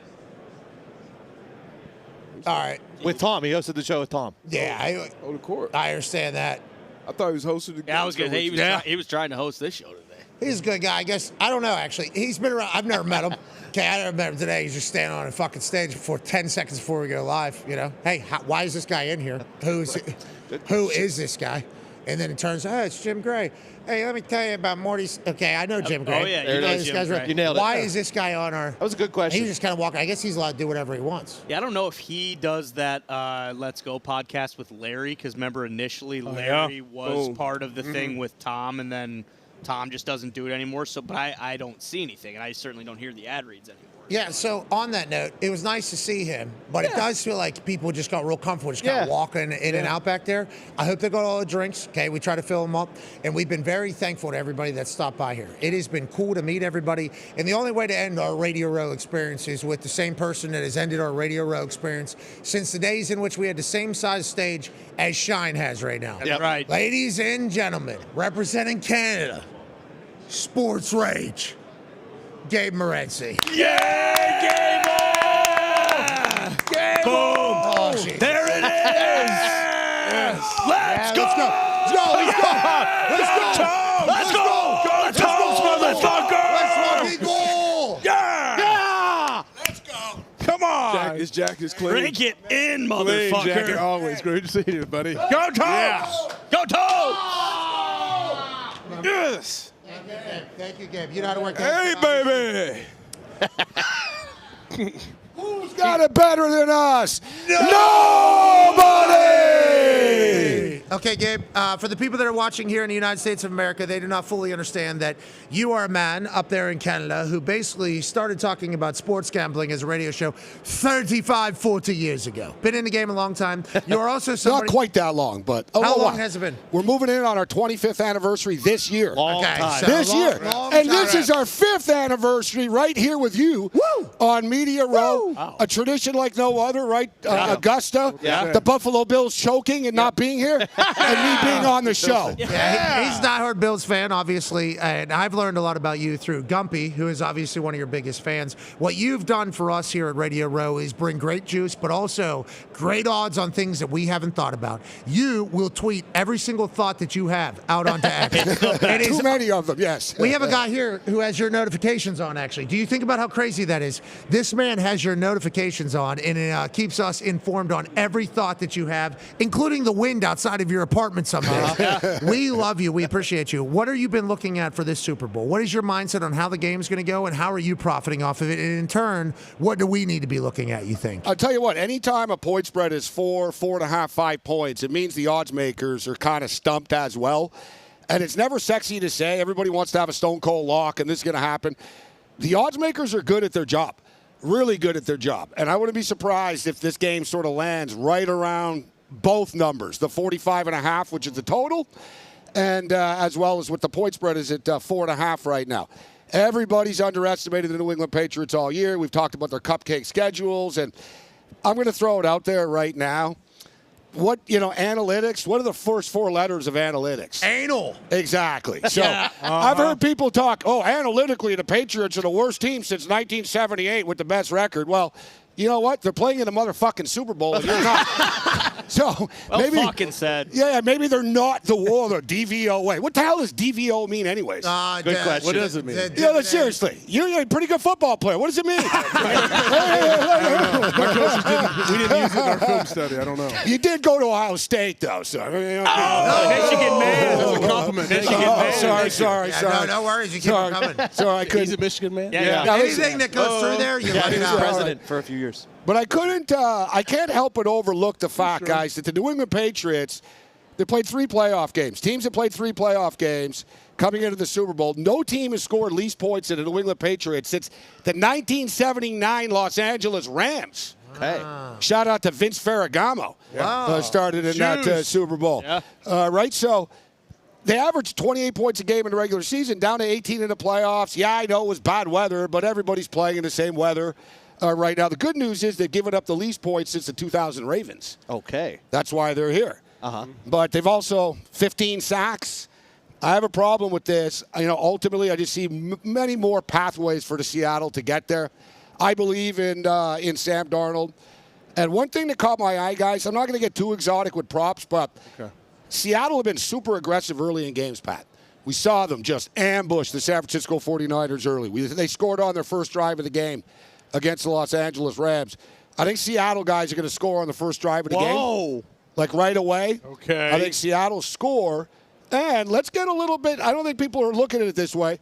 I think both teams are going to score on their first drive of the game. Okay, hold on. Yeah. We have some Hembo stats. Opening drive for each team of the last 25 Super Bowls. 29 punts, 9 field goals, 4 turnovers, 4 touchdowns, 2 safeties, 1 turnover on downs, 1 missed field goal. 55 points on 50 drives. What does that stat tell you? It's going to change this weekend. Yeah, that stat tells me this is why I'm getting plus 350 odds for this. Okay. Seattle have scored touchdowns on the first 2 drives of both playoff games already. They're going to want to be aggressive.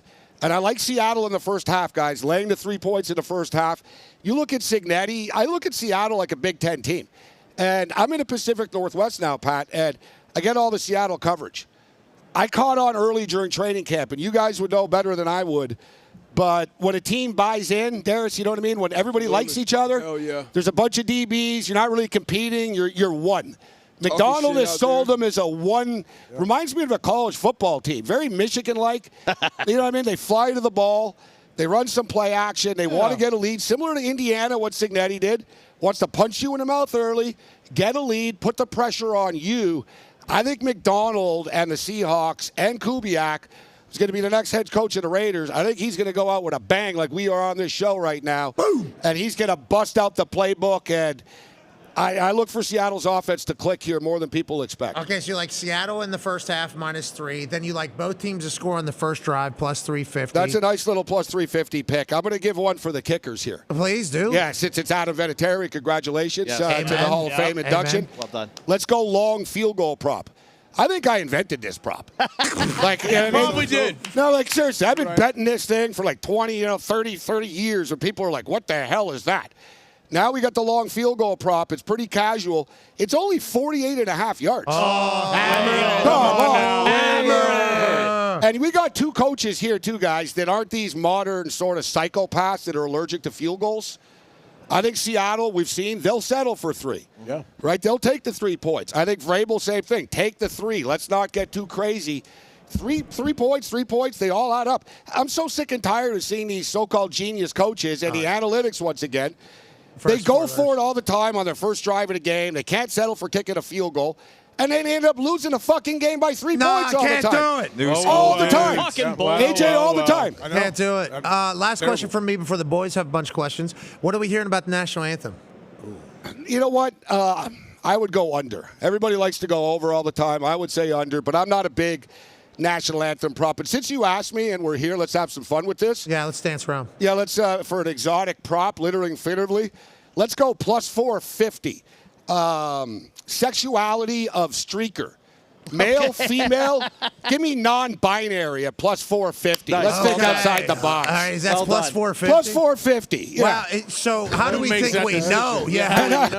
How do we find out if you've hit or not? You after. Well, is that going to be you? Or are you going to jump out there and say, they, them? I got to be the first person ever to give a non-binary prop on the show. You have to be. But that's sports range difference. Well, we were looking for something exotic, right? We are in San Francisco. Somebody might want to make a bold statement. You know? Plus 450. It seems like that should be a little bit higher odds. Tone has a question That's for what you. I'm saying, Pat. The fact that it's not higher odds makes me believe that somebody knows something. Yeah. You know what I'm saying? Yeah. Go ahead, Tone. Gabe, I have I've given out a play of the day. Today I have a play of the day. It's A.J. Barner. Yes. His over-under rushing yards is a half a yard, okay? He's had 10 rushes on the season. He is their tush-push guy. They've only done it twice in the last 8 weeks. I took the under half a yard rushing on A.J. Barner. Sunday, how do you feel about it? Oh, you're going under. I'll tell you what. I like A.J. Barner a lot in this football game. Okay. And, in fact, if you guys remember, we gave Odell Beckham as the first touchdown score. Plus 800. Remember years ago? That was a sweet one. You know, it'd be easy to get. Kenneth Walker's going to score the first touchdown. JSN is plus 550, guys. Which is not a bad odds for that. Come on. But we all know, and it's been said a million times, Vrabel, and they're going to sell out, man, right? Yeah. To shut down JSN. I think Cooper Kupp is the big – I think Cooper Kupp, he's getting another ring. He's going to get the last laugh here on the way out. Fuck you. His prop – sorry, Boston Carter. His prop – right in his face. His prop was 2.5. It's up to 3.5 right now, but – I think Cooper Kupp's going to score a touchdown, and we got to do something, exotic here. Yep. Something bold. A.J. Barner, first touchdown of the game. What is it? Plus 1,400. Okay. Go Blue. Could you Go imagine Blue. if you hit that right? That'd be a good day for the entire program. Guys, he had the second most receiving touchdowns on the team. He's a monster. You get great numbers because people people think it's going to be a lower scoring game. People think that Sam Darnold sucks. So all the props are low for the Seattle players. Even JSN at 6.5, you can sell out. He's still getting 8-9 catches in this game, right? They're going to find different ways. They're going to move him around. But Cooper Kupp is up to 3.5 receptions right now, but it's plus 130 to the over. They brought Cooper Kupp in for a reason. Exactly a game like this. He's been in this spot before. They're going to sell out on JSN. Cooper Kupp's going to be a nice safety blanket. I don't want to put too much pressure on Barner. His prop is 2.5 catches. Good eye by Tone talking about how he is used as a tush push and he does run the ball sometimes, but you're getting like plus 250 odds for him to score a touchdown. Cooper Kupp's in the plus 300 range to score a touchdown. These odds are just too good. Everybody is going to be putting Walker and JSN in their same game parlays. Let's start a little lower on the list. I like that. God, Gabe, I love the way you've been talking. Yeah. Go ahead, D-Bud. Man, Chess, I'm a defensive guy, so I want a defensive bet. You gave us a great gimmicky bet last year, the total tackles. Oh, then you asked me about it, too, the tackles, yeah. Two-parter, what's a good defensive bet? And also, it's year 5 now. What's your record? That's what people want to know, too. Well, our record here now, this is year 5. We're 3-1, and the one we lost was the Philadelphia Eagles against the Kansas City Chiefs. So I really do want to end strong here with a nice 4-1 through the first 5 years. I want to let you know this, Gabe. Whenever we were eyeballing Radio Row here, we had a dry erase board with all the names that were getting pitched to us. First time we've done this because we're starting to kind of figure it out and people are reaching out to us. There was only one name that was really slotted into the thing. Yeah. You know that. It was yours. And it was right there at the bottom awesome. to end it. And it's not just because how much we love you, but because you have given us great information over the years. It feels like this is a perfect time to hear all of your years' worth of work kind of splew through the microphone. So we appreciate you doing that. But if you lose this time, we'll never fucking see you again. Yeah, I appreciate the opportunity and the platform. No pressure. No pressure at all. No, we do love you, and you give us winners. So we I appreciate that, man. But it feels like Super Bowl. You're seeing it clearly normally. Is that kind of how you feel? Or Yeah, why? you know what? I've been pretty locked in this year in the NFL and in the playoffs as well. I've had a good feel for the Seattle Seahawks this year, right through training camp. Right, I just sort of started to buy in for the culture change of Metcalf and Lockett and Geno Smith not being there anymore. McDonald wanted to make it his team, and they just bought in right now. So I just really, really like the makeup of this team and seeing how they came together. I do think Seattle are going to finish the job off. I've flip-flop a little bit with my final score. You know, I was thinking 30-21 Seattle. 30-21? Yeah, but in that range. But I've got it a little bit now. I've settled in. 27-20 will be my final score prediction. 27-20, you can get that at about 100 to 1, 125 to 1 in that range with the final score. And the Seattle Seahawks are Super Bowl champions. Seattle Seahawks are Super Bowl champions once again. And I think the game goes over the number, the 45.5. I just think it's a little bit too light. That we're going to get into the high 40s, low 50s here. Does it scare you that 70-some% of the public bets were on the Seahawks last week, and now it's 66%? Yes. I hate that. I hate that. The Patriots because the Hammer Don boys are good gamblers. Yeah, good underdog stats as well. Full disclosure, like I'm supposed to hate the Patriots. It's almost like the Boston Celtics. Like Jason Tatum's a hard dude to hate. Like, how do you hate? It's like hating a puppy. Yes. Like, how do you hate Jason? Like, but what's Jason Tatum done wrong? Like, I really hate that son of a bitch. Like, and it's the same thing. Like, the Patriots over the years, especially as a Bill fan, and all due respect to the legend Bill Belichick and Tom Brady, but it just sickened me watch them kick our ass. Like, year after year after year. Drake May's a good kid. Mike Vrabel, I go back, guys. My first Super Bowl, Pat, on Media Row was Nipplegate, the Janet Jackson game. Justin Timberlake. Swear to God, that was my first Super Bowl on Media Row, and it was quite an adventurous week. And I'll never forget Mike Vrabel, one-on-one, the big media scrum, everyone's all this. I go up. Mike Vrabel was the nicest guy in the world to me. 10, 15 minutes. Shout out to Tyrone Poole, too, old school. Hell yeah. Ty Poole was super cool with me, like my first ever Super Bowl, and it always stuck with me, man, what a cool dude Vrabel was. So I'm happy to see Vrabel here, actually. Yeah, the Tennessee Titans. Guys, he's a dog, as you guys would say. Tennessee Titans, good decision. Yeah. They're in a great spot. They had Derrick Henry, they had Vrabel, not anymore. AJ Brown, can you tell me a little bit about Radio Row as a whole, Media Row as a whole, your thoughts on how it's kind of evolved, or has it evolved? What are your thoughts on it? You know what? It's kind of the same every year. I think it's a little bit less of a circus this year than past years here because it's so spread out. There's a lot of the media, Seattle media, are set up in San Jose. Really? I didn't know that. Yeah, that's where they're set up. And I know you guys talked about the power plant earlier, but no offense to San Jose State University, but I'm thinking that the Seahawks really must not want to practice at the 49ers facility. They're like, yeah, we'll go to San Jose State. Right? Yeah, no one's practicing there. Yeah, Pats are at Stanford. Yeah, Patriots at Stanford as well. But as far as the MVP of this game is concerned, the media always likes to validate their wrong opinions over the years. Okay. And everybody in the media has taken shots at Sam Darnold. He's not this, he's not that, he's not elite. And I don't know what the guy needs to do. What does he want? Like 30 games in the last 2 years now, Pat? 346 4 too in the playoffs.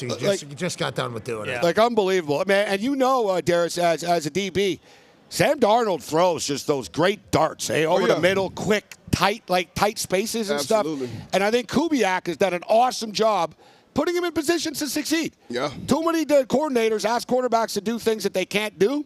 I think they've done a brilliant job with Darnold, and I think it finishes off, and he becomes the first USC Trojan quarterback to win a Super Bowl. How about the MVP? MVP, it's not sexy, but we'll have to go with Sam Darnold. But if we're looking for an outlier here, and we like Shaheed over the 21.5 receiving yards. Okay. All it could take is one play with him. Sure. And let's just say the other side of the coin here, that the defenses rule this game.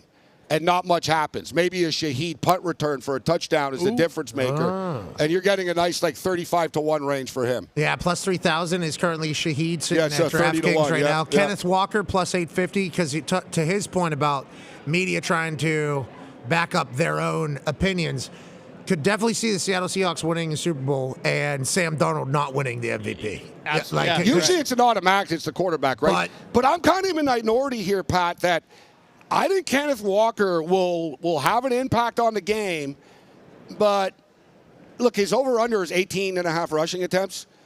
New England are hard to run on. Oh, yeah. They're really hard to run on. And this is one game. Not a lot of time, Pat. You play the Super Bowl. That clock ticks fast, huh? Oh, yeah. It's like last call at a strip club. Me, You're looking up, and it's like, we got to get out of here. And it's like, damn, it's already 3. You know what I'm saying? Yeah. So the clock tips. It's going fast in a Super Bowl. I think that they're going to be aggressive. I think there's going to be opportunities here. And we talked about defensive props, actually. Yep. Drake May's been sacked 15 times. And it's not like, it was just 10 times in one game or something and it was outlier. No, he's been sacked at all 5 games, 5 times in all 3 games. You can get it at 2.5, 3.5, lay some juice at 2.5 with the Seahawks, but I'd be shocked if the Seahawks don't have 3 sacks in this game. Coin toss.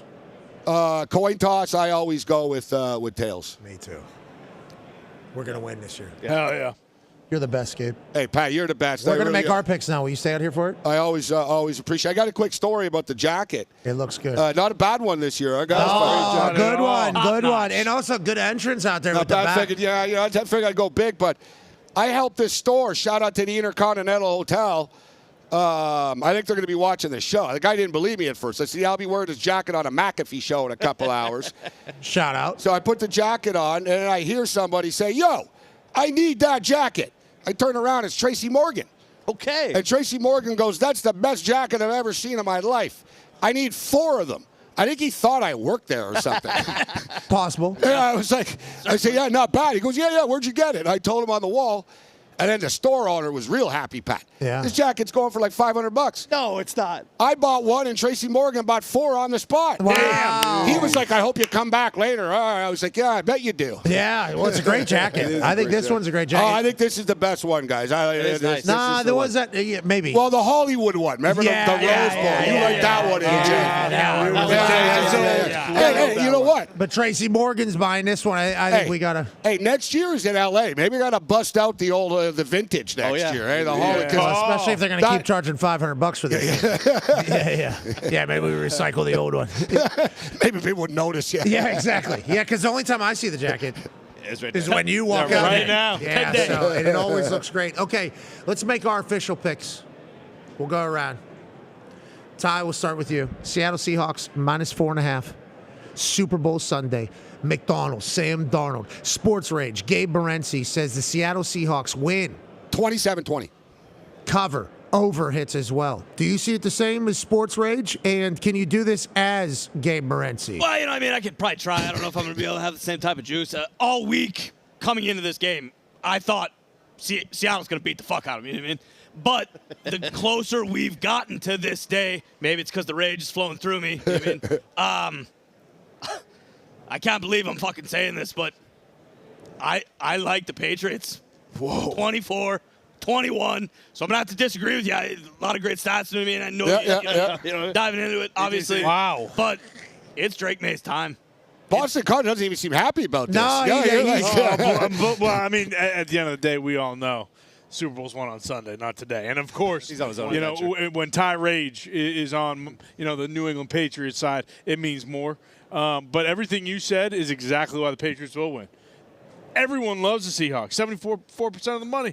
The underdogs, the easy schedule, all this bullshit. This is what happens with New England. And this is exactly why people hate the New England Patriots, because they feel like every single time, and I say they feel, other people who aren't Pats fans feel like every time they win the Super Bowl, it's for some bullshit reason, like an easy schedule, like Jared Stidham in the AFC Championship, like bad weather against the Texans. And if you go back and look, everybody's picking against the Patriots damn near every week. Like after Houston, a lot of people liked Houston, and then the Patriots beat the fuck out of them, and then weather stunk and C.J. Stroud stunk. So that's not because the Patriots. No, you're right. People were saying they had the best defense in the NFL going into that game. Exactly. Oh yeah. 3 for 3 in the red zone. Yeah, and they were historic all year. But it feels like every single time, people have counted the Pats out, they've answered the bell. And I just don't see how McDaniels coaching in his 9th, appearing in his 10th, Super Bowl with the Drake May, he's going to know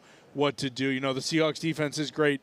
It's not in the top 3 of best defenses McDaniel's ever gone up against, especially in a Super Bowl situation. So personally, I mean, I don't want to go out on a limb, but I'm going to go, 33-13 pick. Okay. I like that. That's not a limb. Alternate spread. That's not a limb. One of those situations.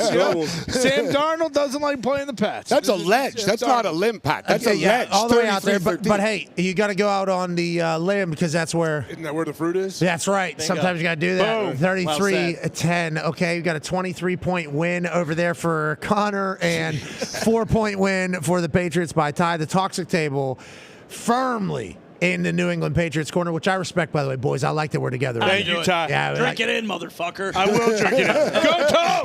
Let's go to one half of the hammer. Dahn! Cowboys, AP Tone, official pick of the game. I do think it's going to be a cagey affair. I think the defenses will rule the day. Obviously, there's going to be some points. So I'm going the under, and I'm going to go 23-20 Seattle. Oh, cover by the Patriots. Good cover. Patriots plus 4.5. That's the Madden prediction, by the way. I did not know that. Yeah, I would not known that either, but my table's right next to them, and they had it up on the screen. They were doing a lot of talking about this. So here's favored by 3.5 to 6.5 point in the Super Bowl. Last 5 instances, says Hembo. Obviously, Rams, Patriots, Panthers, and Niners. In those 5 games, favorites won 1-4 outright and 0-5. against the spread. Seahawks sit there at favored by 4.5.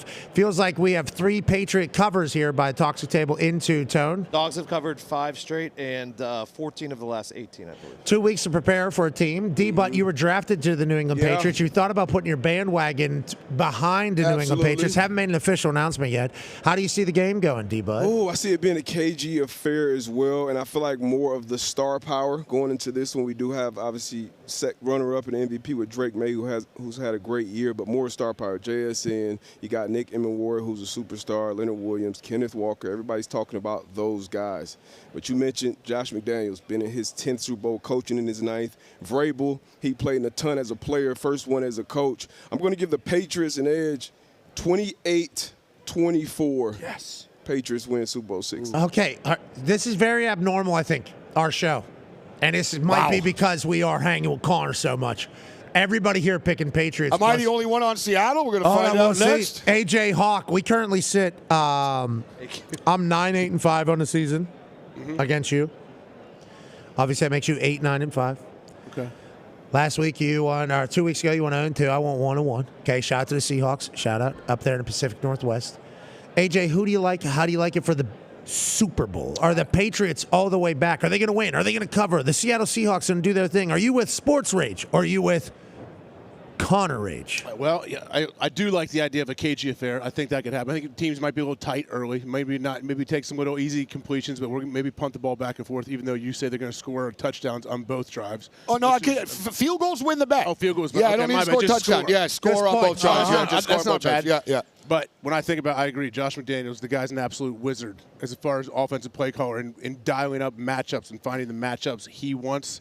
I'm taking Patriots 21, Seahawks 17. Ooh, shit. Wow. And on that note, I'll take the Patriots plus 4.5 as well. Okay. And congrats to me. Another big-time win this season against AJ Hawk. I'm pretty excited about that. That is good news. To the boys in the back, great work this week, boys. Good work, boys. We appreciate you all so much. To the ESPN production crew that spent a lot of time building this all together, Barcode, Josh, and team, we appreciate the hell out of you guys. Great work. Great. This is the best setup we've had in a long, long time. To the Mystic folks who created this entire stage, this set, and also the podiums for the Hall of Fame Faceoff and everything like that, we appreciate you, Ben. You're the man over there, brother. Your entire team, really good shit. To all the people that hung out with us here, we can't thank you guys enough. And to football, thank you for having the greatest year of all time. Ratings are up and to the right for college ball and the NFL, and I think this Sunday, the greatest game possible is going to take place. I know there's not a lot of superstars, but brand new faces are about to take the NFL to brand new places as we continue to ascend up and to the right. Thank you so much for allowing us to do this for a living. Team on me. Team on 3. Be a friend, tell a friend something nice. It might change your life. We're in this thing together.